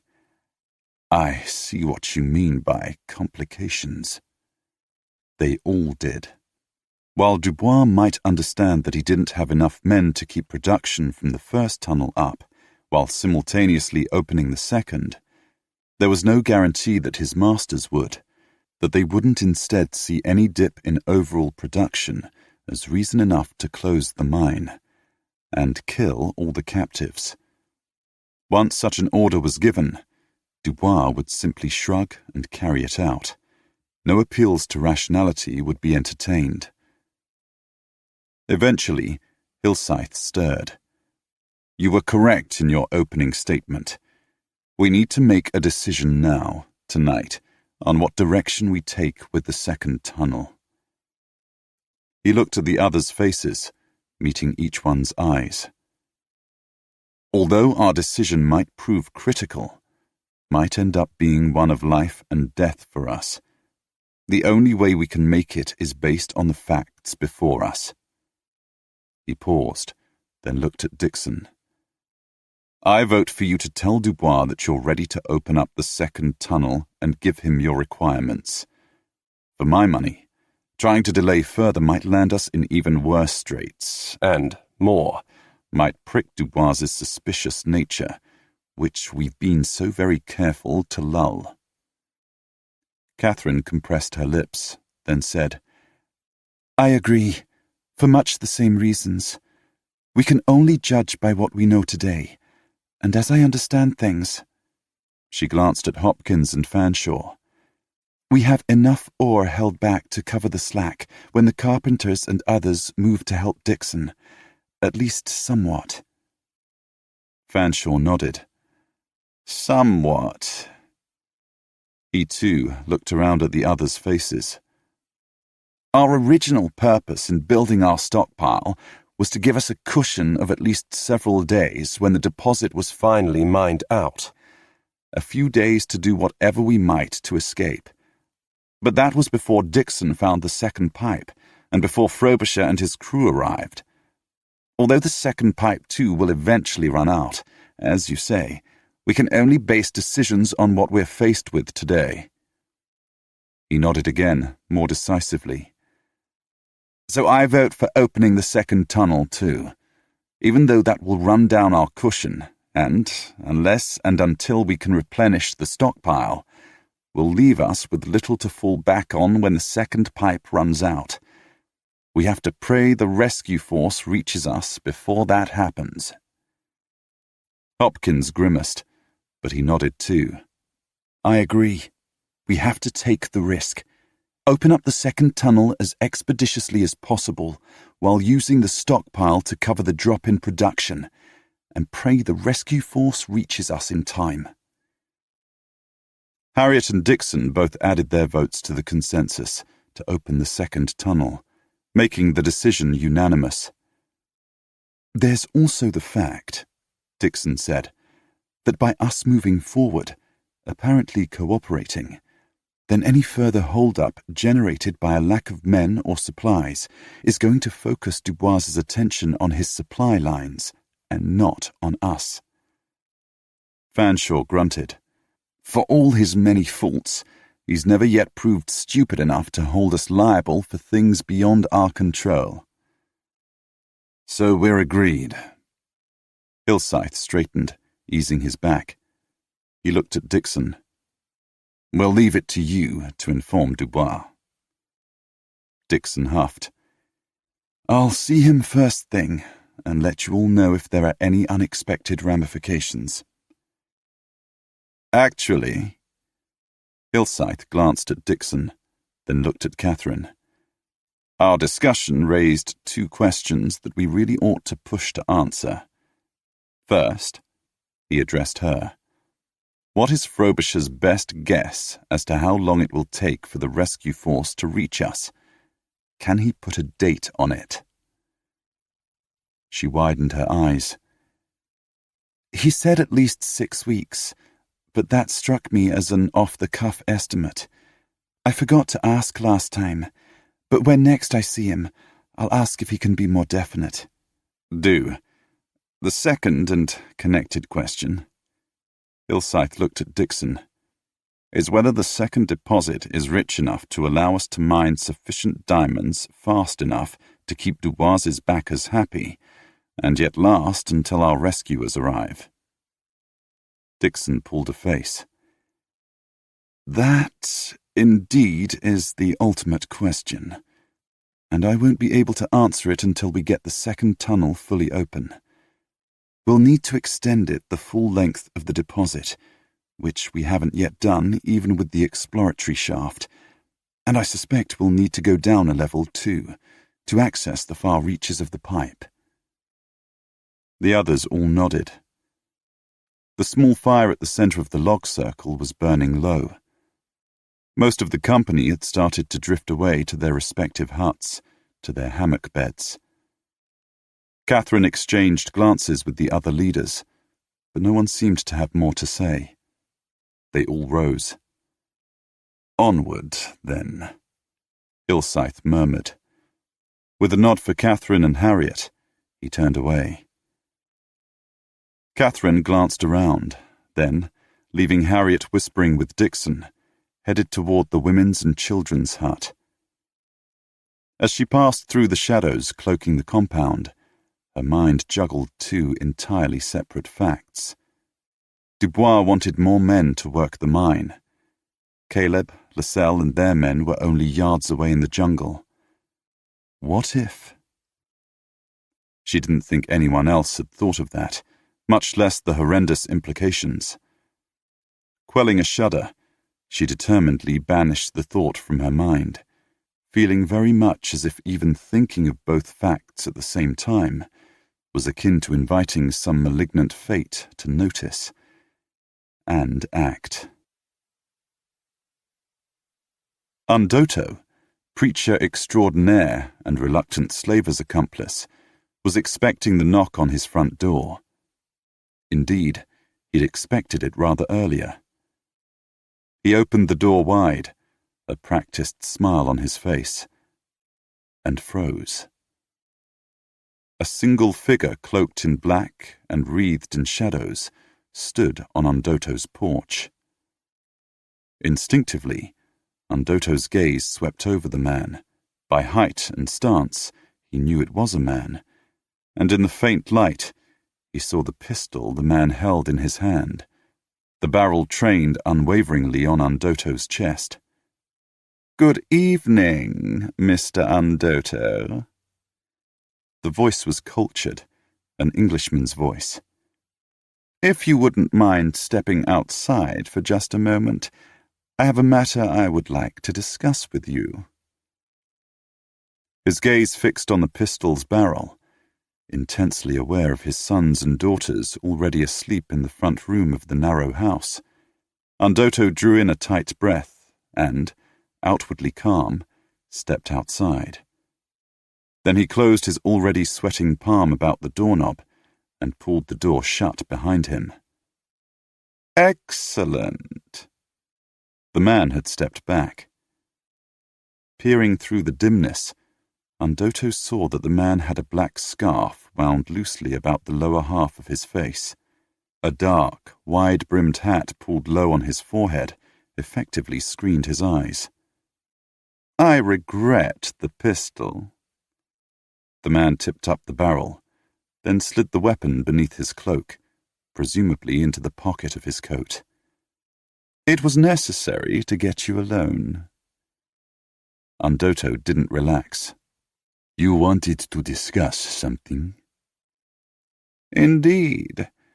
We have an acquaintance in common, namely Cale, although I believe you generally deal with his lieutenant in the settlement, Rogers."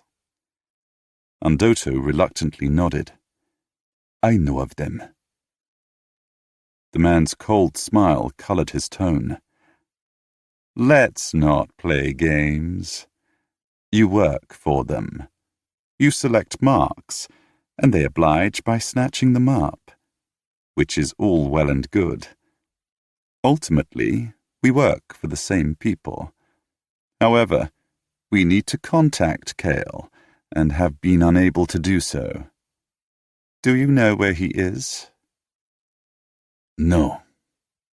Undoto fought to suppress a frown. After a second's hesitation, he volunteered. "I expected Rogers to call this evening. I thought you were him and his men. I gave a sermon today, and they always call after that to learn if I spotted any likely pickings." "And did you spot any likely pickings?" "2 sailors just in off a merchantman and looking for work." The man nodded. "Indeed. They sound like 2 of a group we noted. We tried to send word to Cale's base in the slums, but no one's at home. Do you have any idea how to contact him?" "No. He, or rather Rogers, always comes to me." "Do you know where Cale's camp is?" Undoto hesitated. He did know, but... "It's out to the east. Other than that..." He slid his hands into the pockets in his robes and shrugged. The man shifted, then stilled. Several seconds ticked by. Then the man looked out at the street and said, "It seems we have a shared interest in locating Cale. I strongly suggest you make every effort to contact him. If you do happen to see him, tell him to get in touch with those who've most recently paid him." The man's tone had grown progressively more clipped. He looked at Undoto. "I'll return in 2 days to see what you've learned. I believe we have a mutual interest in keeping our interaction discreet." "Perhaps," Undoto said. "But you have the advantage of me. You know my name. You know my face. I don't know yours." The man looked directly at him, then evenly replied, "And for all our sakes, that's the way it needs to be." With a swirl of his cloak, he went quickly down the steps. "Good night, Mr. Undoto." Undoto watched the man walk briskly up his garden path, turn into the street, and stride away. Undoto stared after him as the minutes ticked past. Other than the moment with the pistol, which she had subsequently put away. The man hadn't uttered a single threat. Yet the promise of one hovered in the humid night air. Eventually, Undoto turned, opened his door, and went inside. The following day in the late afternoon, Muldoon, Winton, and their colleague met in the tavern once more. Immediately all three were settled with pints in their hands. The first man, who, as usual, had been the first one there, related his conversation with Undoto. He concluded, "I'm sure Undoto knows where Cale's camp is. He'll go. For his own sake, he needs to know what's going on with Cale." He took a sip of his ale, then said, "I'll give him another day. I'll call on him tomorrow night and see what he's learned." Muldoon and Winton exchanged glances. Muldoon looked at his tankard, then turned it between his hands. "So Undoto has also lost touch with Rogers. I was hoping that the empty nest in the slums simply meant they'd changed locations and hadn't got around to mentioning it. But that Rogers and his crew didn't call on Undoto suggests otherwise." Winton swallowed. He moistened his lips and murmured, "What are we going to do if Cale's gone and taken his men with him?" None of them attempted any answer. Eventually, the first man drained his mug. "There's no point speculating until we know what's happening with Cale. Undoto will bring us news. There's no sense scrambling until he does." Chapter 7. Katherine walked briskly out of the compound's gates 2 mornings later. Dickon skipped ahead. The boy was, she felt, better at hiding his excitement than she was.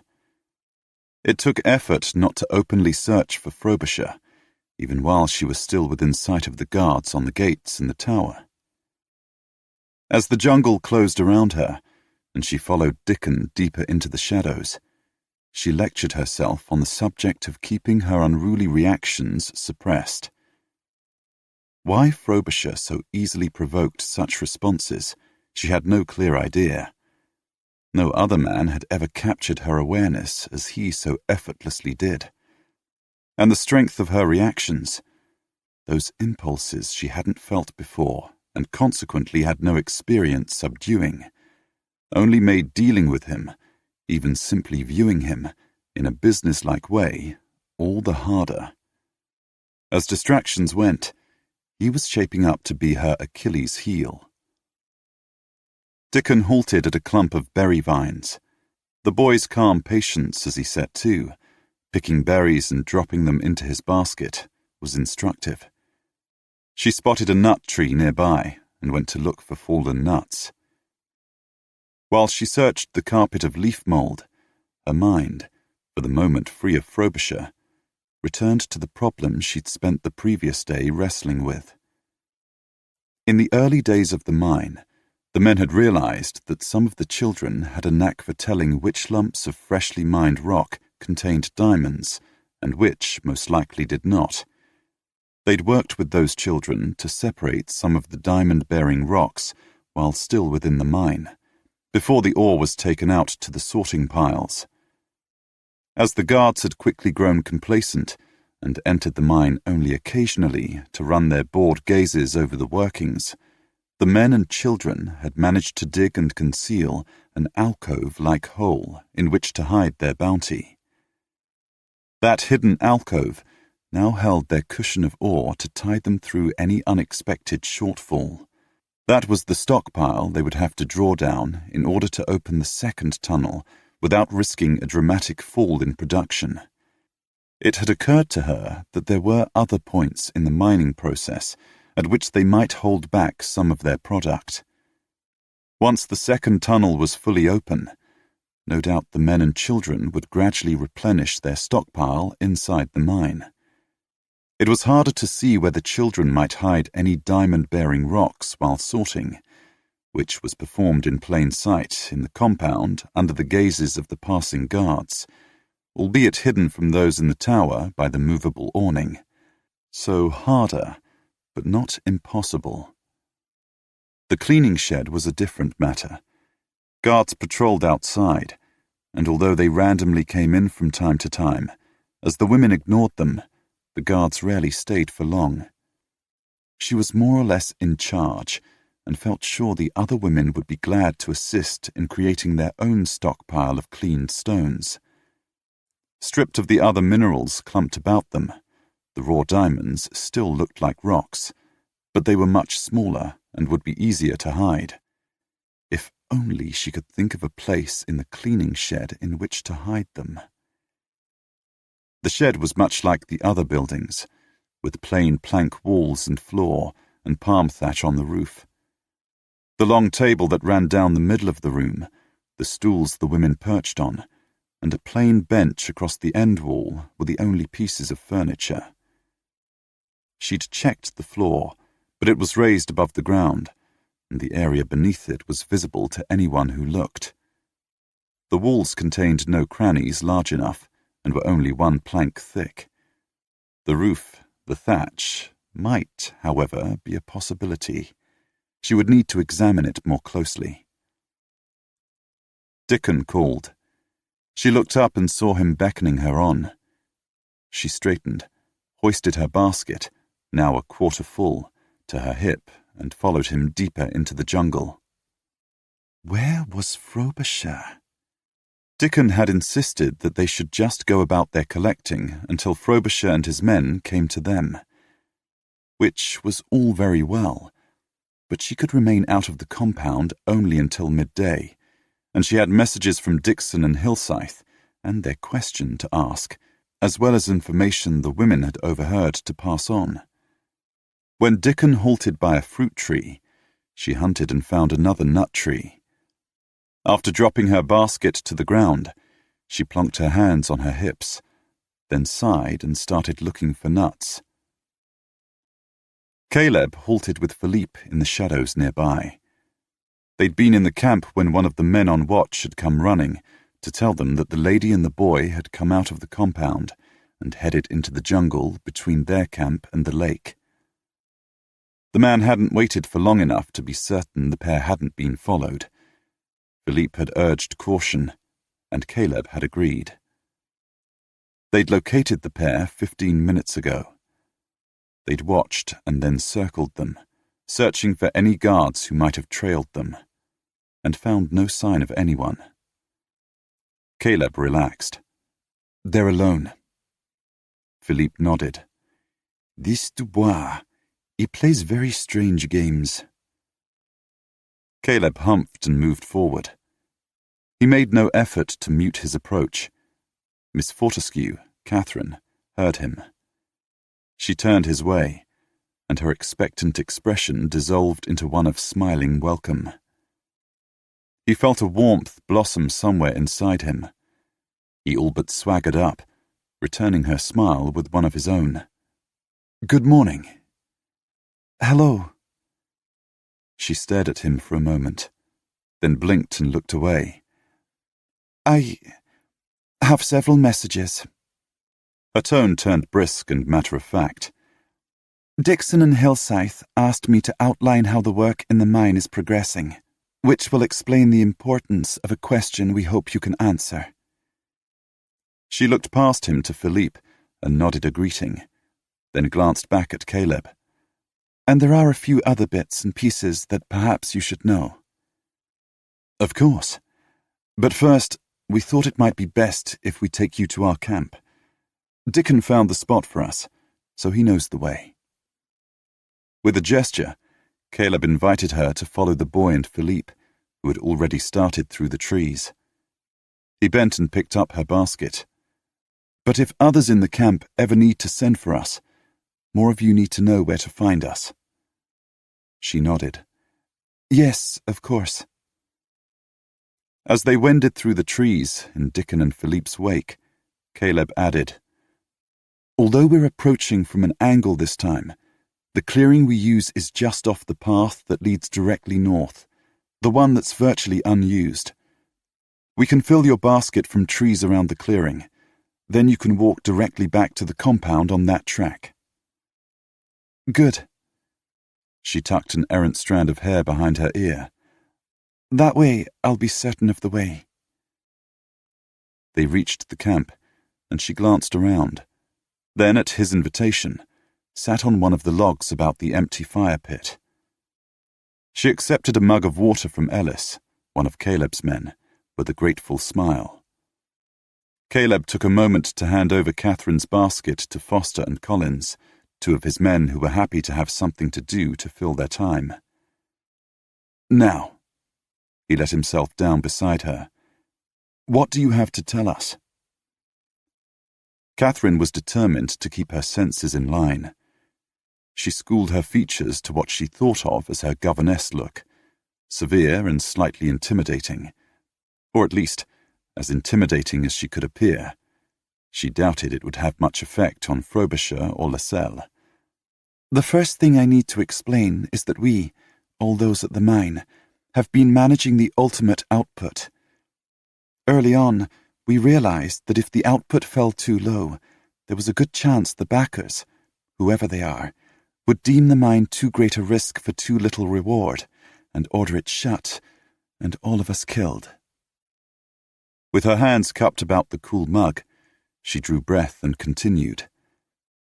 "To avoid that, or at least stave it off, whenever the men hit a vein with more diamonds than usual, they held back some of that ore and hid it inside the mine. That's become our stockpile. If the output falls, we feed more out. If the output rises, we keep more back." "And Dubois and his men have no idea of this?" Lascelles asked. She shook her head. "They've never realized."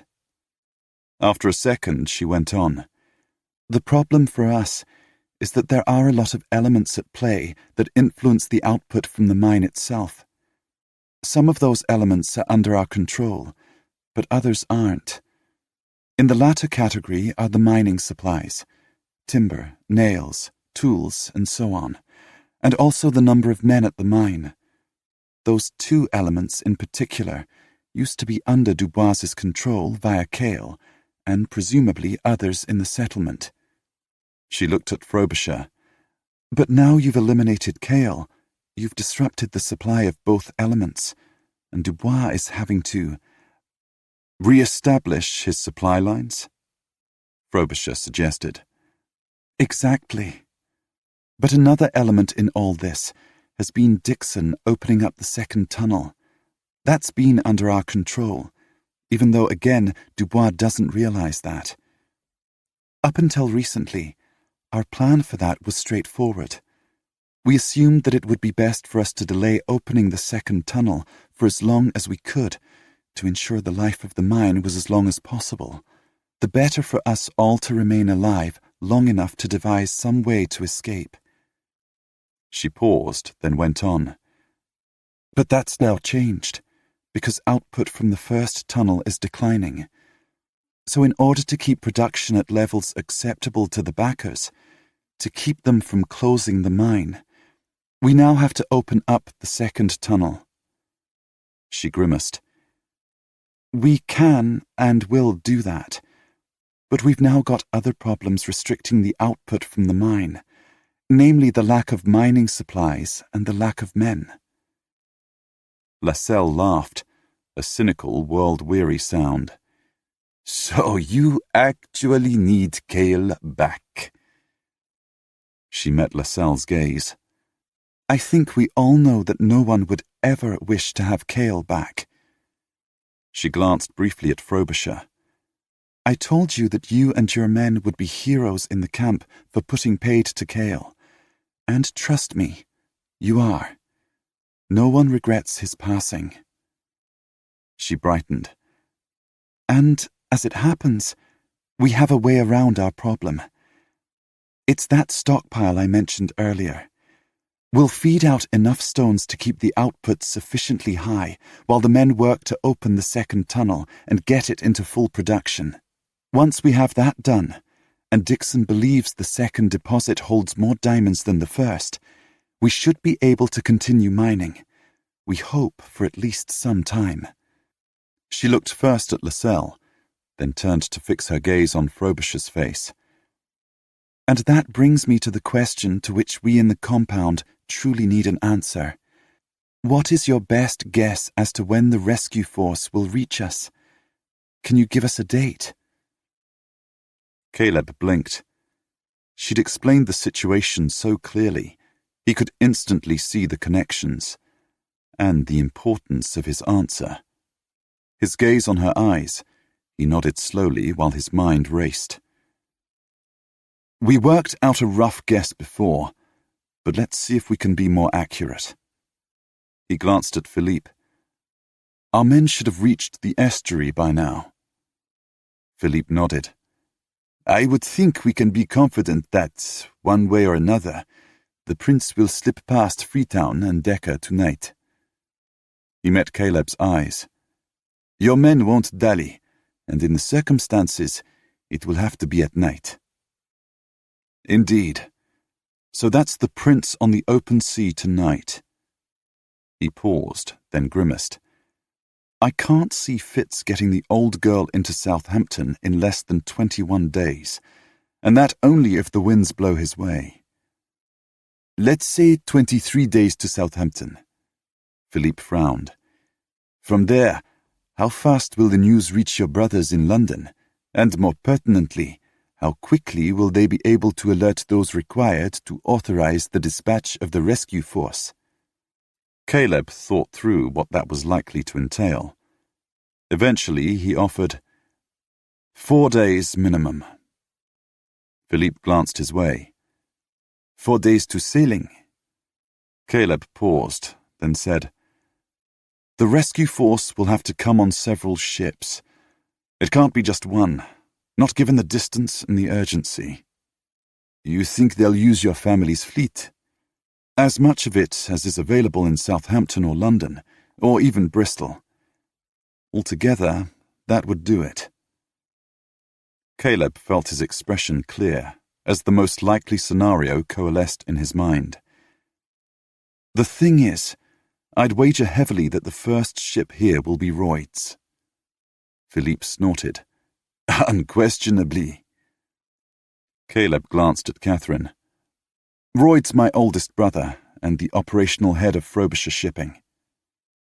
"And," Philippe put in, "more pertinent to this discussion, Royd's Corsair is unquestionably the fastest ship of that class on the waves." "From what I've gathered," Caleb said, "Royd can make the run from Southampton to Freetown in 12 days or less. That's 23 plus 4, and now 12. Katherine had been keeping track. "That's 39 days at least for the first ship to reach Freetown." "I think it's safe to assume," Caleb said, "that in terms of raw diamonds or any message being dispatched to the backers, or of any instruction from those backers reaching Freetown and eventually the mine, those 39 days will bring an end to traffic in either direction." He met Philippe's eyes, then looked at Katherine. "My brother will contact Decca, the Vice Admiral of the West Africa Squadron. Decca will, however grudgingly, listen to Royd, and Royd will get Decca to blockade the estuary, halting all vessels going in and out and allowing only our vessels carrying the rescue force to pass." "So," Katherine blew out a breath, "let's say 40 days. 40 days is the minimum that we absolutely must keep the mine producing at acceptable levels." "Preferably more than that to allow time for the rescue force to reach here," Philippe warned. "We have 10 more days to the end of this month," Caleb said. "So to be safe, you need to plan for the mine to run smoothly into and preferably through the first week of September. So aim for the 7th of September. "Thank you." Katherine nodded briskly. "Having a firm date is going to be very helpful, not just for planning, but for morale too. Speaking of which," she glanced from Caleb to Philippe, "we've now told everyone, all of our company, about your presence and the impending rescue. I cannot tell you how thrilled and uplifted everyone is. It's made a great difference. We now all feel more confident we can see this through and survive. That's the ticket. Caleb smiled encouragingly. We need to stay focused on getting everyone out alive. He paused, then asked, Is there anything else you can tell us? For instance, about the group of Dubois's men who returned yesterday, and the other group that left this morning. Indeed. Katherine sat straighter and proceeded to report on all the captives had learned once Dubois's first lieutenant, Arsène, had returned to the camp. The guards talk to each other and never care that we overhear. After handing over the diamonds, Arsène went on to Freetown, and he brought back food and similar supplies, as he usually does. Then this morning, Dubois's other lieutenant, Cripps, left with a group for Cale's camp. Apparently they've been sent to find out what's going on, and Dubois hasn't assumed it's Cale who's the problem. It'll take Cripps at least 3 days to go there and return, but according to the guards, Dubois is already thinking about directly contacting those in the settlement for more mining supplies and more men. Frobisher's eyes had narrowed. So Dubois knows who in the settlement is involved. Some of them, at least, but none of us have ever heard any names. It's possible the guards don't know either, just Dubois, and maybe Arsène and Cripps. Frobisher nodded. Tell us more about the guards. He met her gaze. What their rosters are like, how long they stay in any one place or patrolling any one area, how often they do, and so on. As clearly as she could, she outlined the pattern of the guards' usual behavior. When she concluded, Lascelles grimaced. They're well placed, and much of their movements are random. Caleb glanced at Katherine. That makes it harder to plan an attack. He paused, then, realizing that midday was approaching, he rose and held out his hand to her. She glanced at it, then, delicately, rested her fingers across his palm. He gripped lightly, helped her to her feet, then had to force himself to release her slender fingers. She shook out her skirts, then slanted him a smile. Thank you. It is time I headed back. Philippe went off to find her basket. Caleb didn't want her to leave. We're going to use our time here, our enforced inaction, to learn as much as we can about the compound itself and how it operates, with a view to planning various ways of attack, possibly even taking some first steps, making preparations. He paused as Philippe returned, bulging basket in hand. Caleb frowned. She's never going to be able to carry that. Philippe grinned and bent to tip some of the nuts out into a pile. The men got carried away. Incidentally, Caleb said, reclaiming Katherine's attention. Before I forget, we've hidden all the weapons we took from Cale's men in a cache near the lake. There's a mound just beyond the wharf. The weapons are in a covered pit on the other side of that mound. Her eyes had widened. I'll tell Hilsyth and the others. That's likely to be a real boon. We thought that when the weapons are needed, the men sent to fetch the water would be able to overpower the guards and retrieve them. I see. She accepted the now more reasonably filled basket from Philippe. Caleb reached over and relieved her of it, then gestured for her to precede him down the narrow path that led back to the track to the compound. Dickon has wandered on. I'll walk with you part of the way. He pretended not to see Philippe's grin. Katherine inclined her head, smiled a farewell to the other men scattered about the clearing, then started off along the path. Caleb followed at her heels, occasionally reaching past her to hold back looping vines. They were nearly to the track when he finally gave in to the prodding of his baser self, that self who wanted to give her a reason to come out into the jungle again and spend an hour with him. "Regarding our plans, it would be helpful if Dixon and Hillscythe could confirm that you will be able to stretch the mining into September. That would take one concern off our list. But also, please ask if there's anything we can do to assist, such as intercepting further supplies, or will that only make matters worse?" She reached the track, stepped into the wider space, and turned to face him. She was frowning. "I can't venture answers to either question as yet, but I'll ask." She met his gaze. "I don't dare push Dubois by attempting to come out earlier than 2 days hence, but if you have any urgent message to send us, Dickon can be counted on to act as a courier." Her smile bloomed again. "He's quite taken with the role." Caleb returned her smile.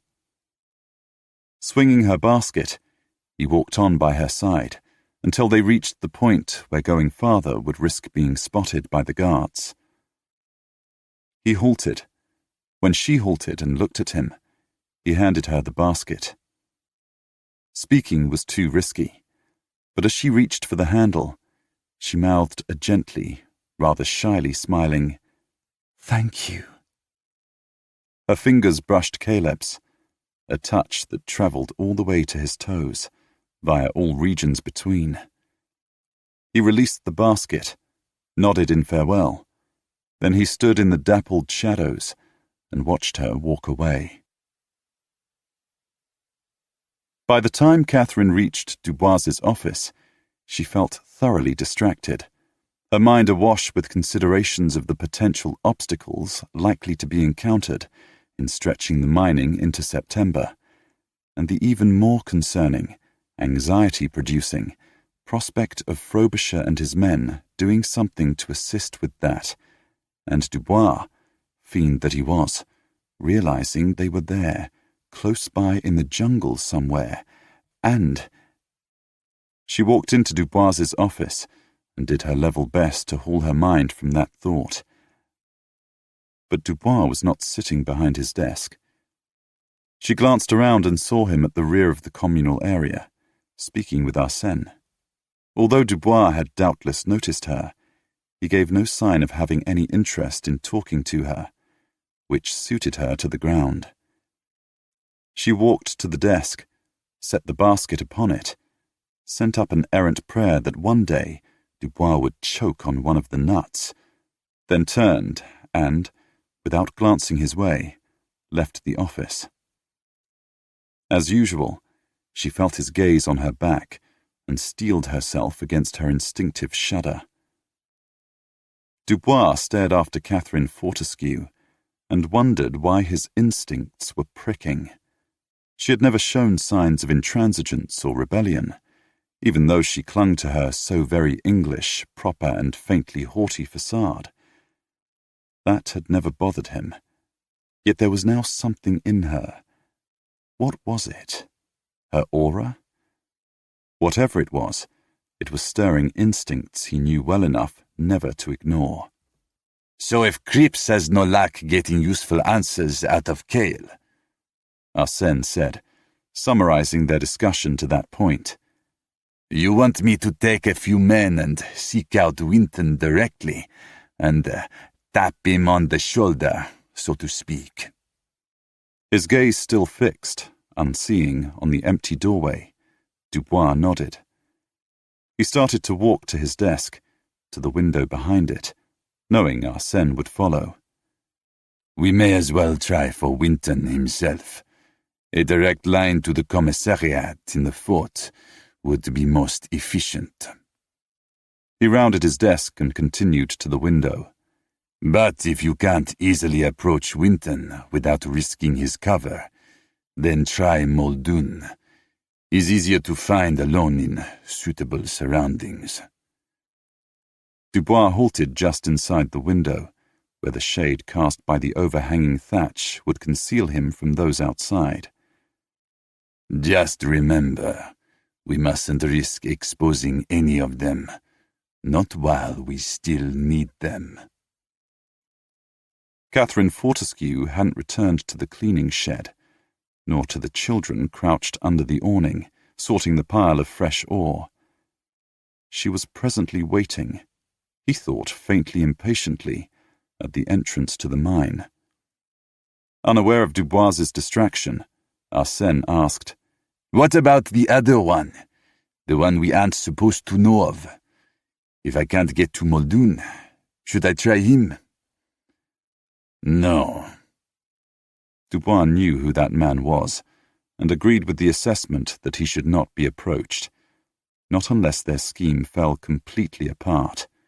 "He's too vital to this operation to risk. If you can't get to Winton, you'll be able to find Muldoon. Just stay in Freetown until you do." Arsène grunted. Dubois added, "Regardless, this is all speculative. We'll wait until Cripps gets back, and we learn what's going on with Cale." From the corner of his eye, he saw Arsène dip his head. Dubois waved, and the big man lumbered off. Dubois continued to watch Katherine Fortescue. 2 minutes later, she was joined by Dixon. Then a moment later, Hilsyth appeared. Katherine Fortescue started talking. Dubois watched. He might have thought that the discussion merely concerned some aspect of the mining, such as the roster of children who scrabbled in the mine and carted rock to the ore pile. Miss Fortescue had proved to be something of a champion for the brats, which, of course, was what had got her kidnapped in the first place. She knew how to keep the blighters in line and encourage them to work. He might have thought she was arguing with the other two over the children or something similar, had it not been for her animation, for the way her expressive hands moved, and the energy that seemed to have infused her slender form. It took him several long moments of narrow-eyed scrutiny before he identified what element about Miss Fortescue was so strongly triggering his internal alarms. But finally, he had it. Hope. Somehow, from somewhere, for some unknown to him reason, Katherine Fortescue now had hope. Dubois didn't like that. It was mid-afternoon, and the heat trapped beneath the jungle's canopy was approaching stifling, when Undoto walked into the clearing that he'd visited only once before. He'd been brought to Cale's homestead to be reassured that those kidnapped would not escape and carry tales of his perfidy back to the settlement. He hadn't wanted to come back, to see the brutal evidence of the fate he was guilty of delivering people up to. But today, puzzled and frowning, he halted before the fire pit and looked around.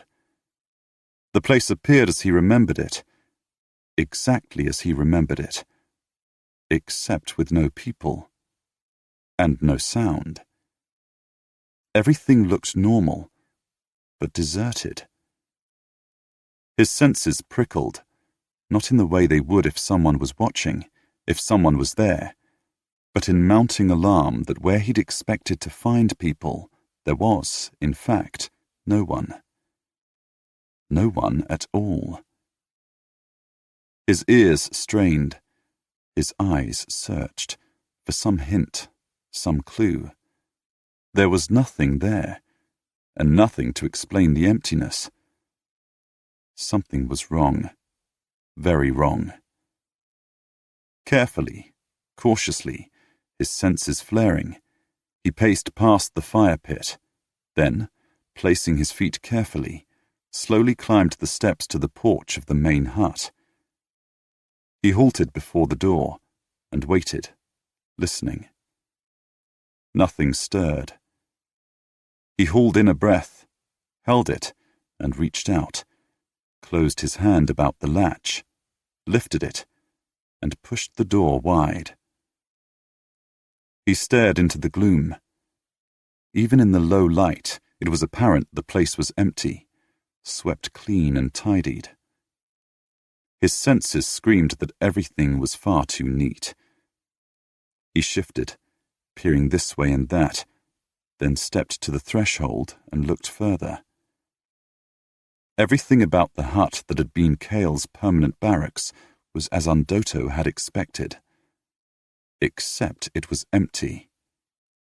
He could see no personal possessions. Every surface was clear. Everywhere he looked was spick and span. Abruptly, he stepped back onto the porch. He turned away from the still-open door and looked over the camp, this time more critically surveying the scene. It was all too neat, too clean, too tidy. No one lived there anymore. No one lived. He was off the porch and striding for the path leading back to the settlement before he'd done more than register that thought. Beneath his breath, Undoto muttered a curse. Whatever had happened to Cale, he was no longer at his homestead. Undoto didn't slacken his pace until he was once again within the settlement, surrounded by dwellings, by close-packed humanity. He drew a deeper breath and forced himself to calm. Yet no matter which way he considered the matter, something had gone very wrong with Cale's enterprise. But that wasn't anything to do with him. When the mysterious man called again, he would tell him what he'd seen. But there was nothing more he could do. Nothing more he would do. He was finished with this. The following morning, Katherine settled in her usual place about the long table in the cleaning shed, picked up her favourite hammer and small chisel, selected a clump of ore from the basket in the middle of the table, and knuckled down to work. She'd been the first one through the door. Gradually, the other 5 women filed in. They greeted each other with smiles and nods, but once the first flush of comments had been exchanged, they all focused on their task, and a comfortable silence fell.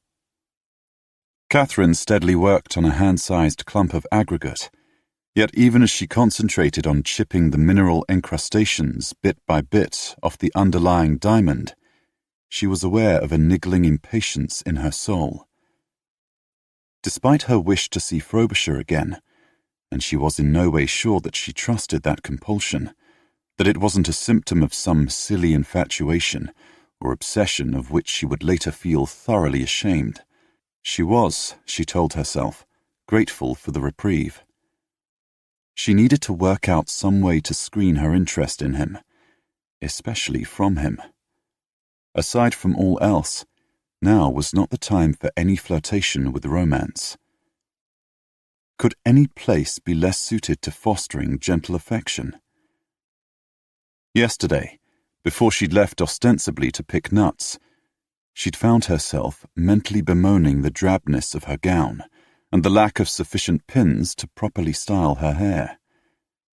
Such idiotically missish thoughts had no place here, not while they were stuck in this compound. Here, survival had to be their only thought. And not going out into the jungle every day was clearly the path of wisdom. She was confident she'd done nothing to alert Dubois to the presence of the group outside the palisade, but there was no need to tempt fate by visiting too frequently. Besides, Dixon, Hillscythe, and the other men were still working on the answers they wanted her to take back to Frobisher. To Caleb. She frowned as she turned the name over in her mind, silently hearing it, trying it on her tongue.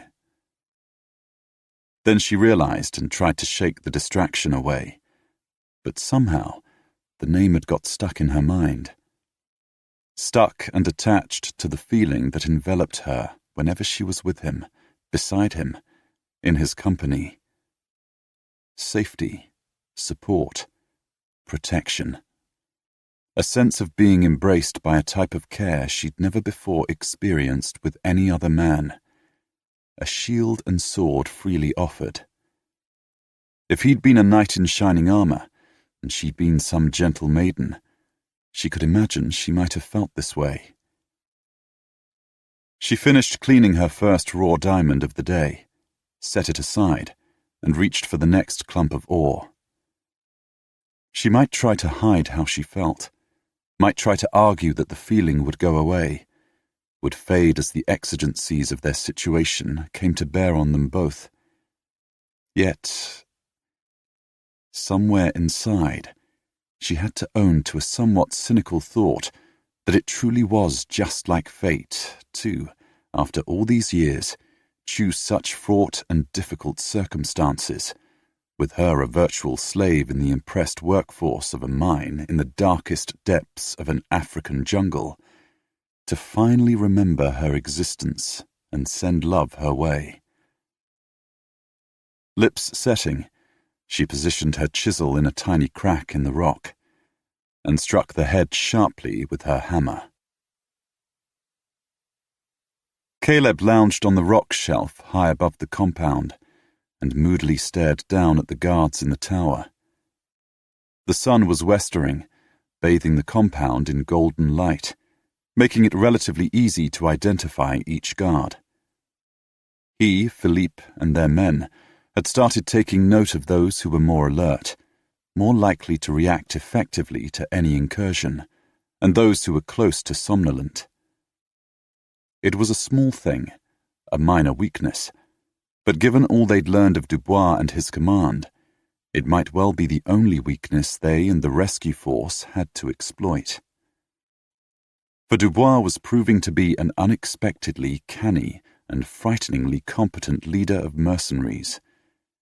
His experience showed in many ways, such as his refusal to leap to conclusions over Cale, that he had already had other ways of both getting to Freetown and contacting people there independent of Cale, and his care in never stretching his resources, his men, too thin, even when, as far as he knew, the compound was not under any sort of threat. Bad enough, but Dubois's method of managing people, through a mixture of intimidation and fear verging on terror, not for themselves but for others, marked him as being in a different class, a more dangerous enemy. On multiple counts, Dubois was the sort of mercenary one didn't want to meet, much less have to defeat. Caleb shifted restlessly. He'd always found inactivity difficult to bear, and in the past, he would have been off searching for ways to poke at Dubois, anything to move the action along. But in seizing this mission, he'd sworn himself to a different standard, to be the epitome of responsibility and eschew all recklessness. Unfortunately, responsible boredom wasn't proving any more palatable than boredom usually was. He sat straighter, stretched his back, then relaxed again. He refocused on the compound, on the figures moving purposefully about their business, and took a large mental step back, far enough to view the entire scheme, of which the compound was the beating heart, dispassionately. A few minutes later, Philippe scrambled onto the rock ledge. He let himself down beside Caleb and focused, as Caleb was, on the scene below. "Anything happening?" "Nothing down there, but it's just occurred to me. The backers, the mysterious men who wield the power of life and death over the captives." Caleb paused, ordering his thoughts, then went on. "Dubois used the term, and our friends in the compound picked it up. In his report, Hillscythe said that, based on Dubois's comments, he believes the backers are not those in the settlement, but another group, located elsewhere." Philippe nodded. "As you said, given the cost involved in hiring a mercenary of Dubois's caliber, along with his men, for an exercise like this," he tipped his head toward the compound, "one that runs for months on end, then it's obvious these backers must have money.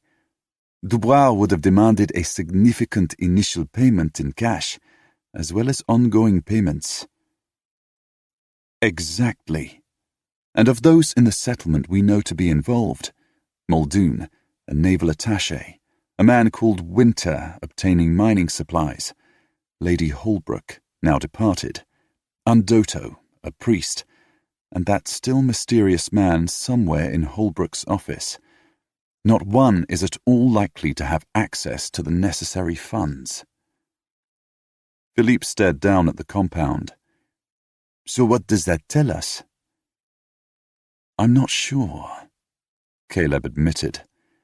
But Hillscythe also wrote that the nature of the pressure being brought to bear on Dubois, demands that show no understanding of the difficulties of doing even simple things in a settlement and country like this, also suggests that the backers have no direct or personal knowledge of this region, but, instead, are located far away.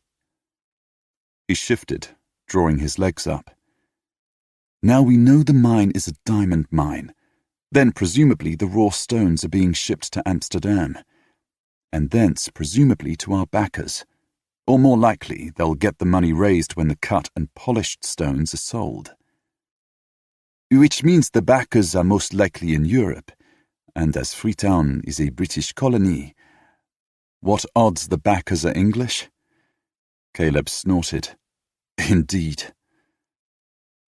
After several moments, he went on. I'm trying to think of how we unmask the backers, and I note that everyone throughout has used the word in the plural. So let's assume we're trying to trace a group of wealthy, and therefore very likely powerful and influential, Englishmen. Caleb felt his features harden. I can't believe they don't know what's being done here.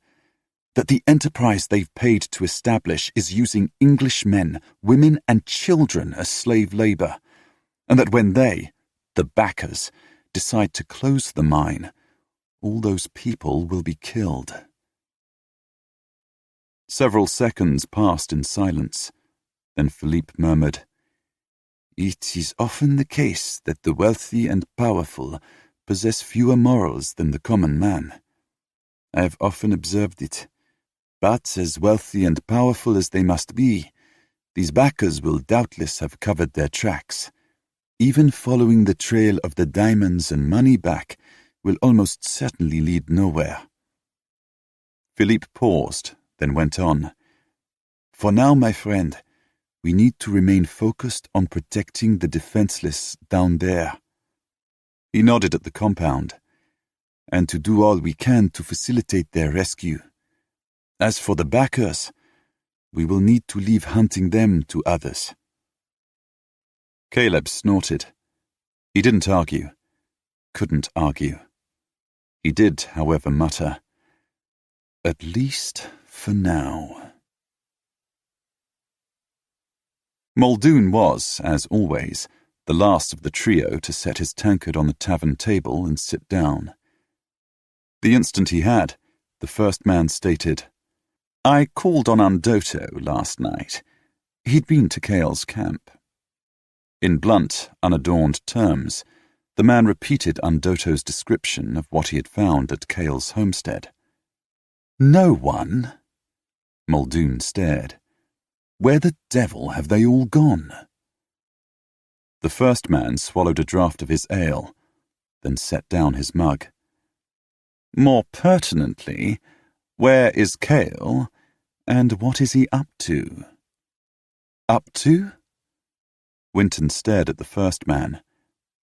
What do you mean, up to? The first man's face hardened. I mean, is he playing some game with us? Is he truly gone, or does he just want more money? Or has he actually decamped for some reason? And if so, Muldoon said, what was that reason? And is it something we should be concerned about, too? Exactly. The first man looked at Muldoon. I've heard and seen nothing that would suggest any repercussions from Cale's crew's previous stumbles. The kidnapping of Frobisher's lady and the one you sent them to take, Miss Hopkins. Have you? Muldoon shook his head. Nary a whisper. If something's happened to Cale, if someone has scared him off, then I can't see how it could have anything to do with his work for us.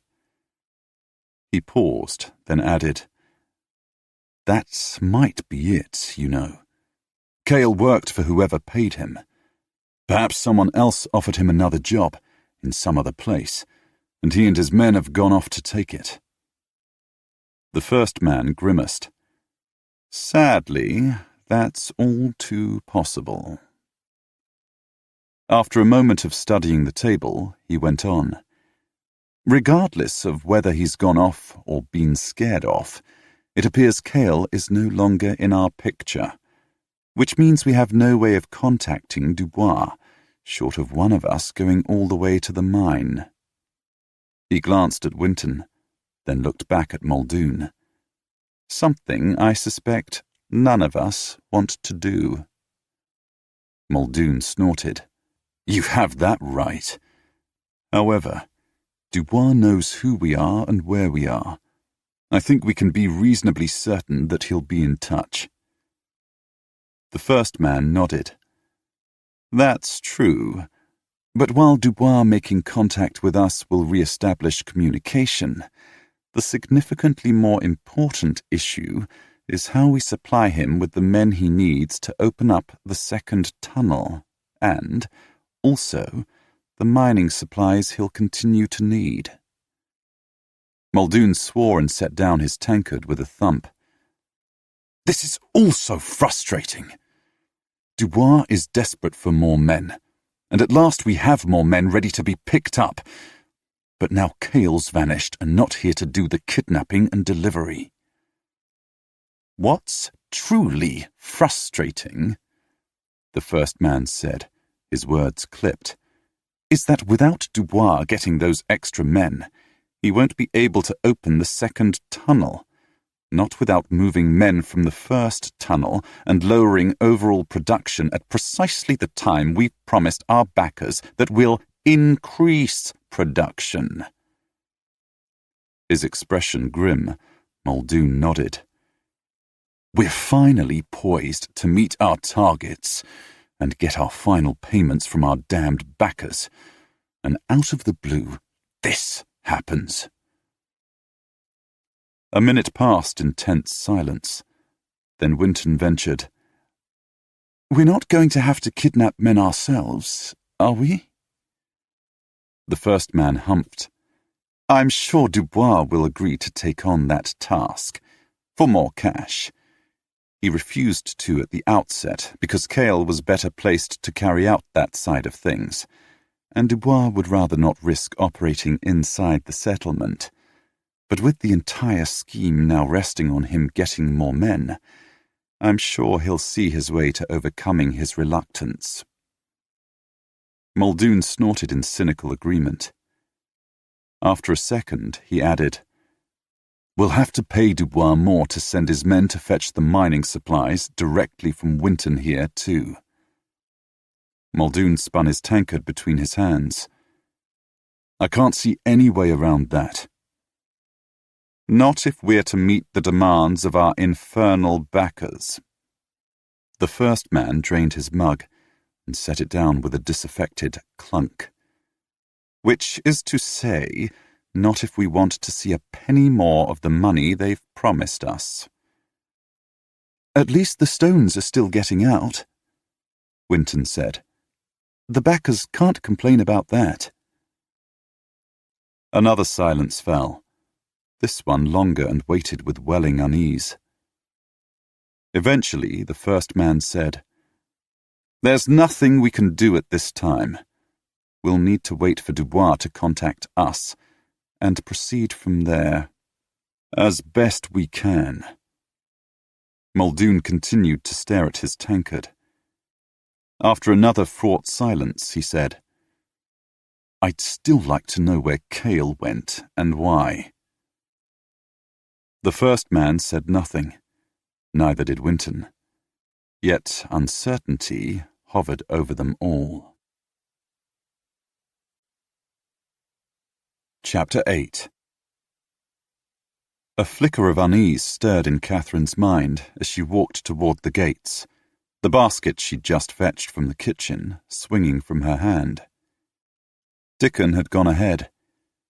All had agreed that he should keep his distance from Frobisher's camp, at least for today, when Katherine herself was due to return and give Frobisher the answers to his questions. In response to that vaguest of vague premonitions, the sort one felt over tempting fate one step too far, as she neared the gates, she mentally catalogued all the guards she'd seen. All were at their usual stations. Not one showed the slightest interest in her and her mission, supposedly to fetch more of Dubois's favourite nuts. She passed through the gates and walked into the cool of the jungle's shadows, and told herself not to be silly. Nothing had occurred to alert Dubois to Frobisher and his men's existence. Instead, that spark of anxiety almost certainly sprang from her own concern over the man and his friends, her determination that they should not come to harm through their espousing of the captive's cause, and that nothing she or the other captives did should result in such harm. Indeed, if she hadn't agreed to return with the answers Frobisher had wanted, she wouldn't have risked venturing out today, or at least, she wouldn't have ventured in his direction. Unfortunately, avoiding him today would contravene her "do nothing to cause him and his men harm" dictum. If having agreed to come, she didn't arrive, she wasn't at all sure he wouldn't grow concerned on her account and do something rash, like coming too close to the compound looking for her and getting captured. Her feet followed the path to his camp without conscious instruction. As she walked through the prevailing gloom, she rehearsed the answers she'd come to convey. First, that if there was no further change other than more mining supplies eventually arriving, and specifically, no more men were added to their impressed workforce, then based on what Dixon had seen of the second deposit, he was confident that they would be able to stretch the productive life of the mine into September. As for Frobisher and his men doing anything directly to assist the captives, she'd been relieved when all the men, and Harriet too, had reacted very much as she herself had. They'd all agreed there was no assistance Frobisher and his crew might render them that would be worth the risk of alerting Dubois to their presence. She smiled and took the fork onto the disused path. Frobisher and his men simply being there had raised the confidence of all the captives and bolstered their inner strength, their determination to hold on until the rescue force arrived and to aid in their own liberation. In a situation such as the captives, were in, hope wasn't an insubstantial thing. Caleb and Philippe made their way as quickly as they dared down the animal track and on toward their camp. They'd spent the morning lolling on the rock shelf, observing the routines of the guards and the captives, confirming that, day to day, very little in the compound changed. They'd seen Dickon leave as he usually did, but no slender brown-haired young woman had walked out with him. Caleb had frowned and sent Ellis to rendezvous with Dickon and learn whether Miss Fortescue was intending to meet with them that day. As it transpired, Dickon had headed for the area near the lake, so Ellis had been back in 15 minutes, with the news that it had been decided that Miss Fortescue would come out later, separately, to their camp, and that Dickon should keep his distance. "A wise precaution," Philippe had opined. "No sense in risking both couriers at once." Caleb had nodded and continued watching. 10 minutes ago, they'd seen Katherine Fortescue come out of the cleaning shed. Unhurriedly, she'd rounded the base of the guard tower and the end of the mercenaries' barracks and had gone into the kitchen. Caleb had scanned all the guards in sight, but none had shown any signs of especial alertness. Katherine had ducked out from under the kitchen's awning and, apparently carefree, had walked to the gates. Caleb, Philippe, Ellis, and Norton had continued to watch, searching for any suggestion of pursuit, but of course there had been none. Not one of the guards had done more than yawn. Eager to get down to meet with Katherine, who had, indeed, walked off in the direction of their camp, Caleb had tweaked Philippe's sleeve. They'd left Ellis and Norton on watch and headed down. Caleb finally reached the flatter going of the jungle floor. Grinning in anticipation, not least of seeing the lovely Katherine again, he tacked through the palms on a more or less direct route to the camp. Katherine kept her ears peeled as, her pace deliberately unhurried, she'd neared the side track to Frobisher's camp. She half expected him and his friend Lascelles to appear out of the jungle to greet her. She'd stopped at a tree along the disused path to gather nuts, just in case any guards had thought to follow her, but she'd seen no one. Eventually, she'd picked up her basket and walked on.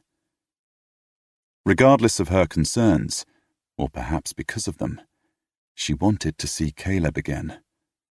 Just seeing him would be enough. She just needed to know he was safe. She halted at the mouth of the narrow track and glanced back the way she'd come. All lay silent and unmoving in the jungle dimness. Reassured, she started down the track. Even if Caleb and Lascelles weren't as yet in the camp, some of their men would be. She could wait with them. The narrow track wended this way and that, as all tracks through the jungle did. Eventually, it led over a lip and dipped via a series of natural steps formed by the gnarled roots of trees down to the floor of the clearing. She reached the lip and started down the more densely shadowed tunnel enclosing the steps. As she neared the bottom, she heard the tramp of footsteps approaching the clearing from the opposite side. She stepped off the last root step and into the clearing proper, just as Frobisher, with Lascelles at his shoulder, stepped into the clearing. She smiled and knew the gesture was too bright, too brilliant, too revealing. Frobisher met her eyes, saw her smile. His expression started to lift, to light in response. But then his features froze. He froze. Lascelles did, too. She glanced around and saw that every man in the clearing had frozen, some even in the act of rising. "Thank you, Miss Fortescue." The words, that voice, sent ice streaking down her spine. Before she could react, before she could whirl and face the monster behind her, an arm like steel clamped around her waist and jerked her back against a body like rock. Her nerves shrieked. Her stunned gaze fell on the tip of a dagger that suddenly appeared pressed against her right breast.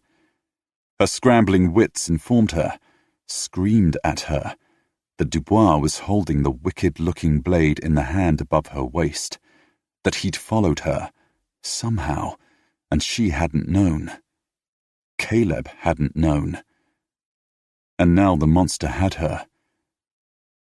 Even as her panicking mind caught up with that reality, Dubois raised his other arm, his right, and levelled the pistol he held at Caleb's chest.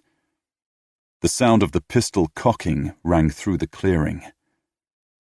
Thudding footsteps came racing toward the clearing, approaching along the same path as Caleb and Lascelles had arrived on. Two men burst into the clearing, running into Lascelles and pushing him and Caleb forward. "Dubois and his men!" The breathless warning cut off as the newcomers realized they were too late. Panting, they slowly righted themselves, their gazes fixing, like those of every other man in the clearing, on Dubois. For one hysterical moment, Katherine felt as if she'd become invisible. Then she realized the action was deliberate. Every man in the clearing did not want Dubois's attention on her. She could have told them that was a vain hope.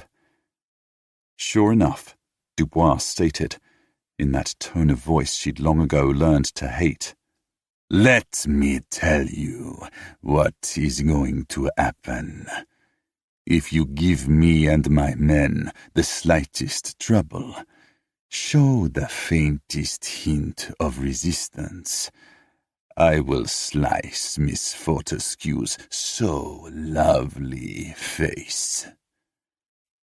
He shifted his hold, and the dagger flashed, a whisker from her cheek. She squeaked in sheer terror, and instinctively pushed back, but with Dubois behind her, his shoulder against her head, she didn't gain so much as an inch of distance from the silvery blade. Her heartbeat thudded in her ears. Her breathing came in shallow pants. Every iota of her awareness had focused on the dagger's blade, on the horrible promise it made. Dimly, as if from a distance, Dubois's hateful voice penetrated the fog of panic shrouding her brain. "Once, one deep, scarring cut for every little instance of resistance on your part. Just think of how she will look if you try to fight. And if you try to escape, I make you this promise. Once we have you captured again, and we will succeed in that, I will tie you up and tie her to a post, and inch by inch, I will strip the skin from her body." "Enough!" Caleb held up a hand in surrender. He met Dubois's pale eyes. "You've made your point. What do you want us to do?" For an instant, a depraved soul stared back at him. A monster denied his next feeding. But then Dubois blinked, and the pragmatic mercenary captain was back. "Disarm. Every last weapon. Every last blade. Any weapon discovered later will earn Miss Fortescue a cut on her breasts." Caleb clamped his jaw shut. Slowly, he withdrew his sword and crouched to lay it on the ground before him. He stripped the knives from his belt and pulled out those hidden in his boots. As he did, his mind raced, assessing, sorting through his options, searching for the best way forward. This was what he was good at, what he was renowned for: conquering the unexpected, especially when the unexpected appeared to be invincible. The problem, his reckless brain informed him, was that in this case, he needed Dubois to continue to believe that he, Dubois, was invincible. With an inward sigh, Caleb straightened. He glanced around at his and Philippe's men. "Every weapon as instructed." He didn't think any of them would be fool enough to attempt to conceal anything, but Dubois might appreciate hearing Caleb's capitulation repeated. Giving the man everything his warped heart might wish for was, at present, Caleb's best way forward. Aside from Dubois, Caleb counted at least 6 mercenaries with muskets trained on him and his men. 2 stood on the track above Dubois, their guns levelled over his shoulders. The others had fanned outward, forming an arc of firepower to back up Dubois's threats. To Caleb's mind, Dubois and his internal monster needed no support. When the last blade had fallen to the scattered leaves covering the clearing's floor, Dubois jerked his head at one of his men. The man set aside his musket and walked into the clearing. He swiped up a loose canvas sheet, laid it down, and quickly collected all the weapons, efficiently checking the pistols to ensure they were unprimed before tossing them onto the heap too. Finally, he gathered the edges of the sheet, creating a clattering bundle he then hoisted over his shoulder. "Take those back to the armory." The man grunted and set off, cutting through the jungle rather than interfering with Dubois's or the other mercenaries' lines of sight. That still left far too many men, far too many muskets, to consider any action, even if Caleb managed to separate Dubois from Katherine. Besides, his reckless and whirring brain informed him joining the captives might actually prove the wiser long-term course. Before he had a chance to examine that unanticipated thought, Dubois refocused his pale gaze on him. "Is this all of your men?" "Yes." Dubois held his gaze for a long moment, eyes narrowing as if by staring he might detect a lie. He couldn't, of course. Caleb had spoken the truth. This was all of his men in this area. Sadly, Dubois wasn't convinced. "If I discover you've lied to me, I will force you all to watch as my men take turns in raping Miss Fortescue, and then I'll take my knife to her." He paused, no doubt for effect. "Have you ever seen anyone flayed alive?" Caleb clenched his jaw. Hearing the threat was bad enough, but the way Dubois delivered it, with a sort of chilling eagerness, as if some part of him was relishing the prospect, made the conjured vision utterly vile. Without inflection, Caleb reiterated, "These are all the men I have in this jungle."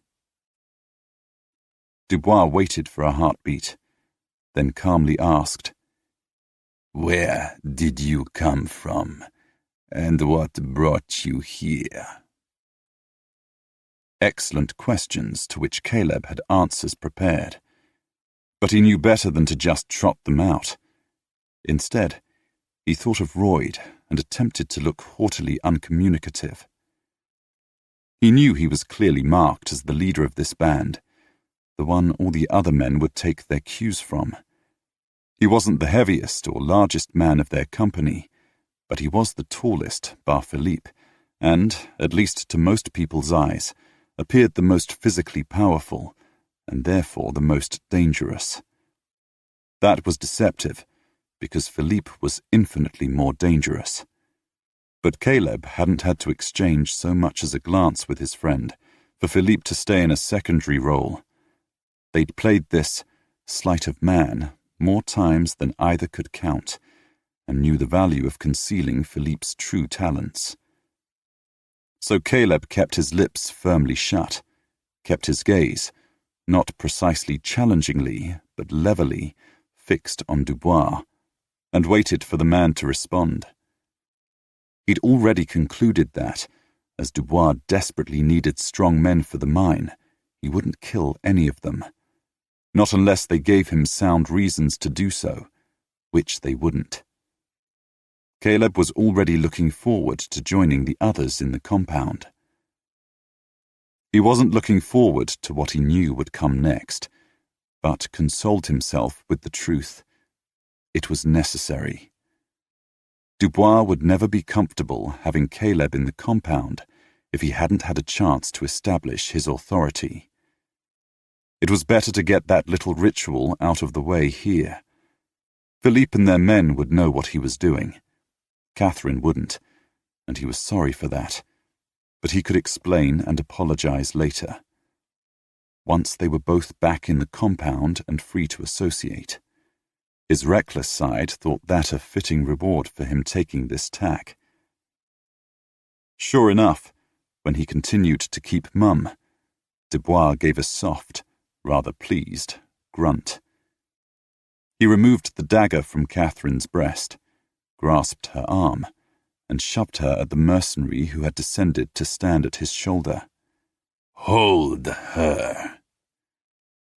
Without taking his gaze from Caleb, Dubois handed over the dagger as well. Once his man had taken the blade, Dubois stepped into the clearing and walked slowly toward Caleb. Caleb watched him come. Dubois halted before him, not quite a yard away. He was shorter than Caleb by several inches, but more powerfully built. Dubois transferred his pistol to his left hand. Then, in an explosion of movement, he viciously backhanded Caleb across the face. Caleb had seen the blow coming. He had to fight, not to duck. He did turn his head at the last moment, avoiding the worst of the force behind the blow. But Dubois wore a heavy ring. It tore across Caleb's right cheek. Katherine cried out. As he righted his head, Caleb caught a fleeting glimpse of her, white-faced and struggling futilely against the mercenary's hold, and told himself not to wink. Then Dubois ploughed a fist like a rock into Caleb's gut, then stepped to the side and slammed his linked fists across Caleb's nape, all but felling him and driving him to his knees. Head hanging, Caleb gasped. He let himself fall forward, but caught himself on his braced left arm. His right arm was clutched, not entirely for effect, across his bruised stomach. He felt ridiculously proud of himself. Chanting responsibility in his head had worked, had stopped him giving in to instinct, blocking the blows and striking back. He was the youngest of 4 brothers. The one thing the other 3, and their friends and his, had taught him was how to fight, especially hard scrabble, outside the rules. They had also, unintentionally, taught him how to fake injury and weakness. There was some benefit in being the youngest, and he'd been quick to claim it. Every one of his men would by now have guessed his tack, even if they might not understand his reasoning. Philippe had jerked once, but then had grown deathly still, holding against the instinct to intervene, or retaliate. From the corner of his eye, Caleb watched Dubois's heavy boots move as the mercenary, who walked surprisingly lightly on his feet, circled him, watching for any sign of him fighting back. When Caleb made no such move, but continued to labor to breathe, Dubois halted on Caleb's right, locked his fingers in Caleb's hair, and hauled Caleb's head up. Dubois's gaze bored into his eyes. I'll ask again. Where did you come from? Caleb let the air soar as he drew it in and came upright on his knees to ease the tension on his scalp. The coast, north of here. We were put off a ship, a merchantman, in Freetown. We hired a fishing boat and followed the estuary shore east, just to see what we could find. He paused to artistically draw a deeper breath, then went on. There's a native village north of here. They told us about a slaver's camp hidden away up here, so we thought we'd come and take a look, see if there was anything worth plundering. A doctored version of the truth. He shifted his gaze to Katherine. The rest of their invented tale was a calculated risk. We came across her 2 days ago. She said she needed to talk to others, but there might be money in it for us if we took a message to the settlement for her. He gave a slight shrug. No skin off our noses to see what she came up with. We saw your defenses, and we weren't about to mount any noble rescue. Dubois chuckled, a chilling sound. He released Caleb's hair. What was the name of the ship you left in Freetown? Caleb opened his mouth to answer. Not you. Dubois's gaze shifted to Philippe. You. Philippe didn't hesitate. The Aberdeen Rose. And what class of ship was she? Dubois swung around and pointed at Quilly. 3-masted freighter. And how many oars were there in this fishing boat you hired? Dubois jabbed a finger at Norton. No oars. Single mast and a jib. Thank heaven they'd rehearsed their tale. That Dubois was smart enough to check their veracity by asking them all for different details. Again, Caleb reminded himself of just how canny the man was, how dangerous to underestimate. Dubois even thought to ask Ellis, How much did the fishing boat cost to hire? Ellis blinked, then looked at Caleb. I don't know. It was the captain who arranged it. Which, of course, was the correct and convincing answer. Dubois turned away and ordered 2 of his men to search the packs and sea bags for any stray weapons, money and powder. Also any documents. Caleb shared a quick glance with Philippe and knew a moment of abject relief that, after much debate, he'd tucked Robert's diary into the satchel he'd dispatched to London. No forgotten weapons were discovered. Finally satisfied, Dubois looked down at Caleb, then kicked his nearest shin. Get to your feet. With becoming slowness, as if every joint hurt, Caleb did. Philippe grasped his elbow and helped him up. More or less upright, but hunching so his eyes were lower than Dubois's, Caleb looked hesitantly at the mercenary captain. Now what? Dubois's smile was that of a delighted jackal. Fate, my friend, has clearly smiled upon me. You and your men are the answer to my prayers. You are precisely what I need to deliver on my contract. Chapter 9. Katherine stumbled along, her arm in Arsene's unbreakable grip. She couldn't think, could still not get her wits to function. The sensation of helpless witlessness, of her awareness being somehow adrift, felt the same as when she'd first found herself in Cale's clutches. The compound's gates loomed ahead. She and Arsene were in the lead. Caleb's men followed, 2 by 2, carrying their packs and sea bags, with the mercenaries, muskets still in their hands, flanking the column. Caleb and Lascelles walked at the rear of their men, with Dubois trailing behind, no doubt gloating. She hadn't had a single clue that he'd followed her, not until he'd spoken. Had he followed her? Or had he already been in the jungle when she'd left the compound? She hadn't seen him that morning, but that wasn't unusual.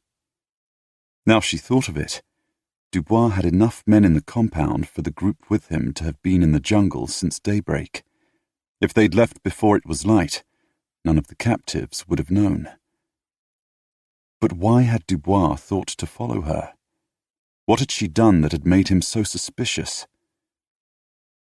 They passed through the open gates.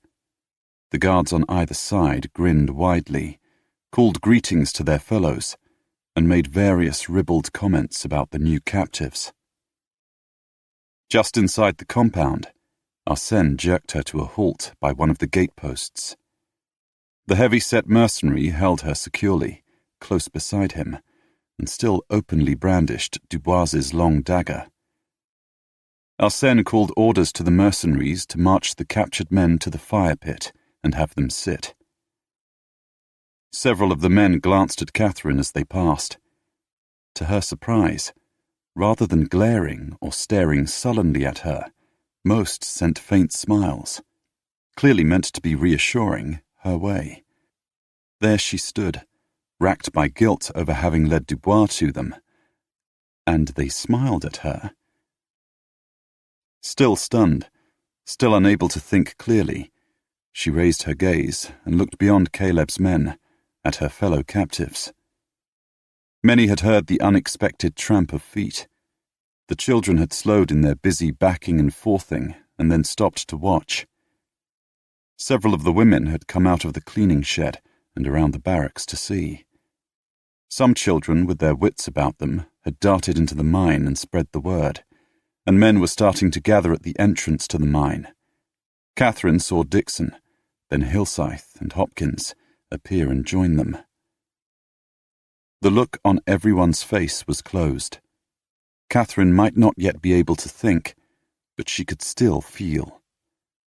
Despite the universally impassive expressions, showing no hint that their owners had known Caleb's men were nearby, she could feel the deflation, the puncturing of their newly acquired hope. The deadening sensation settled in her gut, then spread, insidiously dragging her emotions down. To have regained hope, only to have it snatched away. No, we mustn't think like that. If they did, they'd die here in this hellhole.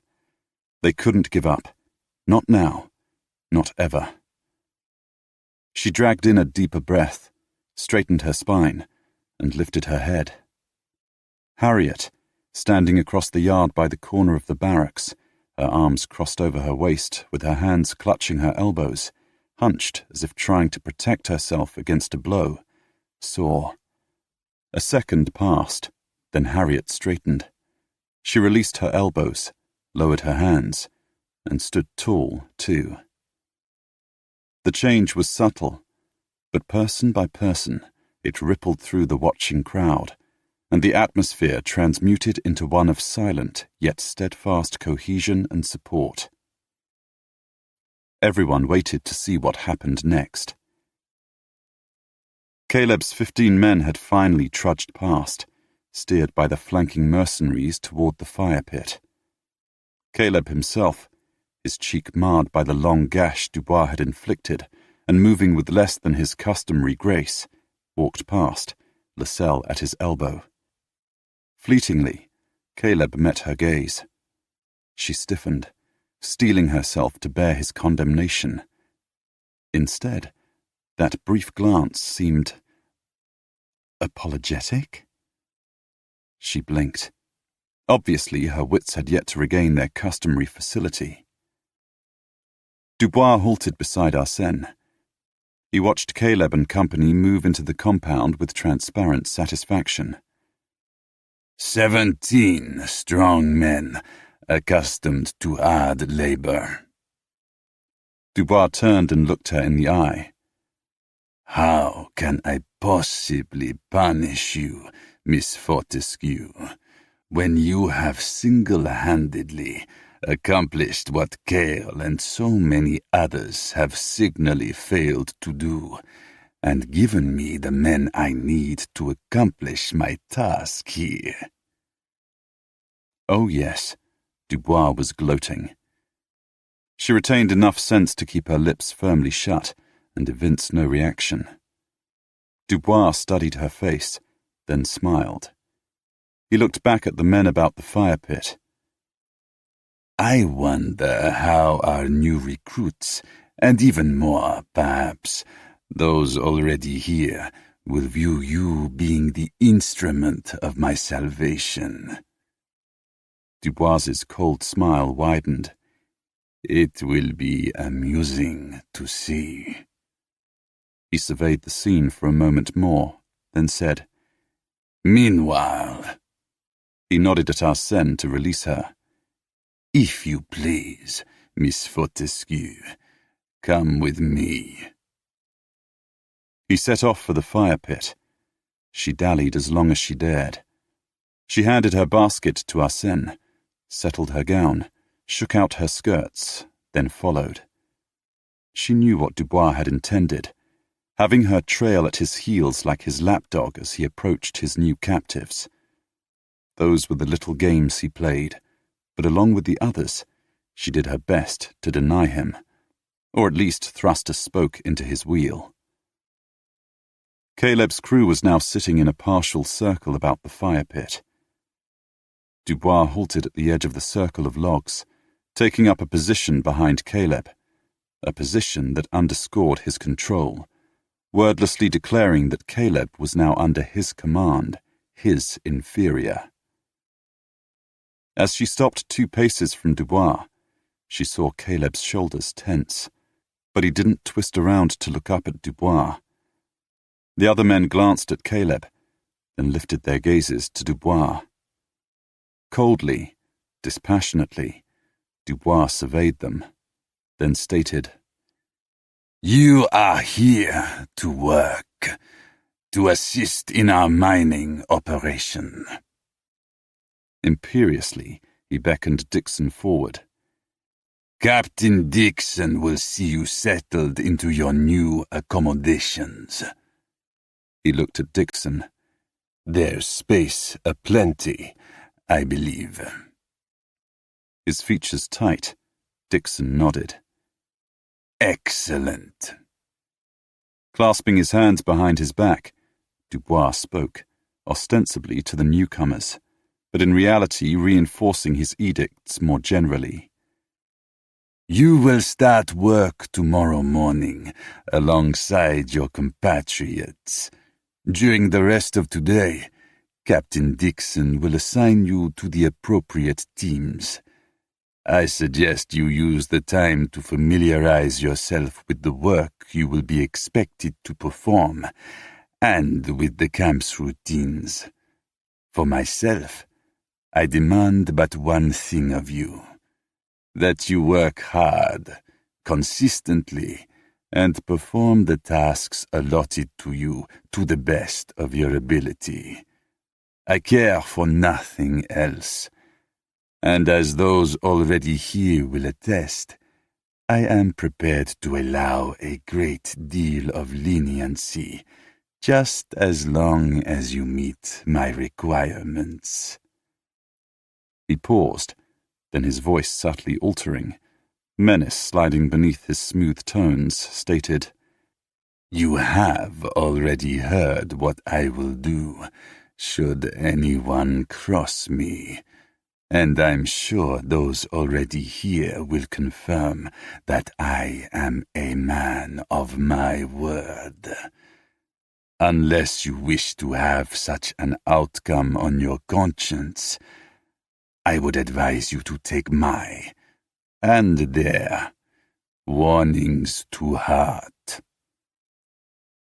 Dubois allowed several seconds to pass in silence, giving his words, his threats, time to sink in and take hold. Then he glanced down at Caleb, then turned to Katherine. "Miss Fortescue, as a measure of my welcome, perhaps you would take the gallant captain to the medical hut and tend his wound." Caleb finally swiveled on the log to look up at Dubois, then at her. A coldly calculating expression on his face, Dubois smiled at Caleb, then stepped back and waved in invitation. "We wouldn't want infection to set in. I need you hale enough to work, and it's not really possible to amputate a cheek." His expression entirely unresponsive, Caleb returned Dubois's gaze for an instant. Then he smoothly shifted and got to his feet. Reminding himself of what he shouldn't know, he switched his gaze to Katherine. She was, he was pleased to see, holding up well. Which way? She glanced once at Dubois, then gestured past the central barracks. Over there. She moved to walk around the circle. Caleb stepped over the log on which he'd been sitting and, ignoring Dubois, in 3 long strides, reached her side. Behind him, he heard Dubois instruct Philippe and their men to go with Dixon. Thus far, all was proceeding smoothly. They were inside the compound, and no one had got hurt. Well, except for him, and a cut cheek, bruised stomach, and sore neck were hardly anything to moan about. He met Katherine's eyes. They were close enough for him to risk a quick, reassuring smile. "Lead on." She saw the smile. A puzzled look filled her eyes, but she faced forward and kept walking. His expression once more impassive, he matched his pace to hers and glanced around, taking in the relative distance between the buildings, their elevations off the ground, and other minor but potentially useful details, marrying his previous view from the rock shelf above with his new perspective. He studied the large central barracks into which the mercenary carting their weapons had lugged them. Presumably, Dubois's armory was, wisely, located close to his and his men's beds. Katherine led him around the cleaning shed to the medical hut, a large single hut located to the rear of the compound, below the face of the hill that contained the rock shelf. Other than the hut's roof and a sharply angled view of the left wall, they hadn't been able to see much of the structure from their lookout. Like all the other huts in the compound, the walls were built of roughly hewn planks, with a roof of thatched palms supported by a framework of beams fashioned from the boles of large palms and trees. The facade proved to be wide, with a decent-sized window on either side of the door, which had a set of 3 wooden steps leading up to it. In common with the other huts, the medical hut was raised several feet above the ground. After directing a single, faintly frowning glance at him, Katherine led the way up the steps, opened the door, and went inside. Caleb followed, scanning the area within before pulling the door shut behind him. It was dim and cooler inside. The narrow central hallway ended in a door. 2 other doors opened into the rooms on either side. Katherine had paused in the doorway to the right. She pointed at the door at the end of the hall. "That's the storeroom, and—" She indicated the door opposite and the room into which she intended to go. "We have 2 treatment rooms." She walked into the room. Caleb trailed behind her, looking around. "I didn't see any guards about." "There aren't any. They rarely come this way." He glanced back toward the main door. "Will any follow us? Perhaps wait outside, close enough to hear what we say." As she walked across the room, she shook her head. "The lack of close guarding is part of Dubois's strategy, to impress on us how insignificant any plotting we might do will be." She glanced back. "And to this point, he's been correct. He allows us to talk and plot freely, but he knows nothing will come of it, beyond our own disappointment, of course. A man of strange but seemingly effective ways." He halted just inside the room. Taking in the amenities, he let out a low whistle. "You'd be lucky to find this level of medical care in Freetown." She'd crossed to a cabinet against the wall beside a plain examination table. She gave an inelegant snort. "It's just another example of Dubois's little games. He accommodates us, sometimes to remarkable levels, as he has here, in matters that either don't impinge on his goal, or, as is the case here, that actively support said goal. He wants us all hale and hearty, and able to work at full capacity, so he gives us this." She gestured at the many well-stocked cabinets and the comfortable-looking netted bed. "So we can't complain, but there's always a point to Dubois's generosity." "I'll bear that in mind." He continued toward her. "I can understand his tack, but it's hardly the usual one a mercenary captain takes." She was opening drawers and pulling out ointment, gauze and swabs, and tossing everything on the table. "You'll find plenty of instances of Dubois's strange ways as you go about the compound." He halted 2 feet away. She laid her hands on the table. He saw her chest rise as she drew in a deep breath. Then she swung to face him. Her eyes locked with his. I am so terribly sorry you and your men were captured. I can't imagine what you and the others think of me, and I cannot apologize enough. He studied her face. You didn't tell Dubois we were out there? He made the words a statement. He couldn't imagine that wasn't the truth. Her eyes flared. Of course not. I would never have betrayed you in such a fashion. Well then, all's well. No, it isn't.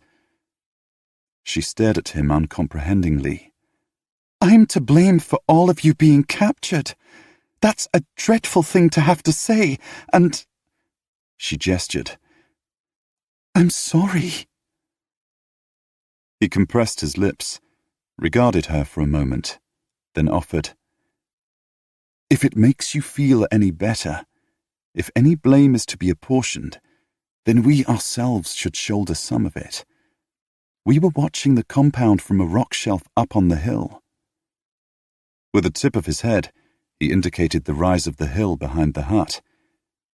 But we didn't catch any hint of Dubois and his men leaving the compound to follow you. My men only caught a glimpse as they fell in behind you, shadowing you as you went down the northbound track. They, Dubois and his men, must have left the compound in the early hours, before our watch commenced. She stared at him for several seconds, then said, That doesn't really excuse me. I must have done something to alert him. She paused, then, her gaze steady on his face, on his eyes, her twisting fingers locking together at her waist, she said, I don't want you or your men to believe that I had any active hand in your capture. And I need to apologize, profusely, because it must have been something I inadvertently said or did that brought Dubois down on your heads. She was so earnest, her expression so open, her eyes so lovely, her gaze so beseeching in the low light. Caleb finally let his expression relax, let his smile fully surface. She'd said they were alone, that there were no guards to overhear. Don't fret. None of us think any the worse of you. He tilted his head and kept his tone reassuring. Dubois has obviously got strong, well-honed instincts. He guessed. You can't stop a man like him from picking up on tiny little things, putting them all together, and then guessing. She considered him uncertainly, then caught her lower lip between her teeth. Sheer lust shot through him. He wanted to tug that lush lip free with his teeth. He shifted, swinging around and leaning back against the table's edge, slouching enough to bring his face closer to level with hers, and wrestled his wits into line.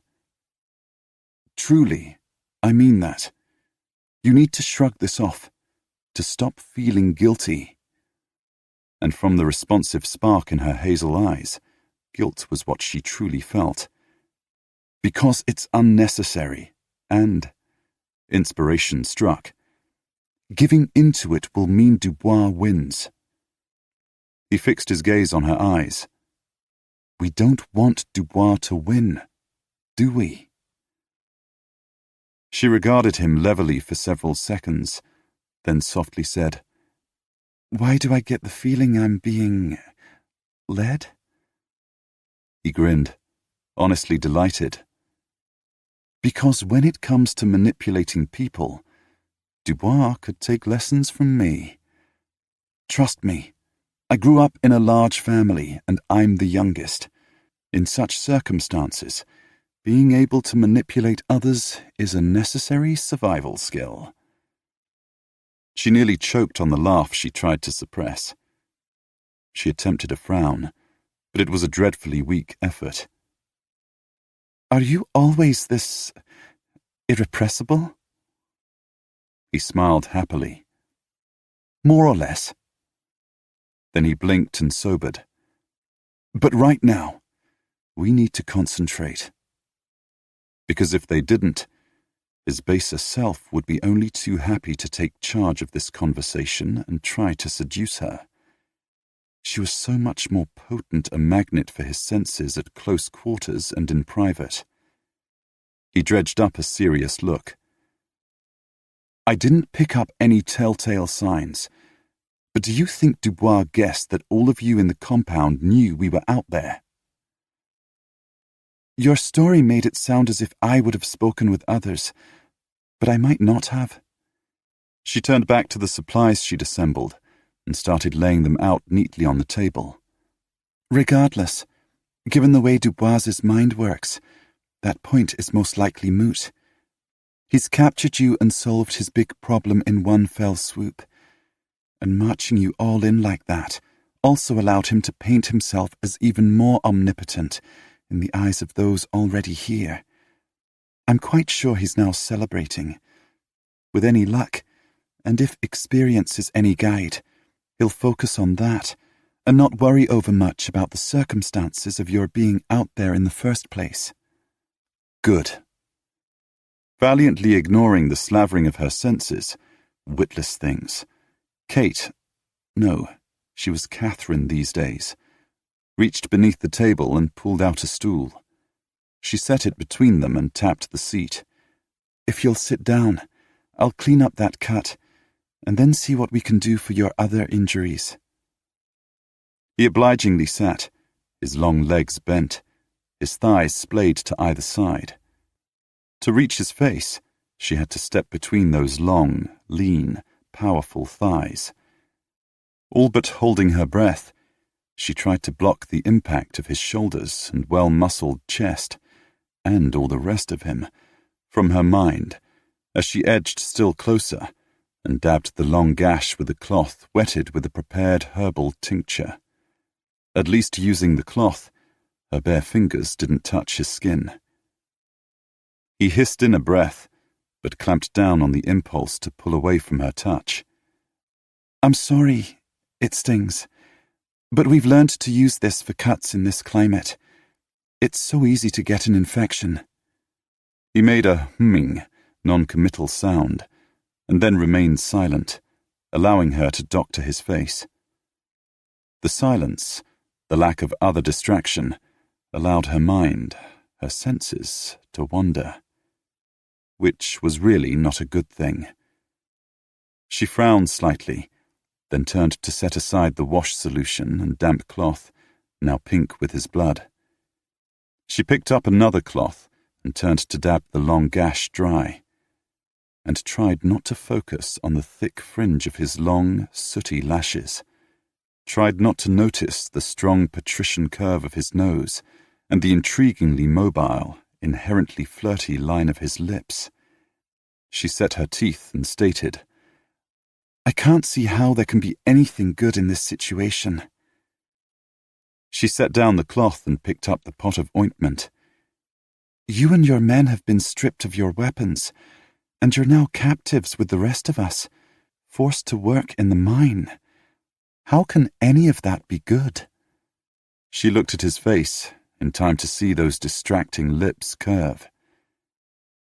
"Because now we're on the inside of the palisade and can actively help everyone here." Gently, she dabbed ointment along the cut. Her fingertips tingled. Ignoring the unsettling sensation, she silently prayed he wouldn't scar. On a face like his, that would be a crime against womankind. Unaware of the direction of her wayward thoughts, thank heaven, he went on. "That was one of the problems I could foresee over attacking the compound once the rescue force gets here. There are too many mercenaries and not enough able-bodied men inside the palisade. Now, the odds are much better. We've just succeeded in adding 17 experienced fighters to our forces within the compound, and all without tipping our hand to Dubois."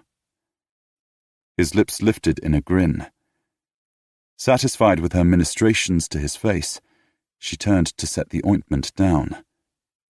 Of course, Dubois doesn't know that we're anything more than itinerant, opportunistic merchant sailors. That's why I had to let him hit me.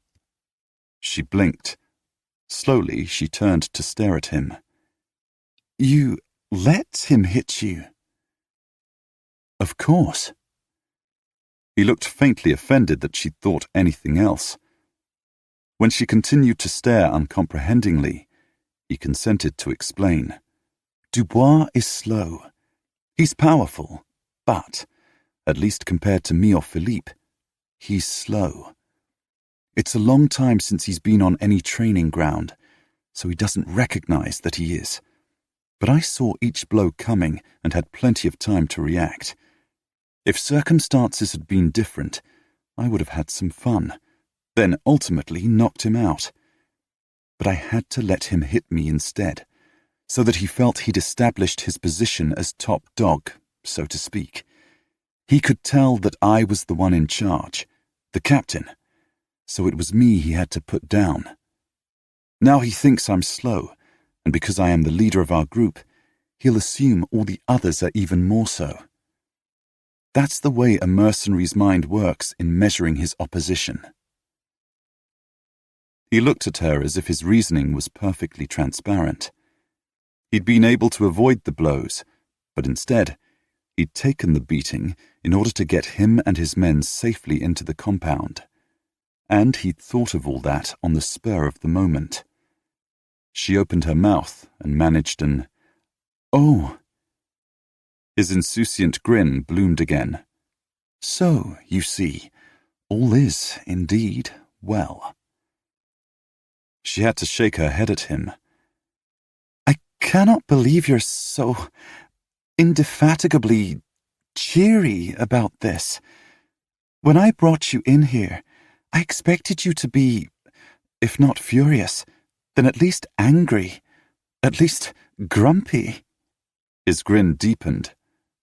That's me, indefatigably cheery. Be serious. She could barely believe she was having this conversation. She found herself calling on her governessy voice. Why are you accepting this so readily? Don't tell me you had this all planned out, an option ready to put into place on the off chance Dubois came upon you. He paused, then, sobering, said, Seriously, then, I see men like Dubois, and situations like this, as a challenge, something I can pit my wits against. He shifted on the stool, as if the effort of being serious didn't come easily. Worthy opponents, even, or at least worthy targets. The man certainly needs to be removed from this earth.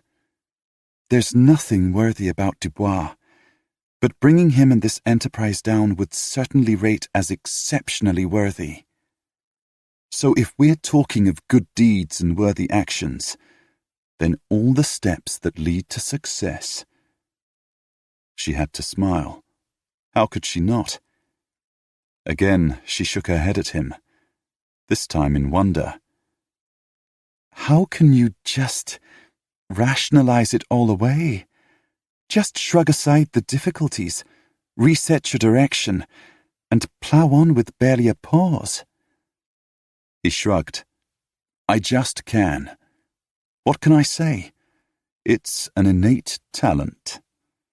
He met her eyes, and although his were clear, she got the distinct impression that he, the man he was, had at least two personas.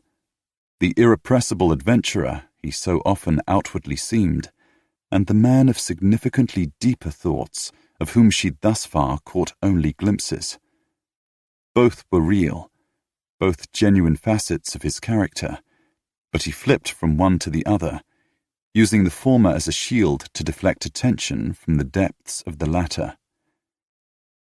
Before she could see, grasp more, he blinked, and the moment was gone. We need to keep focused on the endgame here, he stated, and not get tangled up in minor issues along the way. Truer words. She scanned all she could see of him. You don't have any other cuts, do you? No. He gently palpated the right side of his jaw, then somewhat tenderly massaged his lower ribs. But if you have something to ease bruises, I wouldn't say no. She nodded and told herself she could handle this. He hit you on the back, too. Best take off your shirt. And let me look. She swallowed the words and turned to search the cabinet for the bruise ointment. When, pot in hand, she turned back, she couldn't stop her eyes from widening. Then she lowered her lashes and paid attention to loosening the lid of the pot. Finally mustering enough courage, she drew in a breath, held it, and, with the brownie cream on her fingers, allowed herself to look. At the finely sculpted abdomen now revealed to her gaze. The only factor that saved her from staring in utter fascination was the discoloration marring the muscled expanse. She focused on that and swiped the cream delicately across his skin. It flickered. Was he ticklish? Again, her fingertips tingled.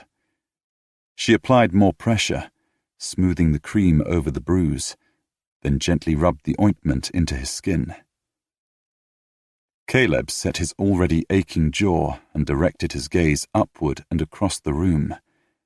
Anywhere but at the delectable female ministering so seriously and carefully to his hurts. When she drew back to swipe more ointment onto her fingers, he surreptitiously shifted on the stool. Why had he thought this a good idea? It was tantamount to torture. But he'd had no notion his attraction to her would be anything like this strong. Yes, he was interested in her, in the way any man with eyes would be interested in such an appealing and pretty female. But this...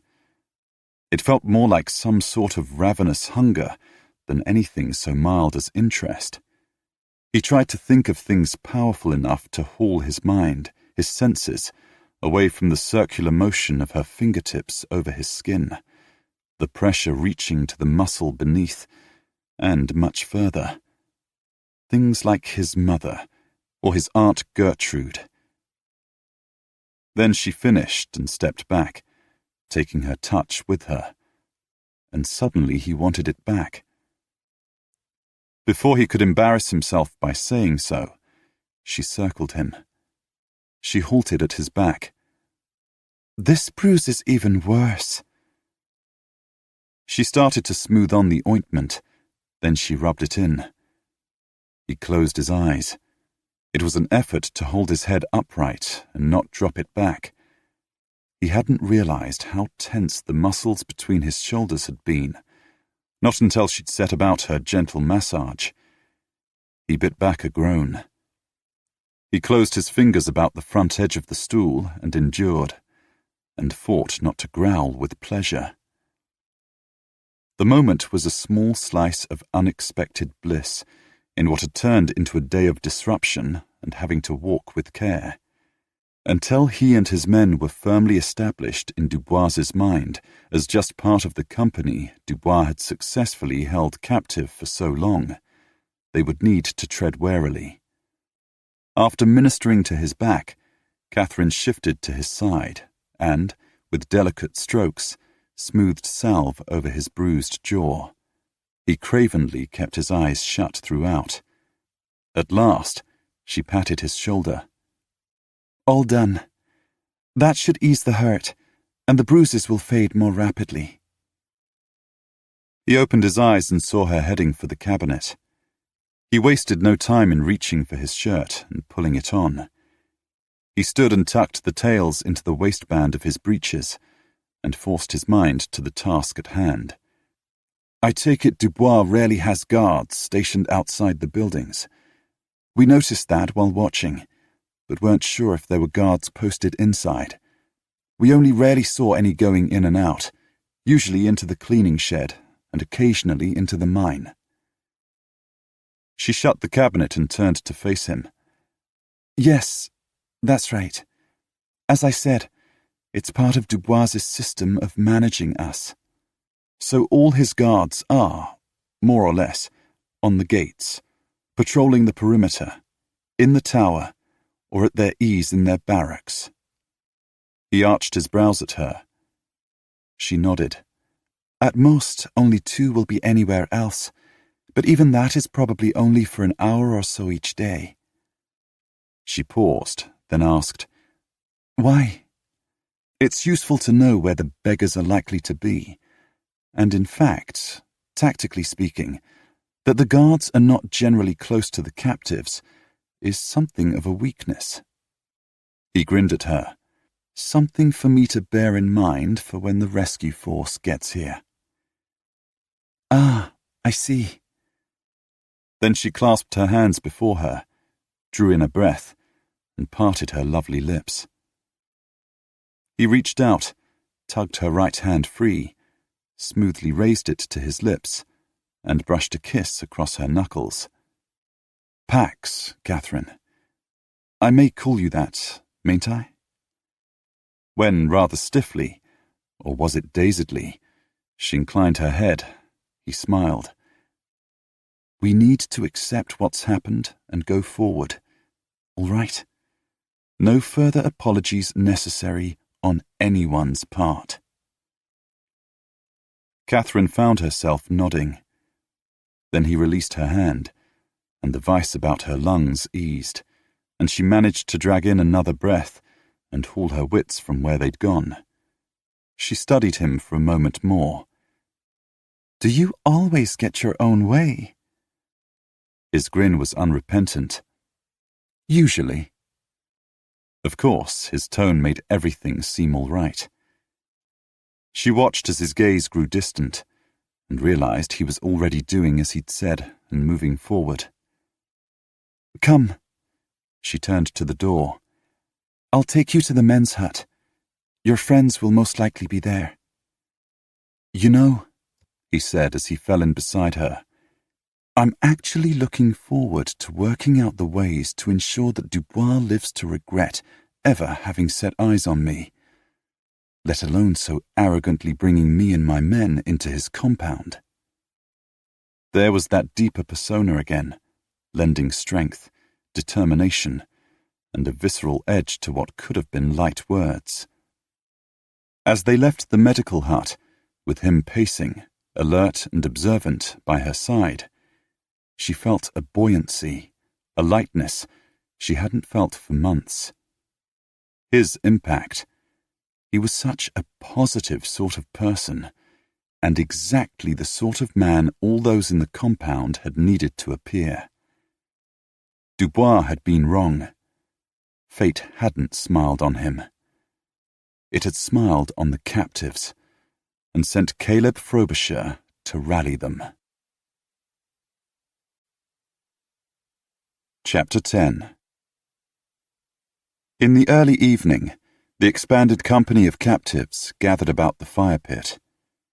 Katherine had wondered if Caleb's men would embrace captivity as blithely as he, and as far as she could see, they were, indeed, cut from the same cloth, as if very little in life could throw them off their stride.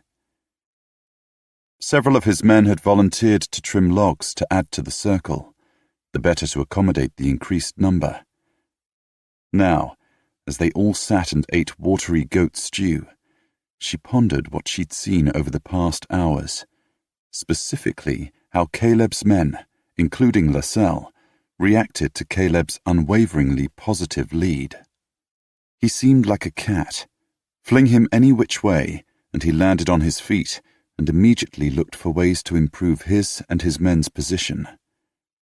From their calm but ready-to-respond attitudes, his men had expected to see him reacting exactly as he had and was. They clearly viewed his behavior, both in allowing Dubois to hit him and his subsequent recovery, his resilience, as nothing out of the ordinary, at least not for him. She glanced around the circle of fire-lit faces and saw hints of her own curiosity about him and his actions in the expressions of all those who, like her, had been under Dubois's rule for months. She looked at her plate. Caleb and his men's capture had doused the hope their presence outside the compound had raised. But perhaps, as he'd suggested, it was better that he and his men were inside rather than outside the palisade. And perhaps that earlier hope hadn't died, but was in the process of transforming and growing even stronger. Seated between Hillscythe and Philippe, Caleb was grateful for the stew. The events of the day had left him famished. While he ate, he rapidly reviewed all he'd learned about the compound since entering it. The interiors of the medical hut and the men's hut, the quick tour he and Philippe had taken of the mine, integrating that with their earlier information. When his tin plate was empty, he did as the others had and set it down by his feet. He glanced swiftly around. There was no guard hovering. There were 2 ambling around the inner perimeter, 2 lounging on the barracks porch, and 3 up in the tower, but not one was close enough to overhear the exchanges about the fire pit.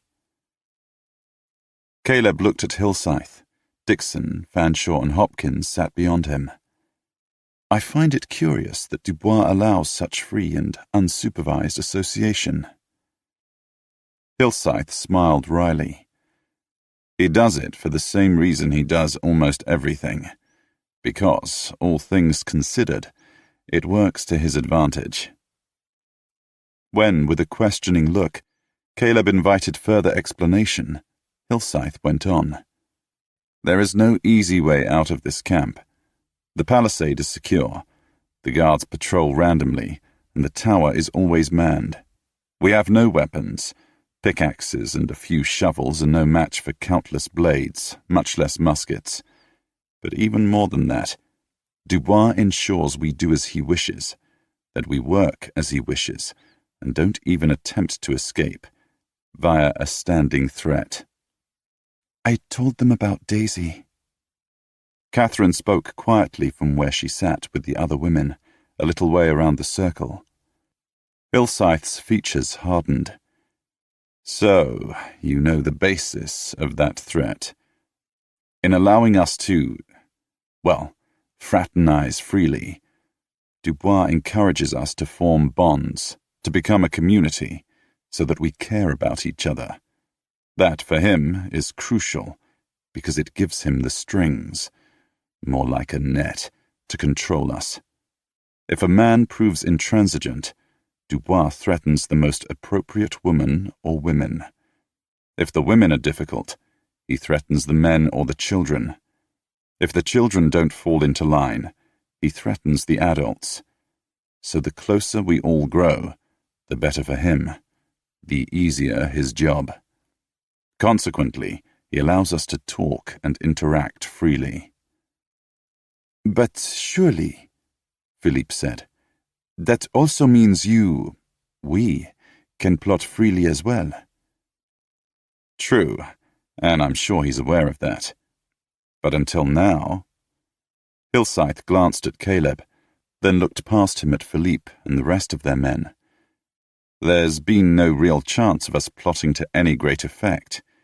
And even now, at least as Dubois will see it, nothing about that has changed. As long as we have no access to weapons, and as long as he has such ready access to so many viable hostages, he knows we won't dare, do anything. He's utterly confident about that. More, Dixon put in.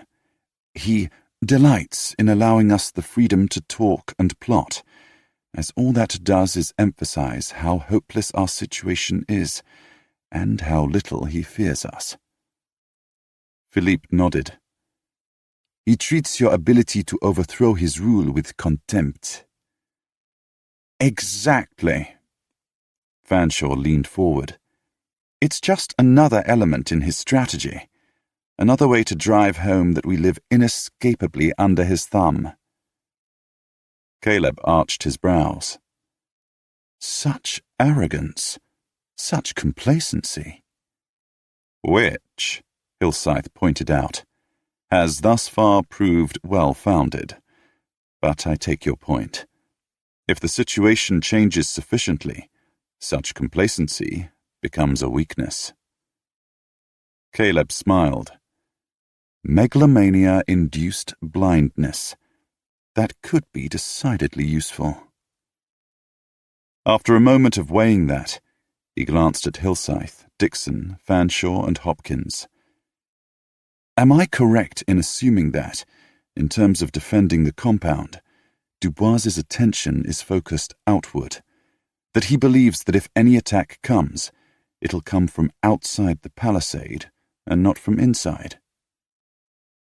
Hilsyth thought before replying. Provided nothing disturbs his current view of us, then yes. He met Caleb's eyes. We take pains to ensure that nothing we do makes him suspicious of us or focuses his attention on us, in case worse comes to worst and we're forced to attempt to escape. Caleb considered Hilsyth, then let his gaze travel around the circle. Eventually returning his gaze to Hilsyth, his voice low, Caleb said, There's one aspect I still find hard to believe. Are you sure you have no collaborators? If I were Dubois, I would want at least one. Hilsyth's grin was sharp enough to cut. That was our conclusion, too. He glanced at Dixon. So we gave him one. Hilsyth, with Dixon's somewhat bashful assistance, went on to explain the role they'd invented and developed for Dixon, that of an engineer seduced by the challenge of operating a diamond mine under such difficult circumstances. I'm not much good at charades, and it's not a role I like, Dixon said. But as I was the one whose work allowed the mine to open in the first place, he grimaced, I've done my best with it. He feels guilty. The woman Caleb had learned was Harriet Fraser, Dixon's sweetheart, murmured, a gentle, affectionate glance at Dixon, softening the statement. So he does what he can to atone. Mind you, if anyone should feel guilty, it's me for being the hostage Dubois used to force John to open the mine. But it doesn't help to wallow, so instead, we all do whatever we can to keep us all alive. Indeed. No one here has anything to atone for, Hilsyth said, his gaze on Dixon. And our stratagem worked. Hilsyth turned to Caleb. Dubois knows no more about mines and mining than the average civilian, and he assumes that there's really not all that much to know, that it's all relatively obvious and straightforward. Caleb nodded. His natural arrogance at work again. Indeed.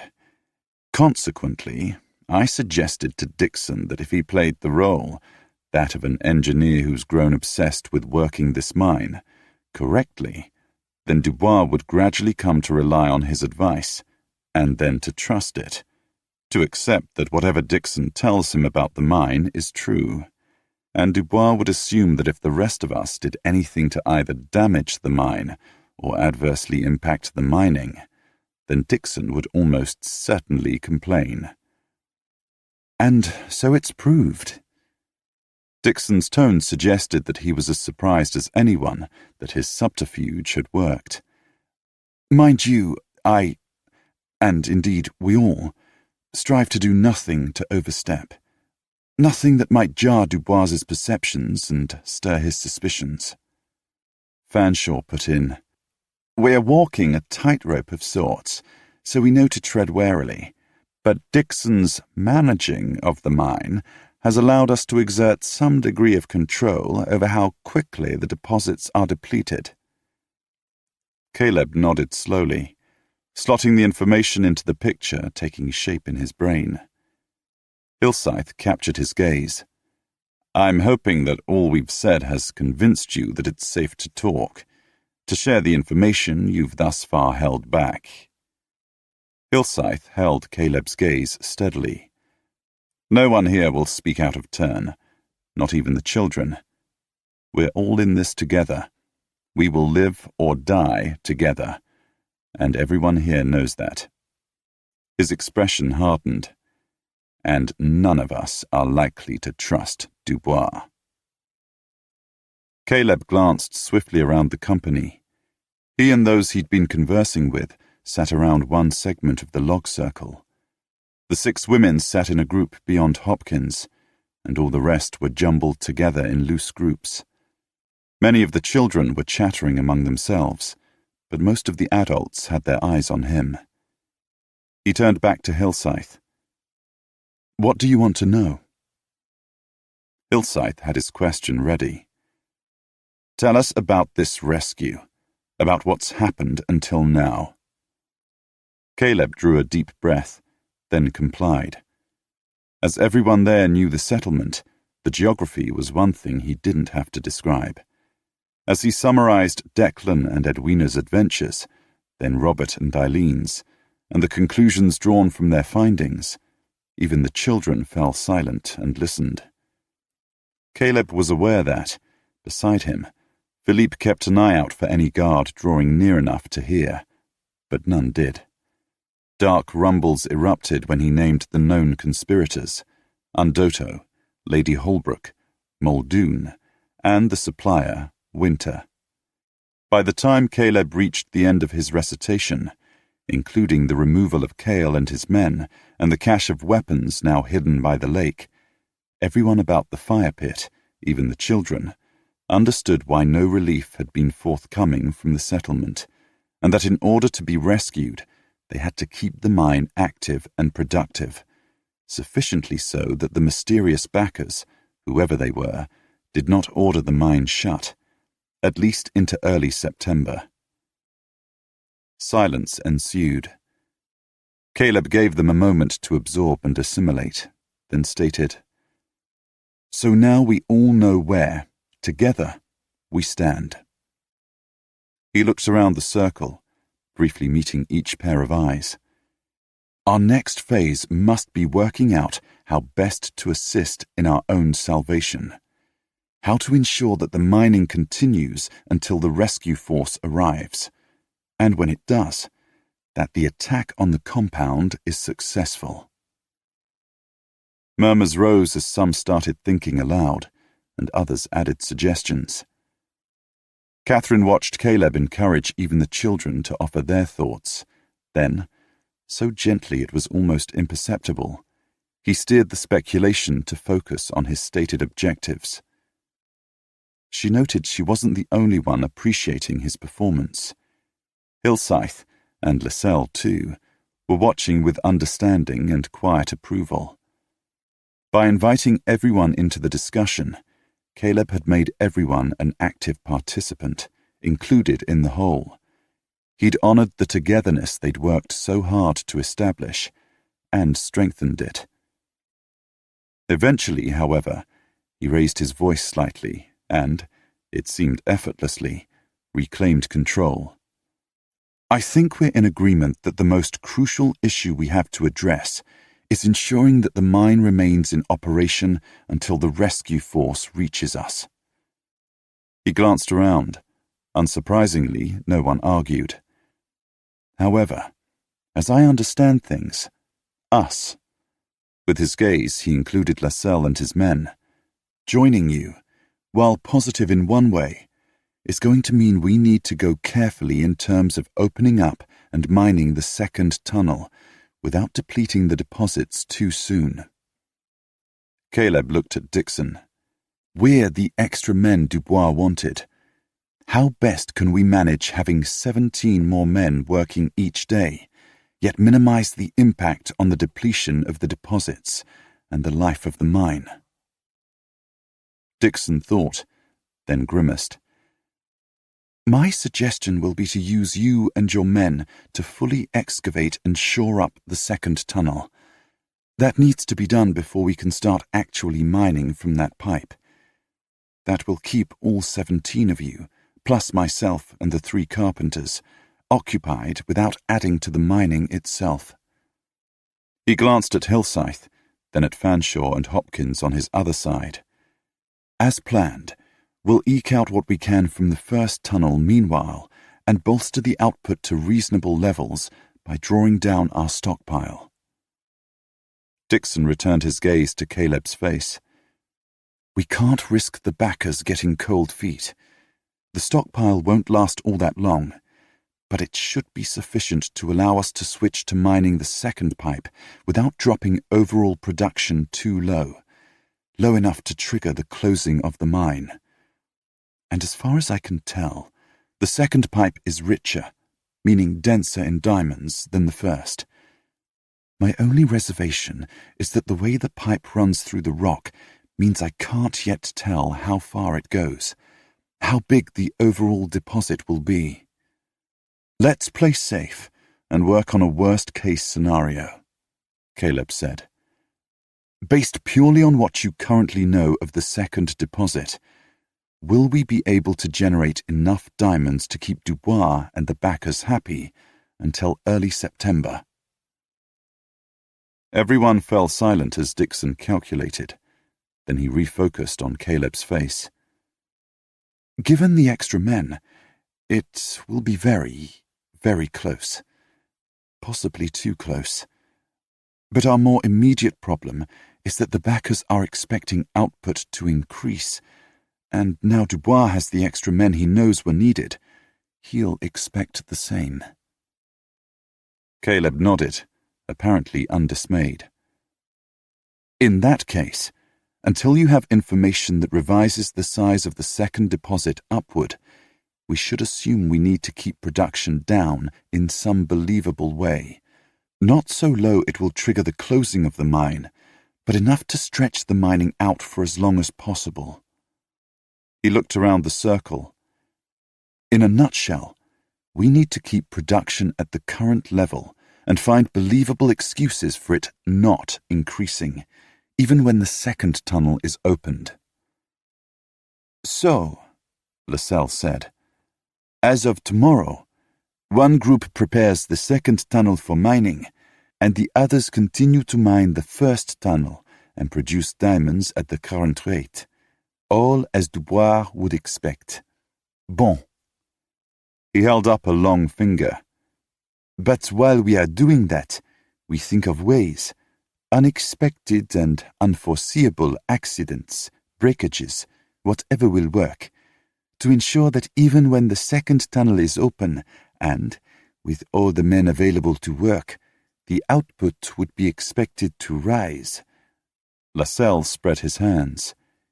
Things happen, and the best that can be done is to keep production at the current level until said things are fixed. He looked at Caleb. That's the plan, yes? Yes. Caleb nodded. So did Hilsyth and Dixon. Caleb looked around the circle. Any suggestions of ways to slow things down that Dubois will accept? People glanced at each other. Katherine hesitated, then said, It's not the actual mining, but this might have the same effect. What about our hammers and chisels? She looked at the other 5 women. We've been using the same ones since we got here. Surely some chisels must be blunt by now. And the hammers, the heads might come loose from the handles. From across the circle, Caleb grinned.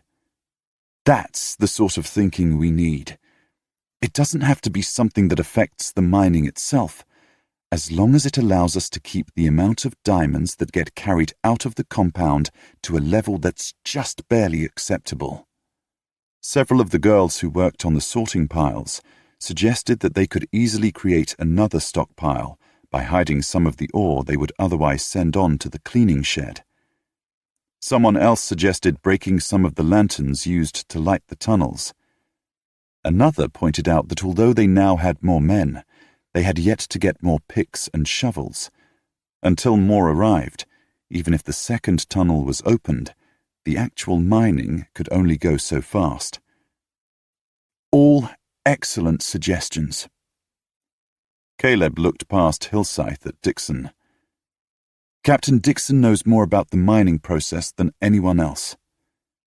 Caleb arched his brows at Dixon. If I could suggest, Dixon, that you continue to manage the production, and if anyone thinks of further suggestions, they should bring them to you, and that the rest of us should leave it to you to coordinate any happenings, so to speak. He glanced around the circle, inviting everyone to agree. We don't want to have too many things happen at once, and by the same token, we need anything we do to have the maximum, best for us, impact, and the effect of any particular action might change as we mine further. Returning his gaze to Dixon, he arched a brow. Dixon looked grateful. He nodded. I'm happy to take charge of that. Katherine saw Hillscythe cast a penetrating, assessing and approving look at Caleb. Caleb felt Hillscythe's gaze. He turned his head and met the man's eyes.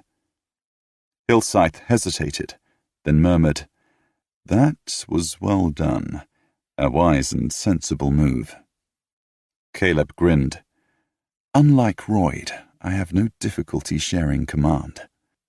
Hillscythe snorted in an effort to smother his laugh. Still grinning, Caleb looked back at the faces lining the circle. I'm increasingly impressed by how cohesive your company already is. That makes working together much easier. Hillscythe's expression sobered. Shared burdens, shared enemies. Both bind men, and women and even children, together. Caleb nodded, raising his voice a fraction, enough to be heard around the circle, but nowhere near strong enough to carry to the nearest guards on the barracks porch. He said, There's one other thing we all need to put our minds to. Talk ebbed. When everyone was looking expectantly at him, he went on. Lascelles and I realized this a few days ago, when we viewed the compound from a rock ledge toward the top of the hill behind us. Seeing the compound from above made it clear that there's no obvious point of attack, no real strategic weakness. The palisade and the gates are sound. He looked around the circle. For a rescue to have any chance of succeeding without massive casualties within the compound, we're going to need a diversion inside the palisade. Something big and effective, sufficient to claim Dubois's attention and that of all the guards. And it would be best, Philippe put in, if this diversion did not, initially, appear to be part of any attack. So preferably, it needs to look like an accident. Sober now, Caleb nodded. We know what this diversion needs to do, but we've yet to come up with any notion that might work. Frowns now ringed the circle. The announcement had brought everyone back to earth. Suddenly, one of the guards in the tower called down to those on the barracks porch. Exactly what was said wasn't clear. In the porch's shadows, the two mercenaries stirred, then stepped down to the compound's forecourt and loped toward the gate. On reaching the now barred gates, the guards spoke, presumably to whoever was on the other side. Then, satisfied by whatever response they'd received, the guards unbarred the gates and swung them open. 4 of their fellows tramped through. Hillscythe leaned toward Caleb. That's Cripps, Dubois's second lieutenant, in the lead. Dubois sent him to see what was going on with Cale. His gaze on the burly mercenary, Caleb nodded. The guards on the gates shut and barred them again, then fell in behind Cripps and his party. The captives watched without comment until the small troop followed Cripps into the barracks, and the guards resumed their positions on the porch. Caleb noticed the flare of a lamp being lit in the window along the side of the mercenary's hut. From what he'd gathered from Katherine, the lamp sat on Dubois's desk. Gradually, all the captives turned back to the fire pit, to the small fire that was dying to red embers within the central hearth. From the looks on most faces, everyone was retreading their earlier conversation about the need for a diversion. something Cripps and his men's arrival had underscored. Eventually, Hopkins caught Caleb's eye. "We've a month to come up with something effective before any rescue force can reach us." Caleb inclined his head. "True." He allowed his voice to take on a steely note. "But we need to have our diversion worked out and everything in place before they do." Dubois had been leaning against his desk in relative darkness, the better to observe the captives about the fire pit. Not that he'd seen anything to alert him. He'd expected the young captain to be the center of attention. No doubt the young man was responding to questions and describing the world beyond the jungle. Dubois would have preferred that the newcomers not reawaken thoughts of life before the compound in the minds of those already there. However, he considered that inevitable, and he felt more than confident enough of his hold on his captives, his hold over his captives, to shrug the point aside. Especially when the young captain had brought a crew of 16 hale and hearty men with him. Smiling at the thought of fate's beneficence as Cripps had entered the building, Dubois had quit the window and the view and moved to light the lamp on his desk. He'd wanted light by which to read Cripps's face, to glean everything he could about Cale's odd behavior. Sinking into the chair behind the desk, he fixed his gaze on Cripps as his lieutenant drew himself up in an approximation of attention. "What did you find?" Arsène came ambling up to halt to one side of the desk. He too fixed his gaze on Cripps. Cripps returned Dubois's regard, but deferentially. "As near as we could make out, Cale and his men have done a bunk. They've disappeared." Dubois limited his frown to his eyes. "Define disappeared." "There was nothing at their camp. The place looked like they'd tidied up and cleared off. No sign anyone's been there for days, perhaps not for a week." Dubois exchanged a glance with Arsène, then looked back at Cripps. "Had they left in a rush?" Cripps shook his head. "Didn't look like it. All nice and neat." "No sign of any fight?" Arsène asked. "No."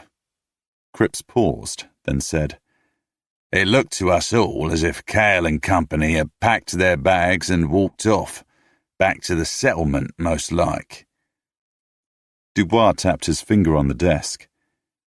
"Why would Cale up and leave? What would induce a man like him to walk away from steady employment?" "More money," Arsène promptly replied. Cripps nodded. "That was my thought, too." Arsène sniffed. "Cale always was an unreliable bastard, and his men, especially those in the settlement, had been growing restless, because those calling the shots had given them so little to do in recent weeks, so few people to seize." Dubois nodded.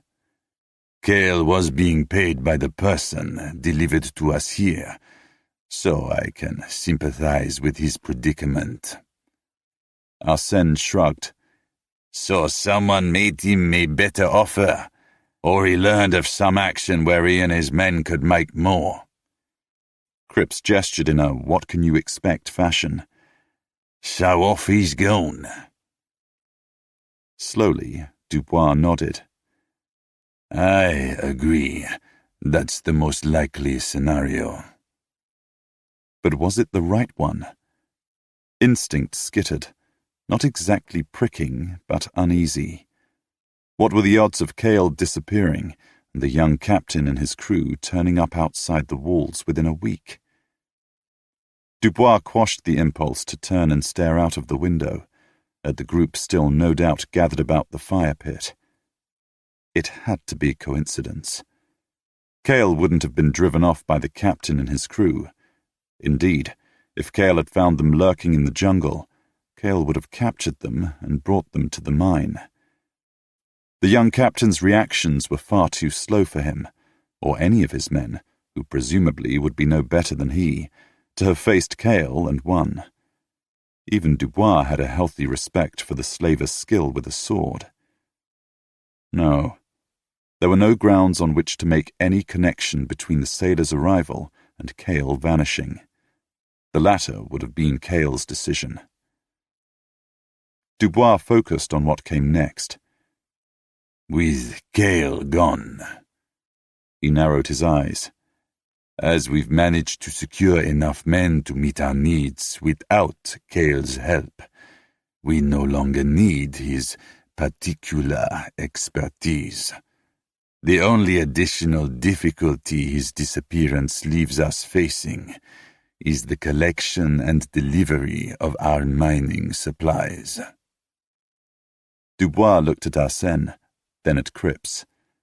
Then he leaned back in his chair. We are not going to wait to see if Cale returns. As far as I'm concerned, he's dealt himself out of this scheme, and will proceed on the assumption he won't be back. But now that we have our extra men, and Dixon is ready to open up the second tunnel, we need more picks, shovels, and a lot more nails, and whatever else Dixon has on his list. He paused, then went on. The last I heard from those in the settlement, they were pressing hard for us to increase production to appease their backers.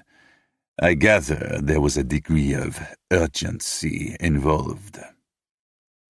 He smiled coldly. Given that urgency, when we tell them what they need to do, the equipment they must provide, and the extra money they'll need to pay, no doubt they'll swiftly oblige. He looked at Arsène. Take 4 men and go into the settlement by our usual route. There's no point using the route via Cale's camp. It's longer, and we don't need to waste the extra hours.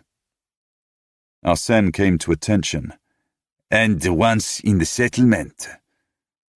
Eyes narrowing, Dubois debated, then said, As we discussed, contact Winton at the fort, but only if you can do so discreetly. If you can't reach him, then speak with Muldoon. You know where to find him. Whoever you speak with, get them to arrange to have the supplies Dixon's requested. Dubois broke off and flipped through a stack of papers. He withdrew one, glanced at it, then handed the sheet to Arsène. That's Dixon's latest list. Tell Winton or Muldoon that if they want more diamonds for their precious backers, they need to have everything on that list delivered to you at our usual haunt as soon as humanly possible, along with an extra cash payment, the usual amount for our trouble. As soon as you have everything, return here. Arsène hesitated, then said, I know I asked before, but now that things have changed, if for some reason I can't get hold of Muldoon or Winton, should I approach our man in the governor's office? Dubois considered briefly, then shook his head. No, not at this point. He remains the hardest to approach covertly, and, Dubois grimaced, given the mounting urgency from the backers, given that fate has sent us the men we need to meet their demands, then experience suggests that if anything's going to go wrong, now is the time. And if anything unexpected occurs, we need that gentleman in the governor's office to alert us to any impending threat. He's also in the best position to deflect any threat, at least long enough for us to learn of it and cover our tracks. Dubois met Arsene's gaze. So no, don't risk tapping him on the shoulder. Arsène nodded, accepting the edict. If we can get the supplies and cash in good time, we should be back in 5 days. The next morning, Caleb, Philippe, and their men gathered about the fire pit with the other captives to indulge in a breakfast of what appeared to be ship's biscuits and tea. The children were served bowls of thin gruel, which they devoured with indecent haste and unwavering attention. Sipping hot tea from a tin mug, Caleb watched Katherine Fortescue and the other women. They'd sat together as they had the previous evening, heads close, as they animatedly discussed what he gathered were the suggestions for delay that they planned to pass on to Dixon. He glanced at the other men, many of whom also had their heads together, quietly talking. Reviewing the conversations he'd overheard the previous night, while they'd rested surprisingly comfortably in hammocks strung between the poles that held up the roof of the men's hut, Caleb murmured to Philippe, "It appears we negotiated the reversal of yesterday reasonably well. Everyone's focused on what comes next." Philippe's lips curved. Sipping from his mug, he met Caleb's eyes. Lowering the mug, still smiling, he murmured back, "I never doubted it would be so. It's your special skill." Caleb blinked. "It is?" His question was entirely serious, but before he could pursue an answer, Dixon, Fanshawe, Hopkins, and Hilsyth joined them. Two sat on either side of Caleb and Philippe and sipped from their mugs. Then Dixon said, "I told Dubois several mornings ago that we were ready to begin properly constructing the second tunnel. I've had the carpenters framing the entrance, but we'll soon run out of timber, bracing, and nails. Meanwhile, as someone pointed out last night, we don't have enough pickaxes and shovels to increase the number of men wielding them." Dixon looked toward the barracks. "I usually consult with Dubois every morning. As I suggested last night, I'm going to tell him that I could best use you and your men in opening up the second tunnel. He's keen to see that happen. However, until he provides more picks and shovels, he's going to have to make a choice. Do we use the tools for mining diamonds from the first tunnel, or to dig out the second tunnel so we can subsequently mine the second deposit?" Caleb nodded. "One's productive, one's not." He paused, then asked, "One pertinent question we haven't yet touched on. Do you know how Dubois gets paid? Is it in his and his men's best interests that the mine operate for longer, or does it not matter to them either way?" The other men looked at Hopkins, who replied, "Apparently, Dubois got a large payment at the start and is in line to get another at the successful end of the scheme, for which you should read when he successfully killed all of us. But he and his men also get additional payments every week." "Excellent." Caleb looked at Dixon. "So Dubois has a financial incentive to keep the mine operating for as long as the diamond output holds up and the backers don't call an end. Therefore, he's going to get us those tools as fast as he can, so there's least chance of the mine prematurely closing." "That would be my reading of things too," Dixon said. "He already knows what we need. I gave him a detailed list yesterday after you lot arrived. But as to what we do in the interim, I'm going to suggest that in order to keep diamonds coming out, while also making some headway on the second tunnel, we include you and your men as a separate team. But because of the lack of tools, we work in shifts. That way, the men on each shift will be less tired and more productive. Or at least that's the line I'm going to try and sell him."